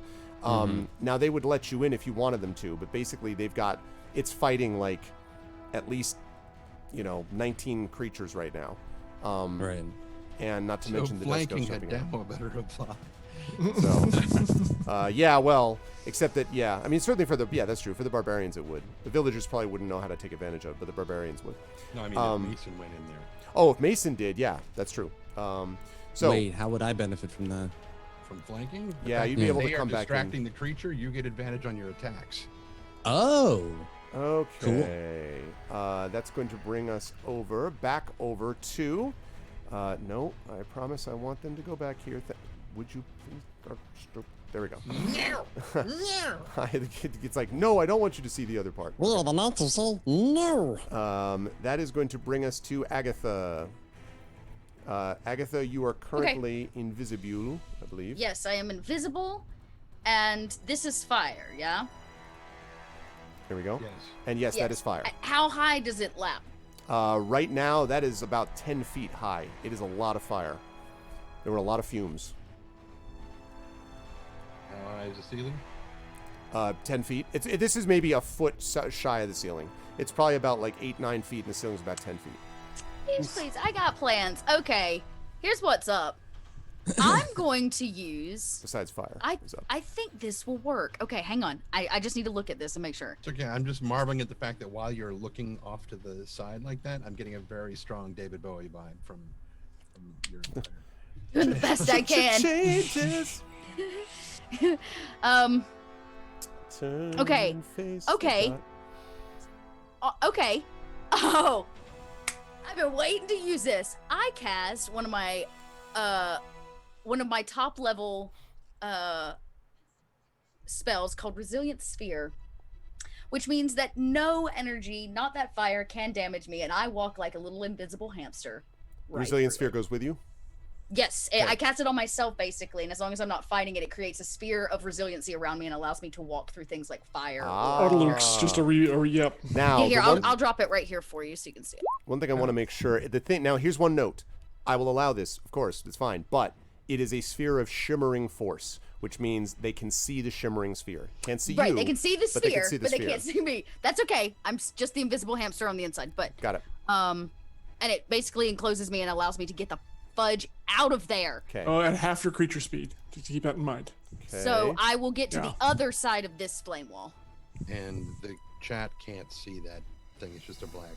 Actually, better yet, and I have a yeah, chat can't see it. Oh, sorry. I have a. Sorry about that. Remember also, this makes you can roll. So you're basically literally rolling it like a hamster in a wheel, as in a thing, as you said, a hamster ball. Yeah, but it's half your normal speed. Right, and then I'm going to use my bonus action to cast Uncanny Balance on myself, which will continue to give me advantage on dexterity and strength checks moving forward. I Boom. approve of all of that. Yeah, me too. I wish I'd done that sooner. There you go. So the next time he decides to throw a fireball, at least I'm in a resilient sphere and I get advantage on the check. Agatha's turn is up, and y'all, we lost the umbrella. Yep. Oh no! The umbrella. You're not going back for it? Really? I'm stunned. I don't think I can. I don't think. Oh, she's broken on the inside over that umbrella, but I don't think I can go back for it now. No. Okay. It probably broke with the door. Jesus, the umbrella, little Weller. We're losing everything. Okay. So you do that, Nero? and that leads us to Django and Alec, who are now able, I assume, to start moving up the stairs. Unless you're, I don't know, what are you? Hell yeah! No, we are moving up the stairs. Yes, we are getting. Yeah, we're gonna keep them. Not Because looking all back. I saw was a not giant stopping. explosion behind me, and Yep. I'm like, yep. oh And no. when the fire comes, like, oh yeah, we must move faster. Okay. Must move faster. So we're gonna put you up at the Sure, top we'll of do this. this, I don't want to okay. move in a new level yet. We're gonna move you up to the top of these Okay. stairs right here. Yep. This sucks so much, y'all. We don't want to add another room to this already multi-room, multi-tier, Exactly. multi-level. I'm just glad that multi-level. Alec is here because he can take me where the hell outside is going. Yeah. Exactly. Yeah. Take us outside. Just get us outside. We can do this. I don't know that we're gonna have time to strap it to me. I think I'm gonna have to grab it. I might not even be waiting for you, Agatha, because I don't know what happened to you back there. And if we're moving ahead of you, I'm just gonna take off with it. Can't tell you that. Sorry, but we need to get this thing out of the castle like right now. So I'll be hot on your trail. That leads us to Weller, who is stuck between walls of flame. Right. So Weller is going to go to this, like as close to the firewall as he Yeah, can you get can feel the with- flames from the room Oh, yeah. too. Yeah. But he's not quite going into it, but he's basically just kind of. Is the wall getting hot? I presume. Yes. Okay, so he's not going to lean on the wall. It's not So like, he's- I mean, it's not going to hurt you yet, but it's right. He's just kind of, well, part of the thing about him is with his robes is to protect him from things like heat and chemical burns and stuff like that. So he's got a bit of shielding from it. Anyway, but he basically just stands there and is watching the the glittering hamster ball, figuring, okay, that's probably her. But he's also watching this whole wall of fire to watch and see if somebody comes through, and he's more or less waiting for one of them to die down, and if either of those two gentlemen step through, he's going to light them up. Okay. All right. I think we have one more round in us here. Let's head back up to the top to Mason. Outside, you are still battling here for the soul of Barovia, as they say. Right now, you are outside in Barovia, and you have been fighting these spawns. Now, I mentioned that you've got the other spawn, the still living one, that is surrounded by your armies. What do you want to do, basically? So they have her surrounded right now. Correct. Right? That's right. Now, tell me again. If they're surrounding it and I attack her, I get an advantage because of flanking. Yeah, so you'd have to. So you basically push through the circle, and you're like, come forward, and then that would be basically the case. I guess that's what. Oh well, first of all, very first thing, 63 HP. Right, got it. So I'm gonna do that. I'm gonna push forward. I'm gonna basically, use the horse to get through, and I'm gonna let them know, like, let me out, and sort of get up close to this one as much as I can. Yeah, if you charge the horse forward, you could actually get to her and attack. Yeah, that's what I'm gonna do. Okay. Run over your men, Napoleon. Go. Get out of my way. Mango. Well, I mean, the kid you talked to last episode. Guys, Sir, please. you guys. I mean, my first time leading troops. Give me a damn break. Come on. Okay, let's make these attacks. I'm learning while doing. That's not an easy thing to. Sure, not lying to Let's move it forward. Lying to Dodd, rather. That's what I was trying to do. Jeez. All right. So, Gunblade. One more time, with feeling. 17. 17. You have advantage. Roll twice. Yeah. Roll twice. You're right. You're right. I did not roll my advantage roll. You're correct. Sorry about that. No, that's certainly not going to hit. 17. Sorry, 17 does not do it. Right, because AC is 18. Yep. Right. So second attack. I did it again. I'm sorry. That's not going to do it. So the second one. This one, however. Come on, Rob. There you go. There we go. Smam. Not great damage. 15. Not great and damage. Rite of the Storm. So 18. 18 damage. Okay. And I guess I'll try the hand crossbow because that's the last play I've got. Is the hand crossbow also at advantage? Yeah. Okay. Ordinarily, you would have disadvantage because you're in 18. melee range, but because of your crossbow expert, you That's exactly right. that. Right. 18 will just hit. Extra 9 damage. That's a lot of damage. Yes, that's 27 total. That's a lot of damage. So it takes all of that. A cheer goes up from your men. They all move in, raining down hits. A few more of them strike at the vampires, hissing and doing the whole business. And that is going to bring us back over to, because I think you used your turn, right, Mason? That's it. That's everything, yeah. So that's going to bring us back over to Agatha for the last one here. Last of your turns anyway. Okay. Agatha, because I can do this, and I know I'm moving hella slow in this ball of sphere. I'm going to cast Quickly Step on myself as a bonus action, which increases it by 10 feet and gives me another advantage on dexterity checks. So just know that that's in place. Okay. It only lasts a round, but this should help me get out faster. Okay. Which is basically the goal. I just want to get out of here. So I'm gonna try to move to the other side of these flames, and then I will yell out to the group, keep going, I'm behind you. just so they know that I'm here. Do you note Weller on this side of the flames as you're going? This here's Weller. Yeah. Oh, okay. I can't bring him into the fold. Right. Yeah. He'll bounce against the. Yeah, there may be nothing. I just didn't. I wanted you know. Oh yeah, I do. I would definitely see him. Let me think about that. Okay, I would definitely see him. I've only taken a movement action and a free action. Oh, what sorry, can Aridnell. Thank you. Agatha do to get Weller Sorry about that. out?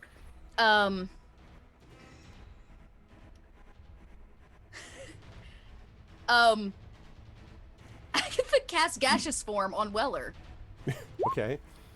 No, wait a minute. Are you able to? He'll still take damage, Casting but it'll time only be action. half of it to pass through. I believe she can cast through it. She can cast through the sphere. It just So- doesn't take damage. The sphere's a concentration as well. Right. Oh yeah, so the sphere would drop, Oh. but see, I could get to the other side. Now the thing I have to drop think it. about is, was this a double move when you got on the other side of the fire, or because of the quick step, was that just a single move? Okay, quickly. So quickly step was a bonus action to Right, cast but on myself to extend it. Right. I moved as much as I could move in an action. For a single move, okay. So then Yeah. you can do this then. So then you can take this action, drop the sphere, and cast gaseous form on him. The fire is not so dense that you can't see Weller, so I think that's fine to cast. Yes, gaseous and then form on him. I would turn him into a gas so he could at least get out with half the damage he would have taken to move through it. Okay. All right. And then, so you yeah, do that, yeah, and then you then don't have a after- second action, but at least you're on the other side of the fire. That's but right. there's So no my sphere. my sphere is gone, but my invisibility is still on because that is an automatic thing, not forced by concentration. Yep. Okay, good stuff. Django and Man, I Alec, love you the are way now, people play this in this campaign. you are Damn. now up onto that second floor, and I'm going to sigh. I'm going to have to, Move to another map. Yes. That's okay though, since we're coming to the end here. Okay. Where the hell is it? And that's going to bring you to here. Line must be drawn here. It's forever. So, can you bring? You're your- welcome. Do you want to Yeah, copy yeah, and yep, paste yep, your yep, spell? Got it. Yep, I yep. can't copy and paste the spell. I have to draw a new one. Do you want to draw a new one, or you want me to bring it over? I'm drawing a new one. Okay. Very important. Maybe it'll be even more like the dragon skull as before. Yeah, exactly. Yeah, exactly. With the incredibly limited amount of time we have left, yes, that's very important. Yeah. It's vital. That's great. Okay, and Django, Almost are you there. up there? I'm already there. Yep, with Valley. Where? Oh, I see you. No, I don't Yep. see you. I see Wow, Weller. that skull got bigger. I'm there, dude. Oh, there. I am it's there. Not, it's not the size. There. Obviously. Got it. Okay. The scale. Righty. Okay. It was a, yeah. Ice shield. It was a cantrip. All right. Quick step is a cantrip. Just like that. Yeah. Quick step is a cantrip. All right. Okay. So you folks are up there. You get up the rest of the way, and as you get it up the rest of the way, you do note that there may be a little bit of a problem. And the problem, if you take a quick look at your maps, is that the door leading out is not 10 feet in diameter. And as you are looking at that with some doubt, we head down to Weller, the gaseous Weller, who, oh, I actually, yeah, we could, okay, he would wait. So we're going to drop down to Weller. All right, Weller, you will have a chance to act here. Well, if he into a gaseous form and hasn't seen anybody try to step through the other side, he's gonna be like, all right, not wasting this. Yep. And he's gonna move through the Okay. flame to the other side. So And you for are- the sake of speed, I would be able to drop it the moment all the gas is on the other side of the flame, so that you can go by foot from there. But it'll just because you're gonna move real slow as gas. It's 10 feet per round. Yeah. Yeah, Exactly. you move really slow. Okay, so you would normally take here, you would take 18 points of damage, Weller, normally, but because of the gas, it's only 9. So we're talking 32 you're at now as you go through that. So you get to the other side. It was just one move to get there. And then, well, actually, are you using your whole action or whatever to get to the stairs? Or are you getting there and then... Yeah, I guess you're just moving as far as you can, right? In your gaseous form. So we're talking half... How far does a gaseous form? 10 feet and around. 10 feet 10 around? feet. So he'd basically be able to pass through I it. could Ow, get ow, right- ow, ow, ow, ow, ow. You can get right there. Yep. Okay. As you do that, there is this sound of just, and then marching through the flames, super dramatically, I would say. You are just able to see through one layer of these dense flames.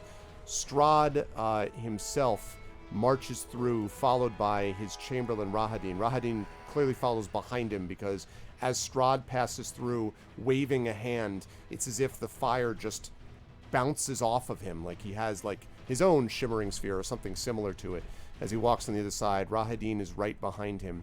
And Strahd dramatically walks out of the fire, flaming behind him as he walks forward. And he points through the fire, and he says, "You will not escape, and my fury will consume all of you." And as Agatha looks through the fire, Weller in gaseous form is at the foot of the stairs, and Alec and Django are upstairs trying to figure out how a skull bigger than the door is supposed to get out. And Mason is outside with a army and a bunch of vampire spawns. Somewhere in the distance, Mason, over the horizon, you hear the sound of wildly flapping wings making their way towards you. And as you try to figure out what new devilry is this, we're going to close up the session for this evening. What? Oh boy. This is literally just been science. Solving problems. Yeah. So Damn it. Bill Nye the Barovian Storming Castle guy. Wished I had There we go. both.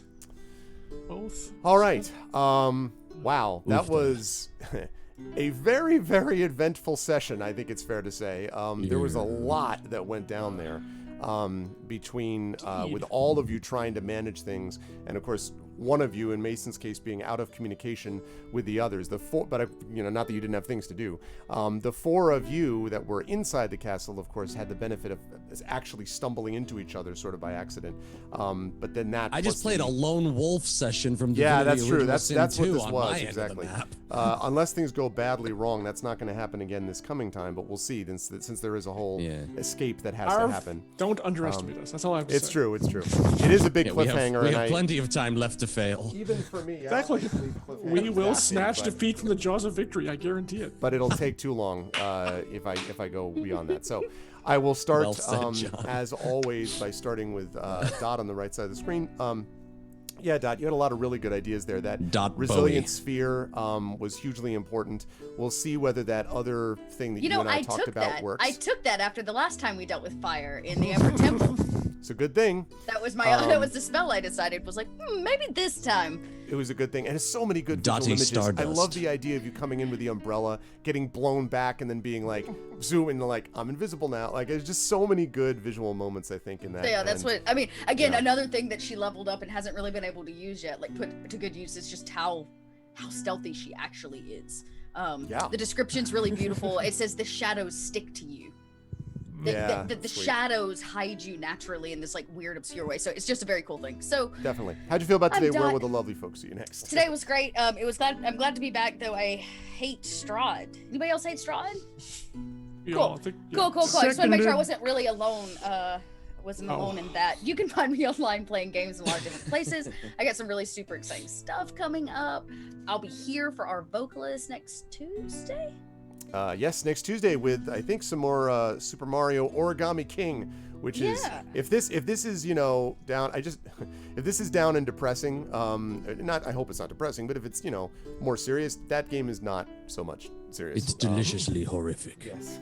So I'm very excited. That should be fun, and I've got some new projects coming down the pipeline, which hopefully I'll be able to announce most of them by the time I get to our Dungeon Master chat this month.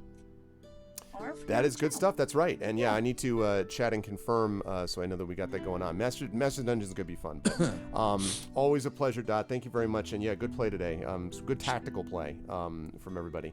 But as I say, some good moments, especially the Shimmering Sphere thing. I'm like, that's pretty good. That's a solid one. I just wanted to, maybe you should just stop giving me inspiration.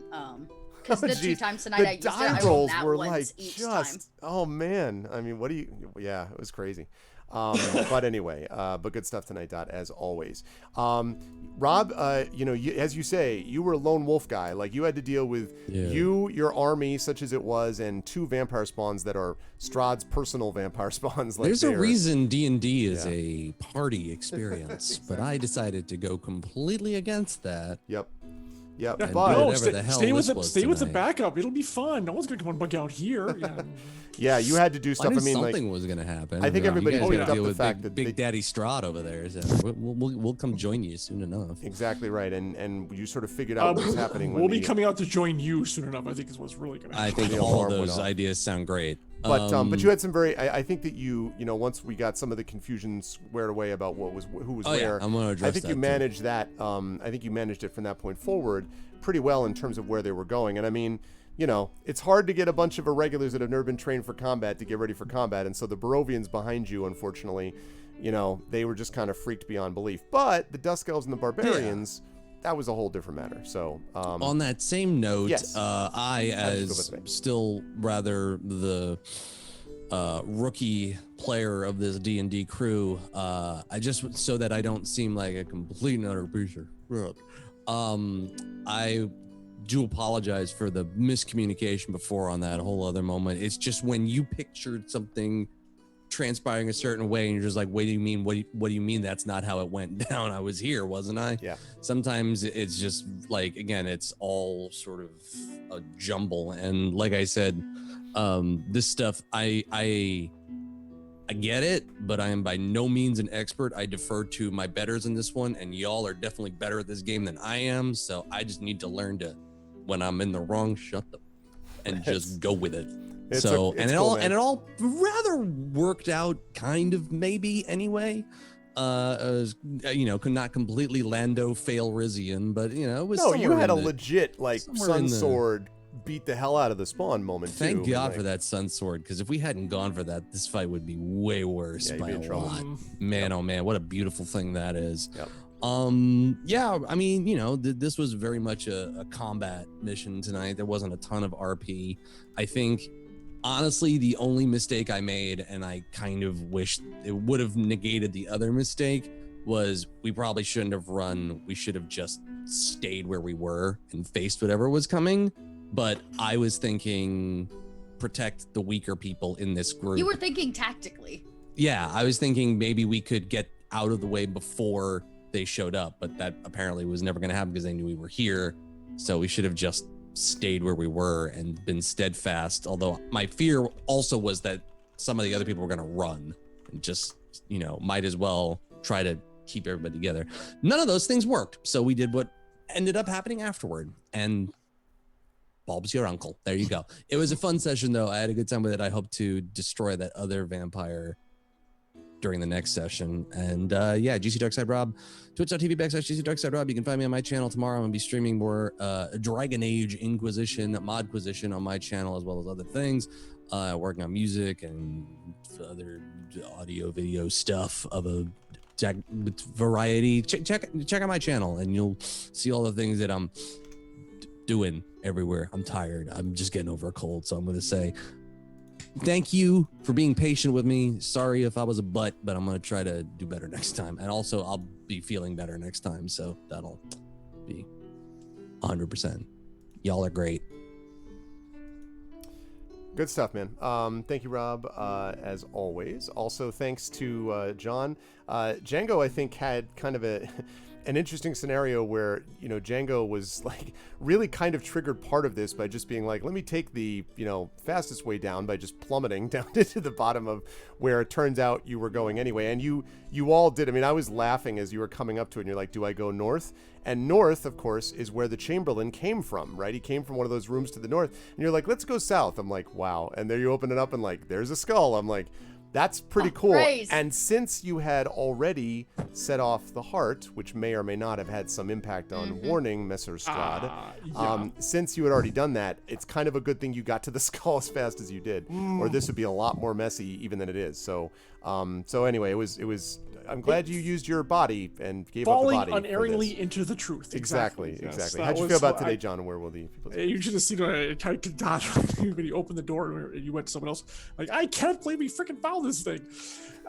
Yeah, it was amazing. So I remember there's a box set of Ravenloft for you old schoolers. So, and I imagine this one's no smaller than that. So the fact that we actually kind of stumbled across this that quickly is really incredible. This was great, although we're not out of the castle yet. Not yet. But we will be shortly. Fun as always. We got one in 2 weeks, right? 20-something, 8th next session? I believe that's right. I'd have to look, but I think so. Hopefully it won't take the whole session to get out of the castle. But I hope so, but that'll be dependent on how all of you manage things. Exactly. And Otherwise, you can catch Strahd and myself, along with Jen Brozek, Brahms, and Marie Bilodeau. We're playing Emberwind on Monday. It's back into the city after their wonderful sojourn into the Silverglades. But I play this here and that there, and that's pretty much it online for me. So, yep. Good stuff. But thank you, John. And you will be seeing and hearing more from John, not only there, but also in the new year, as I, of course, have announced that the Gray Shade Kickstarter is February 2nd of 2021, and John is editing. That was worked out with Clarion, and John is editing those books, and once more into the breach That's right. of these books and those works, so you get a chance to see that Indeed. too. But thank you, John. Good stuff tonight, and also good stuff and I'm looking forward to Emberwind, watching Emberwind on Monday with you and with Strahd. And Alec, I mean, the thing I was laughing about was that there were several strength checks that Django was making and Alec wasn't. So it was like the movers with the one guy who's like 50 pounds lighter, except it's Alec. He has this inhuman strength. Which I've never used until now. Yeah, which is hilarious. Yeah. It was pretty funny. Just like, can you move the piano your way? That was funny. How did Twisted Ben. How did you feel about today, Strahd? So badly today. maybe it's Gromnir's curse is spreading to everyone. But that was fun. I mean, solving this is like a puzzle at the same time as being the end of the campaign, sort of like the ending as well. It's definitely more technical than the last campaign and how to solve this. But it's been a blast, and it's just getting more dramatic as the time goes. I wish I had more abilities that could help here, but I have none. Anyway, just be more reduced skull or increased door. I mean, like, the only thing I could think of, if I was playing like a wizard, I'd have the enlarged and reduced spell, which would really help here. See, druids don't have that spell. That's it's a completely wizard spell. So I'm already thinking of ways to break this damn door open. I know, There's a spell at 6th level that would be perfect, which is called Move Earth. I could turn the stone to like mud around the door. Yeah. Or something like that, like make but I can't. I can get it. We'll talk. I can get it. I can get it out. Okay, cool. Arundel, don't make me bring up my dice roll for hit point spreadsheet to compare everyone else and me and how bad. Wait, Strahd, you have a spreadsheet of that? Yes, I do. If you don't keep track of the insanity, you need to scientifically analyze the rolls. That's how. No. When the shit goes sideways, I want to forget about it as quickly as possible. I don't want to keep it as on record. It's seared into Excel spreadsheets. Strahd, where will the folks see you next? Oh yeah, so see me streaming my channel twitch.tv/Strahd_, where I'm currently going through Deus Ex Mankind Divided. Really good game. Good game. You also see me randomly playing like probably Total War, Rimworld, and something else like PUBG, maybe. We'll see. And as John said, Emberwind on Tuesday. Sorry, Tuesday for Australians, Monday for you guys. I confuse everyone. Monday. Time is an illusion. Lunchtime doubly so. And then the week after will be Grumbler's Guide to Temple of Elemental Evil. Yes, on Monday. which finally you started to get some traction in. Yeah. That game is tough. Where I don't just die to spiders again on the first spell. I know.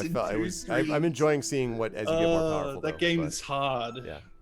And and Gromnir got married in that. It's not. Oh yeah, he's hitched. And his wife at least it wasn't poisonous mushrooms this time. She's legit. Let me just say. She's scary. She's a good very fighter. Scary. She really is. Anyway, but thank you, Strahd. Great stuff tonight, and also great stuff to Trent. And Trent, I have to apologize because it literally struck me about 2 minutes ago that I put your character right next to a wall of fire, and I'm like, nice work, Greg. Like, I apologize unreservedly for having art imitate life a little bit too closely. I was just, It was things not lost happened. on me. I just wasn't going to,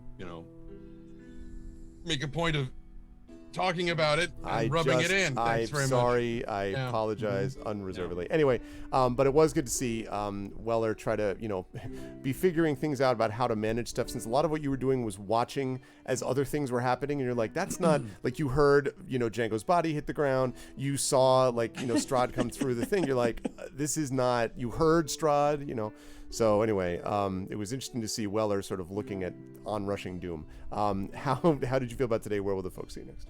I thought today went pretty well. I figured Strahd would get here this session when he dropped off his hose with Mason. His what? Sorry, what? His hose. Jeez. And Oh man. Yeah, whatever. I mean, they're not. When were they gonna tell me? Never mind. Though they are his children, he's still barren. So I love that joke. Anyway, Observe it. No, I know. yeah, right. There was, oh God, I'm so glad that persuasion roll worked out the way it did with the ear rubbing.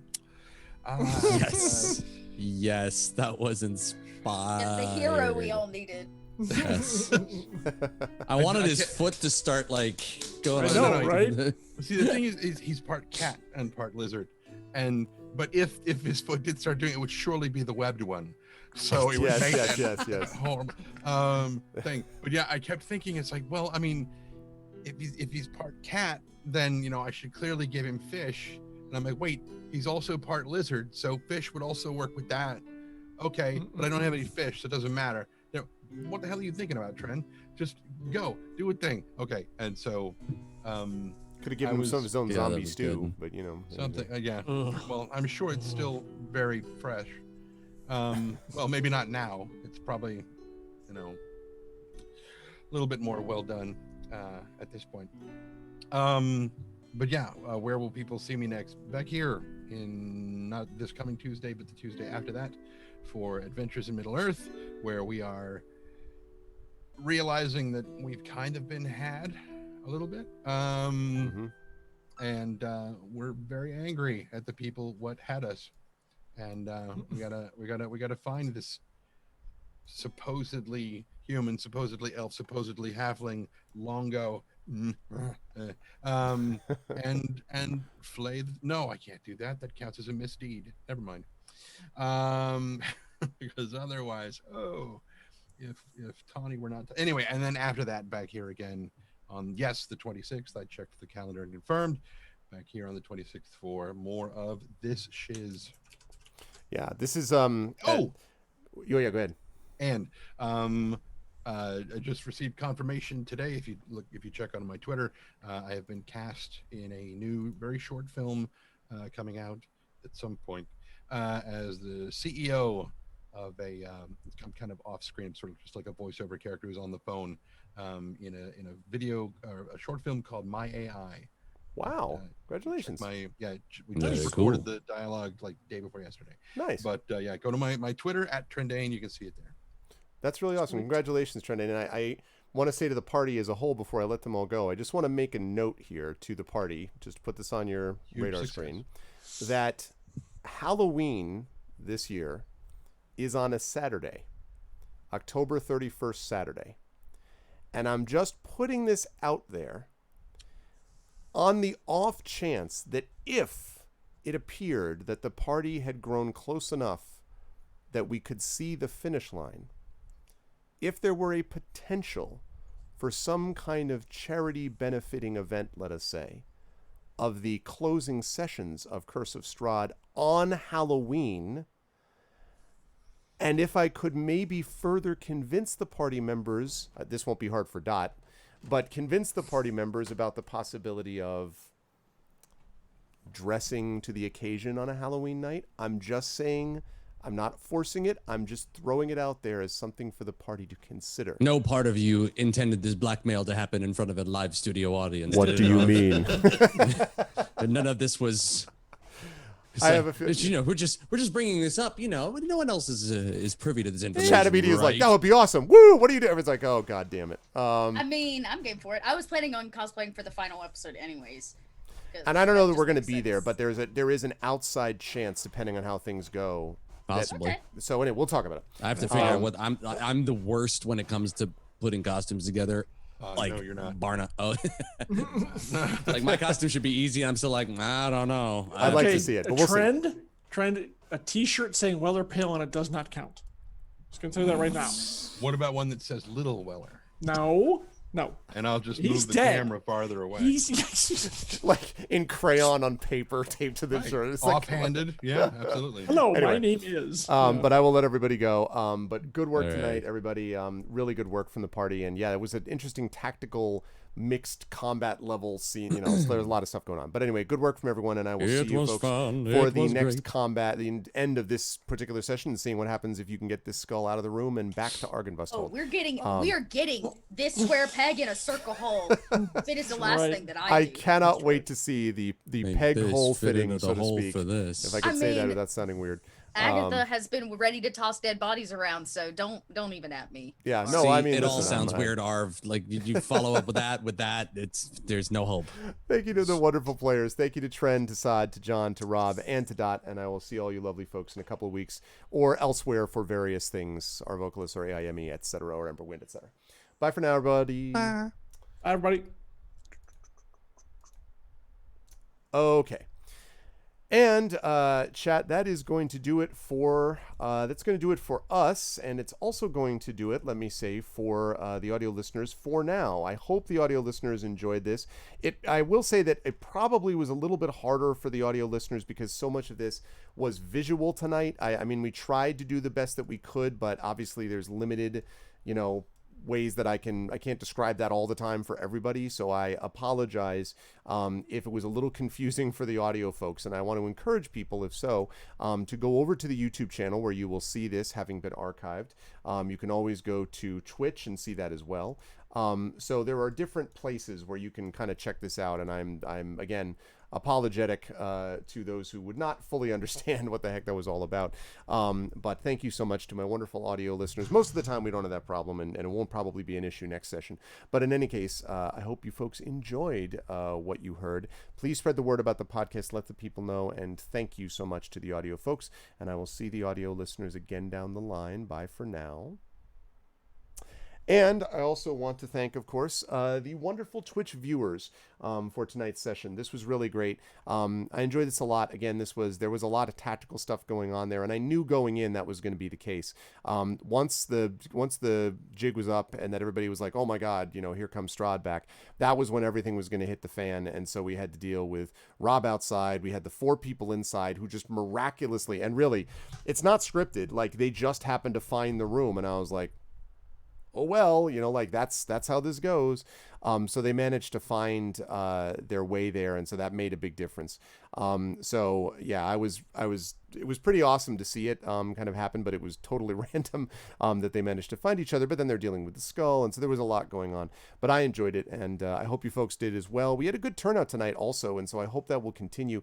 It's so much fun when we get a really active chat with a lot of folks in it that can just kind of go back and forth excitedly talking about what's happening in the action. So that's awesome. And I also want to say as well to the chat that the quality of the chat here is great too, because not only do we have people helping each other out, like a Rudenel giving the gift sub to live, etc., but also the fact that we get all of these people talking about the action and then talking about side conversations, but the side convos are all related to this too. We were talking about horror and about things like that and stuff that was totally in line with what was going on. So it was great. So thank you everybody for that. I appreciate it. And if you did enjoy this and you were like, this was cool, I would like to see more, there's a lot more where that came from right here on this channel starting tomorrow, Sunday night at 7 p.m. Eastern with Brandon O'Brien and the Speculate Twitch crew of Yoi Gawain Lin, Valerie Valdez, Yuri Casano, and Mike Underwood playing Blades in the Dark. So if you want to know more about Case of the Cindered Seal, you can find out more about that tomorrow at 7 p.m. Eastern. Then Monday, we've got Emberwind, also at 7 p.m. Eastern with John and the Ember crew. Then Tuesday, we have the Gamebook illustration stream with myself and Terry Toons, where chat gets to make the decisions. In the afternoon, we've got D&D with GOG at 4 p.m. Eastern playing some Storm King's Thunder. And then in the evening, we have the Arvocalis with more of Paper Mario, the Origami King. And that happens to be the day before my birthday, so we might even slide over into my birthday on Wednesday the 16th. My birthday is September 16th. So it'll all slide in together and we can all have fun ringing in a new year for yours truly. So that's going to be happening next week. Then Friday of next week, we are going to see, I have to double check actually because I think the calendar right now has us, let me just double check. The calendar, here we go. So the calendar right now has us playing, right now we have Kingdoms of Amalur Reckoning, but I rescheduled. I had Esper Genesis last Friday, and then I had Kingdoms of Amalur Reckoning this Friday, but I had to reschedule because Esper Genesis had to be rescheduled. If all goes well, I might just be able to reverse basically those two things. I might be able to reverse them, and in fact, I'm going to adjust schedule, move Esper Genesis. Okay. So I might actually be able to make it so that we don't actually miss any time at all on anything. I just moved Kingdoms of Amalur to yesterday, and then this coming Friday, I would do Esper Genesis instead, assuming that things have stabilized enough on the West Coast that the folks are able to make it. So that may be the case. And then Saturday, we'll have Masters of the Dungeon, which is myself and Dot at 7 p.m. Eastern, our D&D Roundtable show. And then at 8:30 p.m., more of Kingdoms of Amalur Reckoning. And then Sunday, the 20th, Sound Clash, The Clampdown, again with Brandon O'Brien and that new crew playing that new awesome campaign. So we got a lot of tabletop up here and a lot of stuff, and it's exciting. So, yeah. Oh, and I should say, thank you. Thank you very much, Live. I should say very quickly that I'm not going to show you everything, but Dragonspear sent me a care package, basically a birthday present, with a bunch of DVDs and things like that in it. It included the Open Legend books that he had backed on Kickstarter. It included there's a game in there, Sanitarium. There were a couple of other DVDs. Some of these things I had, and some of them I didn't have, and some of them whatever. But the thing that to me was, he sent the Matrix collection, which I'm going to conclude. He sent me the Wrath of Khan 2, which he included. But here to me is the winning thing. And that is, he sent me the complete Farscape, which is pretty cool because it's available on Amazon Prime. And I had just been talking about and looking at some of it. And my wife and I did really, really like Farscape. So thank you, Dragonspear, very much for the birthday present for the DVDs. I appreciate it. And I may actually end up giving away some of those DVDs. I might give away some of those movies for part of these things, maybe as a charity event. I got to think about it. We'll see. But because I can't keep everything because I don't have room to keep everything in my house. So some of the stuff has to be given away. Some of it I already have, and I'm going to give some of it away. But regardless, that should be the case. So, yes, I have thought very seriously about that, Rock God. I have definitely thought about it. We have guests all the time on that show, as you know. We had Brandon on there before, and we've had many other DMs throughout the years. But yes, I have thought very much about bringing in other people. Shadowed is one example. John Helfers is another example, both of whom DM on this channel. So I've definitely thought about it, and I may indeed do that as well. No, I appreciate that, Dragon. Thank you very much. So yes, I am considering that. I don't know if it's going to happen this month, actually, Rock God, but it's on my short list of things to arrange. So possibly, if not this month, then definitely next month or the month after. So we're thinking about it for sure, Rock God, and I appreciate you advocating for your DM as you should. So that's what we've got going on for today. If you like what you saw and heard, please follow the channel. Please check out our YouTube with !ArvTube, our Discord with !ArvCord, our Twitter with !ArvTweets. Website is arvanellarun.com. The financial side, !ArvShop, is the... I DM too, direct message. Yes, you do. Arv Shop, !Arv Shop for merchandise like this, the Infinity and Beyond, designed by Kilobyte. Also with Adventures of Middle-earth merchandise done as well. That is available there, and we're going to have some Esper Genesis stuff up there soon also. Arv Trayon is right there, $22,225 per month. For those of you who used inspirations to help the players, thank you. The players are certainly grateful, even if some of them didn't work the way they had hoped. But you can get those inspirations to use for the players by supporting the channel through several means, but mostly through the use of subbing to the channel at tier 2 or above, or going to the Patreon and subbing at a $10 level or above there. Plus, you can get character backgrounds written for you, epic poems written for you. You can get a copy of one of my band's first albums written for you, writing critique, and you move the channel farther along towards doing things like another Arvanaut Idol writing contest. You can move the channel along towards things like getting another Talisman tournament underway for the channel. So these are all things that can happen down the line, but we need you to support us if we're going to do that. This makes it possible for me to pay the art vocalists that we're doing on Tuesday, and allows me to do things like video intros and overlays and stuff like that. And so if you're able, and also pay for Zoom, which costs a certain amount per month and all that. So all of this really helps both on the Patreon and on subbing. I already talked about ! Arv Trayon for that. On the sub front, you can get custom sub badges and emotes plus inspirations to help the players there too. And remember, it is September, so you get 20% off on new subs this month. So if you have not subbed before and you're like, I'd like to give this guy a shot, you can do that at 20% off. It will only cost you $4 instead of $5, and you can get that, which will help you significantly save a little bit of money up front, and you can of course really help the channel and get some of those cool emotes that you can see up there as well. So any of that would be helpful, and I really appreciate the support, obviously, as I've said many times. So last thing is publishing, by the way, publishing stuff. Icarus is my Icarus and Jelinek graphic novels from Athos Arts. Official release date for that is November 10th, the retail release, but we have a few copies left over that you can pick up if you look at that link there. And if you have gotten one of these, again, a positive Goodreads review is always appreciated. This is the way these algorithms work. I noticed that some of you have done that already, so thank you. If you haven't, please consider doing so. Of course, no pressure, but I mentioned it a few times just because that's the way the algorithms go, and this is what you have to do, so I appreciate that very much. Library is Tales and Tomes from the Forbidden Library, my 5e adventure and sourcebook. So thank you all so much if you've supported us there. That is from Alligator Alley Entertainment. Very proud of that. Work came out really well, I think, with a lot of great contributions from many authors and contributors across gaming and writing. So if you've gotten it already, thanks. And if you haven't, please consider getting it. Print editions of those are coming soon, but that link right there will take you to DriveThruRPG, where you can get the digital version right now, and it is a silver seller over on DriveThruRPG, so we're really happy with how well that's doing. So please continue to support us over there, and we are very grateful for that.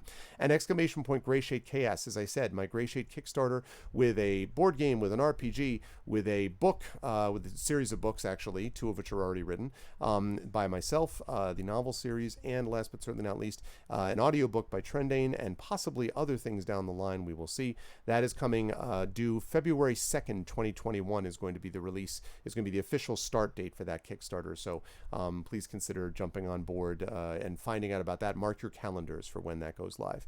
Lastly, BLM, Black Lives Matter. We've talked about this quite a bit. It has never been more important than now to be able to support Black Lives Matter, to involve yourself in the radical notion that black people deserve safety and security and not to be shot in the back. They deserve to be respected and honored. They deserve to be exactly like many of the rest of the members of society who take themselves for granted.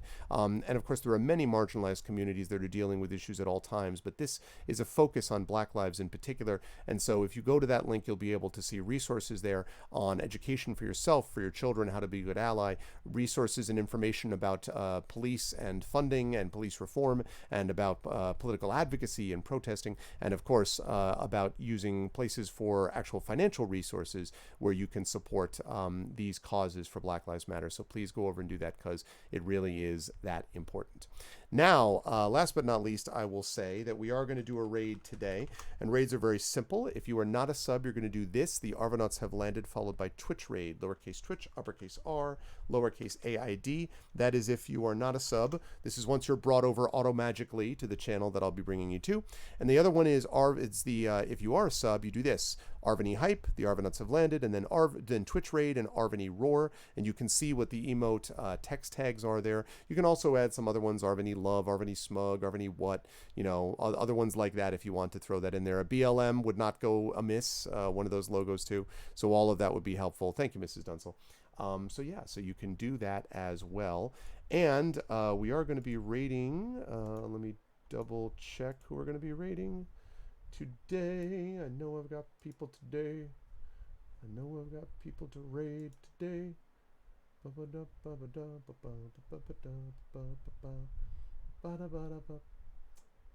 Let's see.